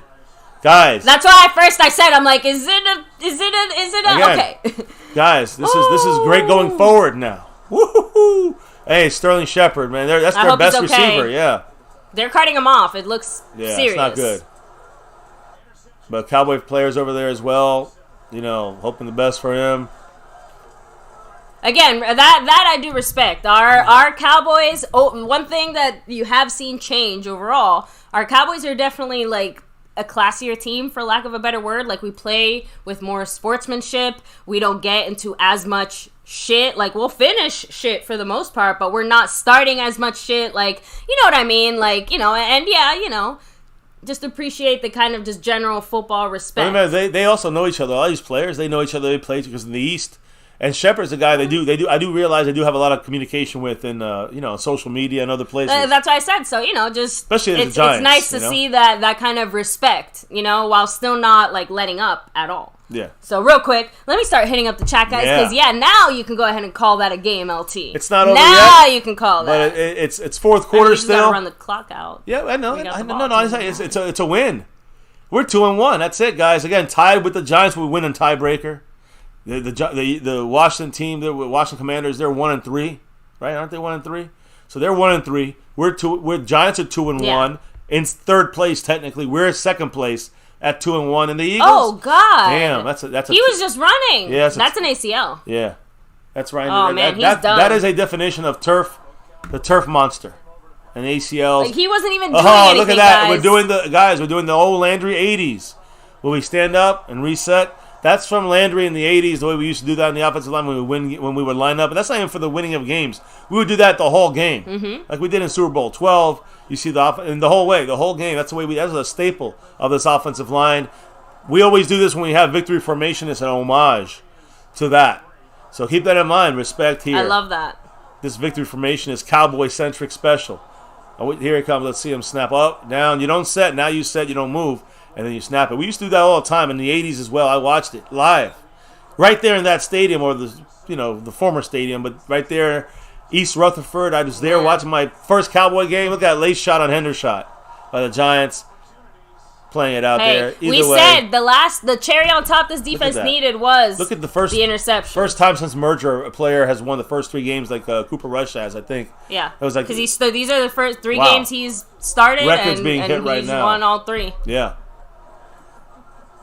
Shit, 3-0 as a starter. Again, 2-1 as a team right now. I look. We're gonna have a lot of thoughts. Let me hit up the chat real quick, and then baby, we're gonna kind of give our final thoughts on this game. It is a regular night of the week, guys. Not a Yeah, we can't stay on quite as late as we usually do. Are they fighting or are they? There's a couple fights there at the end. No, are they fighting now? Yeah, Hendershot was fighting a little bit there. Okay, so there you go. The rivalry continues. Respect. Our team is very respectful. Rivalry continues. We're respectfully rocking them in the fucking mouth. We got some glass eaters now. Remember that, baby. Some glass eaters that are going to start trouble sometimes. Hey, they got that. And a lot of them are rookies and young guys, and that's exactly what we got. That's what happens when you have that dog in like you. this for that reason. I like it. I don't mind a little bit more anger from this team. More than we've been playing with in the past. I just want to know, I hate to be like the nosy person, but like I just want to know who started it, what got it started, who Hendershot got shoved by one of the guys. I think it was one of the defensive backs of the Giants. And then they started talking, and then I don't know what happened. I looked away, and then I looked back, and then there's a big crowd of both guys there. Look at their fighting. Daniel Jones always looks like I don't know. He looks always like he's crying, like he's always sad. Definitely sad. Definitely sad today. He's getting beat up back there, running for his life. And I'm telling you, he did a good job running for his life. Only so much you can do when you got the defensive Cowboy defense coming at you like that. So, hey, this is a relentless defense overall. There was some issues, but some adjustments were made. I love the. Diggs can't get his jersey off. They're switching jerseys. I love this, though, that, one of the big things that I hope we talk about this more during the week, is the way that Dan Quinn switched the quarterback spy, which went from number 42, Anthony Barr, who was always a step behind. And you can see it, and he went to Donovan Wilson, and he made a big difference. Donovan Wilson played a hell of a game. He has the speed of a defensive back, but has the ability to play run support. We knew that already, even at his weight and his size. But he had the speed of a defensive back that kind of is similar to Jaron Kearse, who's a little bigger than Donovan Wilson. But either way, Donovan Wilson plays like that, and that's what his thing is. He could play at tight end. He did that last week. He can play multiple roles in the run support and helping stop that, playing coverage, play safety, whatever it may be. He can play in the slot, play the tight end. But in the end, you saw what he did there when in his couple of plays specifically tailored to him in Dan Quinn's defense to use him as the quarterback spy and attack Daniel Jones in certain situations when needed. Fantastic job from whether it was planned or adjusted by the defense rebounding. I had some issue with them this game, though. It needs to be cleaner for Dan Quinn going forward. Yeah. But I really like the way that we adjusted and then ended it with that number 7 pick right there. Trayvon Diggs is first of the year. Yeah, and speaking of adjustments. Ooh, Fred G. Much love with a $2 holler. Appreciate you. This is for my favorite YouTubers. Go Cowboys. Much love. Thank you, Fred G. That's a much huge love. compliment. family member representing. Appreciate you, Fred G. Cannot do this without you guys here in the chat. The Seriously, love, support. all of you guys. So, again, speaking of all of you guys, let me hit up the chat, and then Mr. MCF and I will... Well, we're going to wrap up our thoughts, I think, Yes. on this game here. Even though it's a late-nighter, we'll do it as quick as possible, I promise. So, and we want to know from you guys what you think about again, this. seriously, thank you, Fred. Again, we could not dedicate as much time, effort, or energy into MCF without everybody's support, whether it's you guys chatting in the chat, hitting like, all that shit that we say all the time. So you guys know. So seriously, thank you. Did they give Diggs that pick, Rack City? Yes, they did. Yes, they did. That pick is the first one in the books. Number Mackenzie 7 with 1. 2 times much love with that $2 Yeah. holler saying, wow, we them boys. Yes. Abso-fucking-lutely. Yeah, tonight, once again, Monday Night Football bouncing back from, CeeDee Lamb to me. I love what he did on the off. I want to talk about that later because we talk about on halftime how much doubting we had on him. That's what I was going to say. You want to talk about adjustments? Yeah, I'm so glad that he adjusted himself. Yeah. Like that's it because it wasn't even offensively we were doing the right things. It was CeeDee Lamb that had to adjust.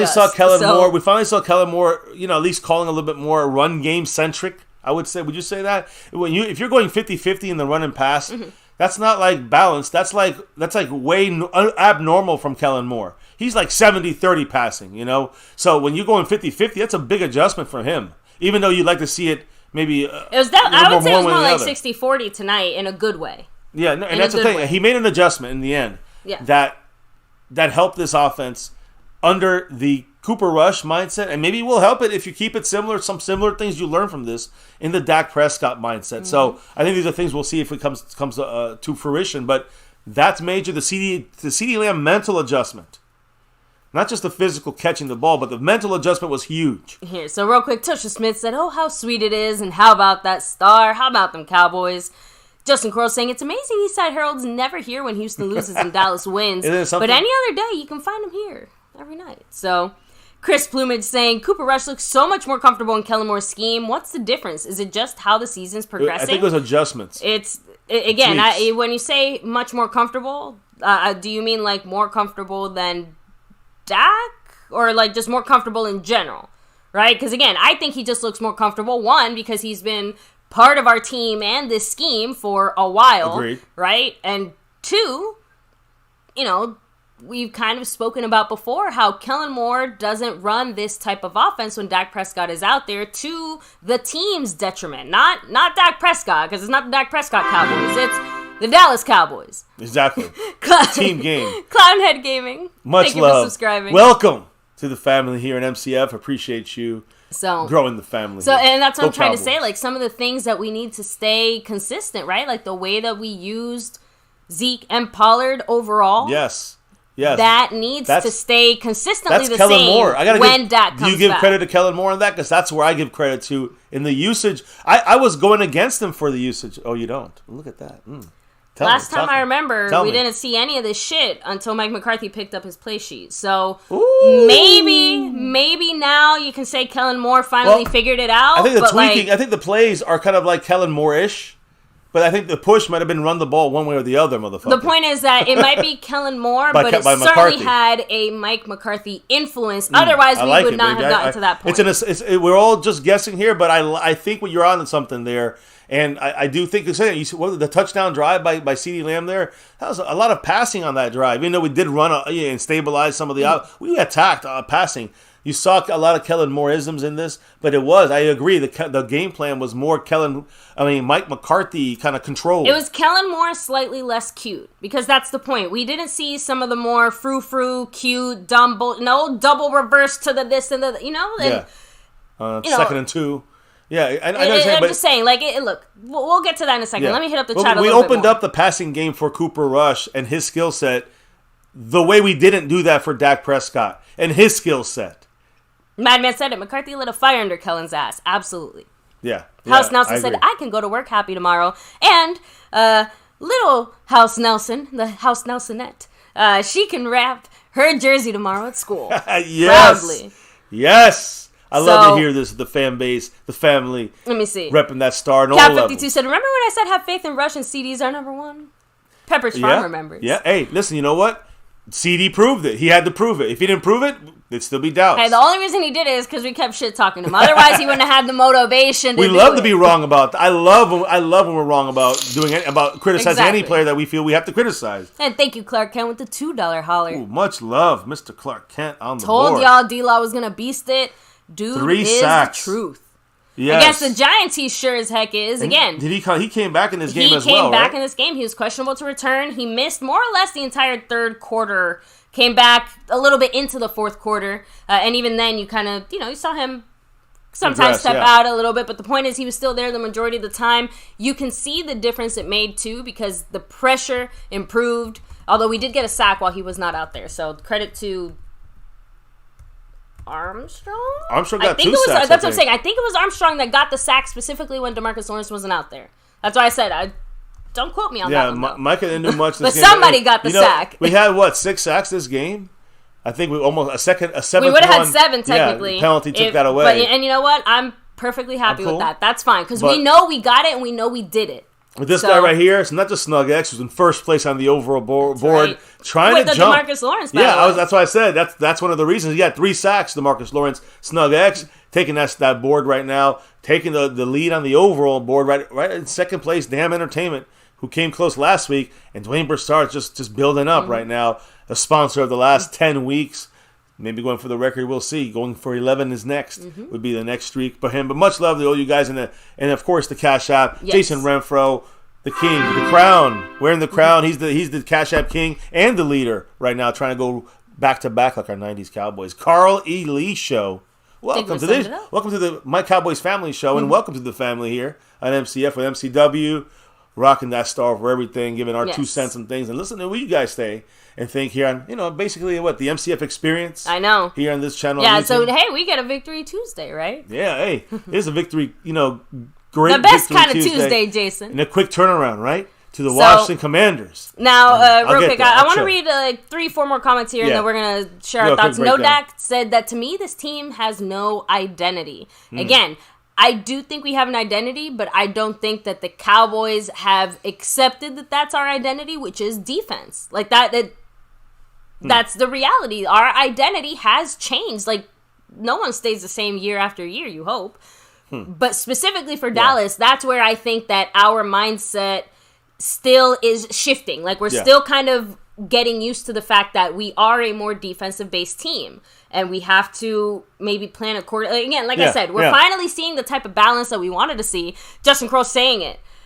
Here. MCF, I agree 100%. I've been begging Dallas to implement a balanced game plan with Prescott at quarterback, but they just never do it. They only do it with Cooper Rush. Yeah. So, and because Scorpio also adding in there, but the Giants got beat in their own stadium, too, which is like an extra little... Yeah, like a fuck makes us all feel better. Hey, that's our... now we go back home against Washington. They're going to wear their all black, aren't they? I think they're usually wearing their throwbacks. Yep. I don't know why they're doing it in our house. Maybe I'm getting confused, but either way... No, I think, we are wearing navy against Washington. In Dallas. Again, I think. Why is that? Yeah, let me check that because I have it right here. But I know we confirmed that they are wearing navy, but I can't remember why it is. Is it because they're wearing their color rush? It might be at the end of the year. Maybe they're wearing the navy. Then I'm not sure. Are you sure it's not because they're wearing their color rush or something? Well, Washington, they you know what I mean? Like they are. I'm trying to say here. Hold on, let me look. So yeah, you go ahead and touch on that while I. We'll talk about it a little bit more here if we could keep going here and kind of give our feelings. But hit the chat. I'm sorry. Yeah, no, it's just we're on a slightly tighter timeline. So I actually. I'm going to read 2 more comments and we're going to roll. Or actually, let me change my mind. I'm actually going to do some shout-outs here first real quick, and then we're going to give our thoughts. Okay. Just because I want to be able to shout out the people who are here real quick. So Dan, Fred G, Cap52, Jason Renfro, Chris Plumage, Mary Alvarez, Kenneth Vermillion, Madman, Scorpio, Justin Quarles, Tosha Smith, Frame Rippers, much love. Yeah, the refs do need glasses. Lau Horton, Snug X, of course. We have House Nelson. Let me see. Fred G. No Dak, no doubt. Yes. Hey, we got the win. So, El Tino, Clark Kent, let me see, Chris Plumage, the great one, Dan the man, Juan Garces, Scorpio, Quiet Riot. Hey, 2 weeks in a row. Quentin Johnson. I drank Bengals blood last week. This week I drank Giants blood. 2-0, drinking their blood, guys. I think we know what's next. A little Commander blood. You guys ready to chow down? Some Washington Commanders? Keep it up. Yeah, I'm ready. I'm gonna be drinking some blood next week too. We're going for the blood tomorrow. We're gonna. Hey, and what happens if we can pull it out, guys? I mean, we're gonna face some tough teams, the Rams and the Eagles afterwards. That's fine. But let's get some of these. If we can keep winning like this, just saying right now, defense holding it down, special teams kind of putting us over the top. Whether it's a pressure field goal by Maher, or I'm gonna say punting by Anger and the returns by Turpin. That you saw him change the game. He gave us that 3 points right there on your screen. 23. He's the one that gave us those three. Yep. Don't get fooled that it was Cooper Rush and he should be our starter. Let's not talk stupid. 3 points right there at the end to win that, to kind of solidify the game here, make it a 7-point game. Thank you, Kevontae Turpin, because he is the reason why we got that. It was all on his return. Cooper Rush couldn't move the ball in this offense, and it's unfortunate. But we overall do a certain amount. We know we have ourselves at a certain amount with the offense, based with the Kellen Moore mindset, with Cooper Rush and this very young offense. I mean, listen, we can start talking about it, but I really feel like, against Washington, we could continue this. If we could just have less mistakes, less penalties on offense, we could put more points up earlier. And the defense, I think, would have a better job in controlling. I think we have more identity that way. And I know some people are saying we don't have identity. I think that would improve identity in the sense that, okay, now we could be an attacking, closeout, killing kind of team, because our offense were able to take advantage and not make stupid mistakes the first couple of drives in the first quarter or so. Like you saw in this game, we had some really good scripted plays, waste drives on these plays, and leave points up on that board. Imagine you add those other 11 points that we could have earned, whether it's referee or whatever. The point is, we could have got that. This game's a blowout. They don't score 16. So I'm just saying, like, to me, I said it was going to be 20-13 was my thing. I mean, three points each. I was going to say, you can't do it any closer than that. So, and realistically speaking, again, rough start on all sides of the ball, right? I agree. Offense started off a little rough. Defense started off a little inconsistent. Special teams did great all game, so I can't. Third quarter, the defense was broken a little bit with the quick. That was the one thing that sticks in my mind. Again, that to me was more they had one bad drive. Okay, like I'm with you. Like they just fucking sucked. Yeah, they were sucking wind. And that was on Dan Quinn more than anything. Touchdown, I think Dan Quinn was the biggest issue there for the most part on that drive. But also, you can say Jordan Lewis' stupid penalty after DeMarcus Lewis sacked. I'm not gonna point fingers yet there, because to me, if anything, that right there is probably the more layered. I hear you. What happened there? Like, it's, for example, if CeeDee Lamb drops a good pass, it's pretty easy to figure out who's the person that messed up. But with that whole defensive drive, I feel like there's layers. And if I recall, was there a penalty? Maybe. I think there was a... Jordan Lewis gave up a third. There we go. You're right. 3rd and 23 after DeMarcus Lawrence's sack, and we gave up a first down because it was a 4. They were going to punt, and because he tapped them, worse than Noah Brown was tapped, he got a penalty. We lost the first down. They scored a touchdown on that drive. So again, I'm just saying that between penalties, bad luck, overall, just certain guys not showing up, and I'm still going to say one of the bigger defensive factors, which again, Micah Parsons is only one guy. We still have a whole defense. But the fact that Micah Parsons wasn't at 100%, that he was at like 95%. And I credit the Giants. He still had a lot of pressure. The only thing he didn't have tonight was a sack. Well, credit the Giants. They doubled and triple teamed them, but guess what happened? We got 6 sacks.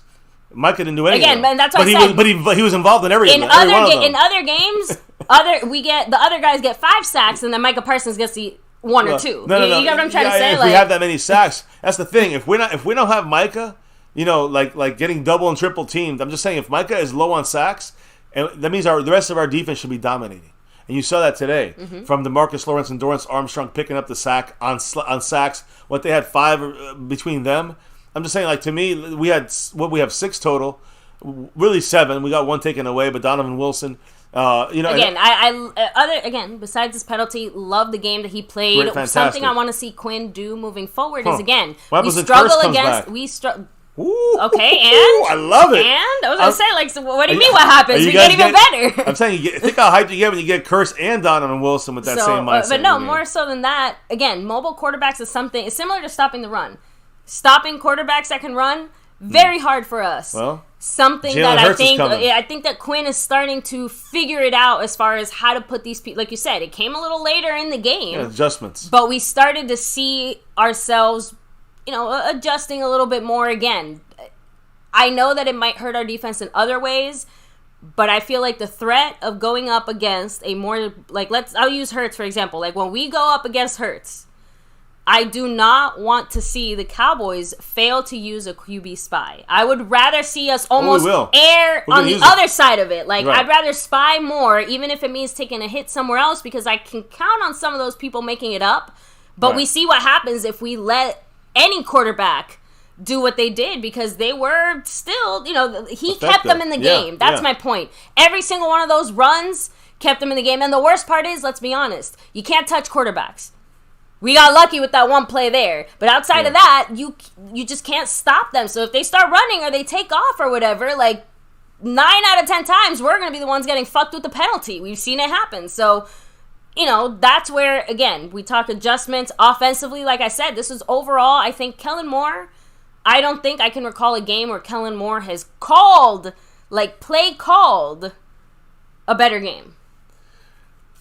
Like, again, remember, we don't have our starting quarterback. I know. We basically have, like, toddlers out there at our receiving and tight end positions. Never mind, still the whole offensive line kind of switcheroo. I love you, baby. Yeah, you're making great points. They're all very young, very inexperienced, super raw talent, and we had to manage it carefully. And Kellen Moore did the one thing that we've been kind of waiting to do. You said to yourself. He pulled it back. He didn't get too cute while still not getting basic and boring and too conservative. I agree with you. That's in the play calling. But I think the game planning, and I agree with you, is McCarthy. Oh, yeah. No, again. But I still have to give Kellen Moore the credit because we know that's my point. He was the one calling it. Yes. Mike McCarthy helped influence some of the things we're seeing now for sure. But like when I said, reminded, credit he'd to say, Kellen Moore. tap. Hey, Kellen. So, remember what we spoke about? Yeah, do that kind of stuff. Don't say this play, just do that kind of stuff. On offense, at least, I have to give the game ball to Cooper Rush, though. I mean, credit where credit's due. He has done his job.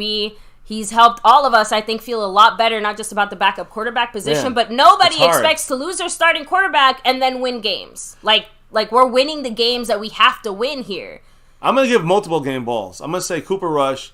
I agree with that sentiment. I mean, but I think he's doing what you need from a backup quarterback on a consistent basis, and I think that's expected. I think you got to give it up to CeeDee Lamb's change. The metamorphosis we might have just seen tonight. CeeDee Lamb didn't give up. CeeDee Lamb went out there and said, I will be a number one. Yeah, so I give him a game ball as well, but I also think you got to think two other guys.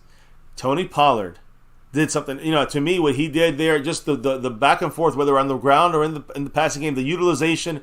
And this is kind of him. I'm almost giving homage to Kellen Moore even, but just saying that the way he was used, he was more versatile using the scheme. But again, that changed the entire offense. That's why I said it goes back to scheme. Like Pollard did what he was supposed to do, and we know he does. But who told him to put Pollard in there? Was it Kellen Moore or was it Mike McCarthy? My thing is, I think McCarthy said, "Listen, use more Pollard," and McCarthy and Kellen Moore found a way with some of his plays. Say, okay, we'll use more of these plays with Tony Pollard. But I think one of the main guys who we're overlooking.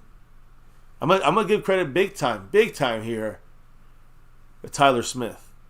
I think Tyler Smith, outside of one false start, he had a holding and a false start. Holding and a false start. He had a bad first start, but man, the way he recovered and the way he much love to Nicholas Swint, part of the family. Thank you for summing it up. Much love and appreciation to you. Welcome to our little channel here on YouTube. But yes, I think Tyler Smith did it. I mean, he is playing unbelievable at the left tackle spot. I know some people are saying he's going to be a Pro Bowler. He's going to be a future, all-time, multiple Pro Bowl guy. But I'm saying chill out with that. He may be. But I am impressed by the way this young man has played. I got to say, Tyler Smith has impressed me. Wait, Cooper Rush wasn't even sacked once today, was he? No. He only threw for 129 yards. That's why it's hard. And 2 touchdowns. That's good, though, in the second half. I think 12 for 13, I'm sorry. Are you telling me running the ball? Well, that was the second half. Second half, only 129 yards. But we threw 12 for 13. He had one incompletion because we were very tight on the way we threw it. He had 81 in the first half. And we tried to maybe throw a little too much. 8 for 14 in that half, in the first half. And it's funny, the second half, we actually threw more. With 13 for 17 him for 134 yards and a touchdown. But the QB rating was he was just better in the second half, Cooper Rush. And, of course, you add that catch. You make that catch go 9 to 14, and the yards go to like 120, and he gets a touchdown in the first half. Mm-hmm. When CeeDee Lamb makes the catch, Cooper Rush has 300 yards this game. So then I start saying, okay, I see why you gave him the game ball. I see why you gave him, like, even he got better in this game as well. Exactly. So, and again, it's not to say that all the other people didn't do that. And it was close between him and CeeDee Lamb, I'll give you that. But to me, Cooper Rush... The bounce back from CeeDee is the big one. I think Cooper Rush... okay, we were the ones, basically, no offense, like shit-talking Cooper Rush 3 ways to Sunday after last week's game, because again, while we did win the game and he had a good starting drive, you know, he kind of was really inconsistent and really inaccurate for more or less the rest of the game. Who we talking about? Cooper Rush last week. Yeah. That's why I said that. That's why, to me, Cooper Rush playing as well as he did today. Yeah, you're right. Huge. I agree. Even his bad, like outside of the only play that really made me almost like shit my pants was that big Noah Brown catch. I remember he had to like jump really high up in the air because that would have been picked otherwise. Like no doubt. But other than that, he played a fantastic that's my game. point. You're like, right. you know, Cooper Rush, again, that's why you have a team. Because this guy will make up for it a little bit when this guy fucks up. And again, the first half, not the greatest. You know, and definitely offensively, we were a little bit off, you know, but we managed to pull it together. Again, defensively, I still think that we need to, like I said, stopping the run still has to be a priority. We still have to adjust for that. I think we allowed 100. But realistically speaking, it almost doesn't matter that we let them run as much as we did, because at the end of the day, we stopped them from scoring touchdowns. We did keep them to field goals, and more importantly, we were getting sacks there towards the end that actually mattered. You know what I mean? Like sacks that made them punt. Well, you know? I some of them were mistakes, unfortunately. You know, some of them we had some dumb penalties, and then gave them. It would have made a punt, and we killed ourselves. Unfortunately, you can spread that all around because we had defensive penalties, offensive penalties. We almost had a special teams penalty. You know, and again, special teams 11 out of 10. Very good, very consistent. Turpin with that great, like 25? He got like 25 yards on that. Oh, at least. Right? Yeah, at least. He put us in field goal 25, 30. The point is that he put us back where we should have been after Mike McCarthy didn't challenge. That stupid-ass play. But anyway, I mean, like I said, to me, a team effort all the way around. Love to see it, and I can't wait to break it down a little bit more with more specific, detailed things. Although, obviously, a shorter turnaround since we do play this Sunday. But you guys know we're going to bring you the full info, breakdown, all that stuff. Baby, any kind of last little thoughts here before I shout out the chat one more time? Yeah, just the last thing. I'm going to shout out. Thank you, baby. So no. You made a lot of great points, and you really were on fire, and you've been on fire this whole time. And you called the whole drive. I predicted a whole drive. Yeah. So I also remember I called that interception. You did. You said a turnover. Something. I might have hedged my bets and just called all the defensive possibilities, but I still called. The thing is that I think that's the comeback from CeeDee Lamb is important. The blocked field goal. That's right. Again, that's why I said special teams 11 out of 10 today. I'm telling you, fantastic. Special teams, Brett Maher making us eat our words. I love it. Let us keep eating our words. Yep. Our words are tasty. So keep that going. Brian Anger, I've been saying that's a major important thing, and he's been helping our defense. But, I think that our defense is still making some stupid mistakes. Overall, though, having the weight of them on them. Listen to this. They have the weight of the whole team on them. And so when you look at the fact that they actually allowed, I think, 164 yards rushing, which is not good. But passing, they allowed 167 yards. How is that almost the same? We allow the same rushing yards as passing yards.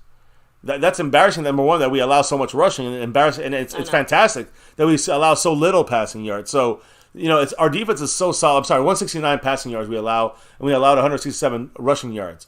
We also got a turnover, which was major. Of course, hung that number 7 Diggs that for his first one, that INT, which again ended the game. But the thing is this.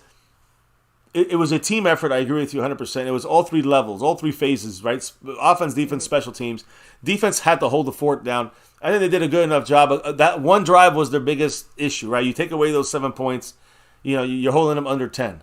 And to me, I think that you got, a 9 points. As Modi said it, a lot of dumb penalties. Again, if you could do one thing to fix this team instantaneously, you get rid of half the penalties. Not even all of them. I'm just saying. Half of them. Half the penalties, and CeeDee Lamb makes the catch. I'm almost glad it went this way for him because he showed resiliency and a true number 1 status to me. But to me, at the same time, I think it's more, forget what I give a fuck. Him fighting back from the adversity. Who cares what I think or you guys think? And he thinks it now. I think he was a little bit wavery before this. I think now he believes it. So we'll see how he goes forward, but I think this could be a major bounce forward for CeeDee Lamb. We'll see. A pivotal point in his career and his mentality, too. Like you said, he's like, okay, this is it. I have to do it. Listen, if he had just caught that touchdown, it would have been the same old, hey, I'm just chilling kind of CeeDee Lamb. It's not the same thing as working, as everyone now truly dialing you saying, I'm going to overcome this. That's the key there. I think people... I also like, again, on Monday the Night Cowboys, Football, remember, by the way. I said it, CeeDee Lamb basically made that drive happen, but I said it when they got to that 1st and goal. I said, this is CeeDee Lamb's touchdown. You did say, I remember that. I said, this is running in, you're like, throw it at him. But it is he one-handed caught it. It's a statement, though. It's the same reason we run Zeke when it's a 1st and goal there on the D-line. Yeah. Not that we wouldn't run Pollard, but Zeke is our guy. And CeeDee Lamb was our guy. And we had to show that our guy can score on you. Right. Doesn't matter what you bring. Doesn't matter what you do. Whether it's 21 or 81. Whatever way we want to use this guys. Or number 20. Whoever it is. Last week it was Pollard, right? Well, he got that huge play and got to the 1-inch line and he just jammed the ball in there. Again, guys, seriously, huge shout out. I'm going to shout out everybody here. But real quick, let me also shout out the sponsor of the month. Yes. Dwayne Broussard, the top dog. He's been representing for 10 weeks. Cooper Rush styles 3-0. Obviously, we brought that rush power. I'm telling you right now, Dwayne Broussard, the top dog. By the way, go subscribe to his channel on YouTube. Yes. The link is in the description. But he has it for 10 straight weeks in a row. Could it not come at a better time? I know. I mean, Cooper Rush. Perfect timing. Did a great, his best game I've ever seen him play. Would you say we're 10 for 10? I would say so. Would you say he's 3 for 3? He's 3-0? And would you say that was his best game he ever played? Maybe over. I know he had some comebacks in the other games. But I think this is the best overall game he had. Yeah. Again, I think you said that earlier, yeah. And Cooper Rush and Kellen Moore both. I agree. Not gonna lie. I agree. That's a great point. Much love to you, the man, Dwayne Broussard. He's got 10 on it. He's going for 11. We'll see if he gets that Micah. But on top of the board right now, it's Snug X with 88 points. CeeDee Lamb. Listen to that. That was kind of interesting. I didn't realize that. CeeDee Lamb over there, Snug X representing it on the board. And, of course, Snug X right in front of Damn Entertainment and a bunch of others. Snug X is number 1 on the overall board right now. That's right. He's trying to take over. Yeah, trying to break that streak. That's a major streak right there. Jason Renfro is the Cash App king, and I know he's trying to, he's trying to repeat restart that thing, right? his streak. Because he is the streak record holder in the Cash App. 20 in a row. He's had a few 1-2s here, but he's trying to rebuild. He had 6 before this, yeah. And McKenzie 2 times took it, and then Jason Renfro back. So that Zeke was fed. Zeke keeps this thing going, guys. Pollard is there as well. He opens it up, but it's a team effort thing, and they all help. Yeah, honestly, again, right here. Actually, what? Could you do something real quick for me while I double check one thing? The wife does that the last I just check realized here. that we needed to. But I do want to say much love to you guys with the support on your guys' side of things. Whether it's donations, super chats, cash apps, memberships, whatever it is, humbled by your love and support, guys. Truly, truly, truly are. And we'll be here again in our 6th year here. Much love for those that dropped in here tonight, like the Lunatic with his membership style at the star level, top shelving it. Jason Renfro, the Cash App King. Snug X, you see him up there leading the board up there. Damn Entertainment in 2nd place. You're seeing Night King also rocking the spot. You Fred G, Redman, Samuel Rowe, Mackenzie 2 times, Jesse R, Cowboys Mosh. Get your jerseys from him. Great stuff. Skeptical Fan, Clark Kent, many, many others. Not just today, but all weeks, months, years. Half a decade right here on YouTube. Thank you guys for your love and support. And thank you, Dwayne Broussard. Again, his first drop of the week. Mr. Dwayne Broussard with that $4 Dak Prescott holler. What did he have to say, baby, with that for? I got you. He said, how about them Cowboys? Yeah. I took a deep breath and everything. I was going to... I'm sorry. It's too Snug late X now. goes to Sean McEwen, 84 points. I like to think of Jay Novacek when I think of 84, but I hear right now it's Sean McEwen, and he was active for today's game. Much love to Dwayne Broussard. Once again, he had on the board. I'll put you up there at the end of the, by tomorrow's stream. He'll be up on that board. I think he's tied for like 9th or something on the overall right here. Appreciate you, Dwayne, as always. The streak runner here. Maybe going for that 1-1, that 11, that Micah Parsons. We'll see. And he'll be, and again, he's 5 away from tying the all-time record. That's major here, MCF. We've been here for almost 6, right? We're into our 6th year, into our 6th season doing this on the live game day reactions. Just truly appreciate each and every one of you guys. Did you find out what it is you wanted to see, or? So. There's a fight, right? I don't know. The fight. I'm still not sure who started it. But the best part about it was, like, as soon as it started popping off, our offensive linemen literally slapped their helmets on their head, and they were like, okay, let's go. Let's go. You want to go? Let's go. So I actually wanted to do a bit of kind of post-game kind of info, just because there is a few very important, relevant things, and then we'll take. Well, I did a little shout outs pretty much on our side. So first of all, Cooper Rush is the first undrafted quarterback to win each of his first 3 NFL starts and throw for 750 plus yards over those starts since Kurt Warner. So it's not just the fact that he won and stuff. Like, statistically speaking, he had a good time. Yeah. I mean, he was he was efficient and effective. Yeah. Exactly. So, no. There's a few other things. Terrence Steele, guys, great allowed game, zero pressure and posted his second straight game with a 77+ grade in pass protection. I was gonna say it earlier, but then as soon as I was gonna say it, I felt like I was gonna jinx it, so I actually held back from saying it. But I was gonna say, Terrence Steele has been doing a very good job tonight, considering all the other changes that we did. Heck, if anything, give Farniok a little bit of credit too. He did not play as bad as he started off. Yeah, he started off like shit. We got Justin Peters locking it down, breaking Pollard's big run, and then Farniok came in and quietly did an okay job. I saw him miss a couple other blocks though. He's still not good. He's not the guy there. Let me see here. By the way, just post-game commentary from Jerry saying the same shit about Dak. Everything depends on him gripping the ball, blah, blah, blah. On the I saw him By the way, Cooper Rush, Roger Staubach, Steve Berline, and Jason Garrett are the only Dallas Cowboy quarterbacks to start their careers at 3-0. Mm-hmm. So we have also won 7 consecutive games against the NFC East. Yeah. And let's make it 8. We're 10-1 against the Giants, by the way. That's the longest active winning streak against someone's own division. And the last time we won at least 7 was back in 2018 to 19. We won in a little streak there. Since 2017, we're 10-1 against the Giants, which is great. 5 is greater than 4. So, McCarthy was kind of joking that not only is Cooper Rush playing good football, but him and Dak joked that when he ran into the locker room after the win, guys, the PR people had to go back and get him from the locker room. He literally was just like, yay, we won, okay, bye, and ran into the tunnel. They wanted to interview him. They literally had to drag him back out of the locker room because they're like, no, we want to talk to you. Like, you just won the game. Let's go chat it up. So I thought that was kind of funny. D-Law, by the way, 7 pressures, 3 sacks, 90+ pass rush grade. Damn. For all the haters in the back, where you at? Big time game for him. This cracked me up. So LeBron James tweeted saying Saquon is back. DeMarcus Lawrence 12 minutes ago responded to that saying L. That's it, just L. Whoops. So let me see. Sorry, 2 more things. By the way, so even though Micah Parsons obviously didn't have a sack, he had 6 pressures, 2 quarterback hits, and a 24.2% pass rush win rate. So again, he still had 42%? 24.2. Okay, all right. Jeez, 40, that would be no, because it depends which analytic you use. Some of them are more into the 40s and 60s. He was 57%. This is from PFF. But it's about some of its pressure rate, some of it is pass rush win rate.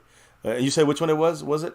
Pass rush win rate. And how much is it? 24? 24.2. Usually it's in the 22 area. That literally means 1 out of every 4 plays, Micah Parsons is in there. Yeah, he's winning the pass rush. Within 2.5 seconds. The thing is, the average is 13. TJ Watt 16 usually. Micah's usually around the 20, 22 range. So he actually ended up having a slightly better game in the pass rush, even though he didn't get the sacks that he normally does. The pressure rate, he's at 60%, between 50, I think today he's at 57% overall. That's like 12 over Von Miller. Yeah, so again, a few more comments. By the way, even Mike McCarthy praised Kellen Moore for his play calling tonight. Yep. So it was the play calling inside of McCarthy's game plan. So I love to see it. By the way, Cooper Rush technically did better than Joe Burrow and Daniel Jones. Ooh. Well, we knew that. I told you. What did I say this week? I said that Daniel Jones. I would take Cooper Rush over Daniel Jones even right now. Like I would not even. I would take Joe Cooper Burrow Rush. one is a little surprising though, because that's the point. I agree. It's still significant that Cooper Rush is hanging with these guys again. Love to see it. Again, short term, I think he will. I think long term might be a bigger issue for him, but we just need him for short term. Dak comes back. Give him the right playbook, Kellen Moore and McCarthy, and I think he'll be fine with Dak Prescott. Similar to Trayvon Diggs, I want to end it on a high note tonight, a defensive one especially. We had 5 sacks tonight. 5. We should have had 6. I know. We have 13 sacks right now. We lead the league in 1. sacks, guys. Number 1. The Cowboys have 13 sacks throughout the first 3 games. Only 7 times in franchise history, and the last time we had that was in 2013. And you know what that does? It gets it gets better coverage from our corners and press coverage. It creates knockdowns and deflections like you've seen, and it creates picks and almost picks happening a lot of the times. And you see a lot better coverage when you have that kind of sack, pass rush, pressure, win rate, all these things we're talking about, all these analytics and these stats. Ooh. Everything we're talking about is the reason why this defense is able to control games most of the time. Okay, so guys, we actually heard from Dak Prescott. This is actually kind of breaking news. Let me go Dak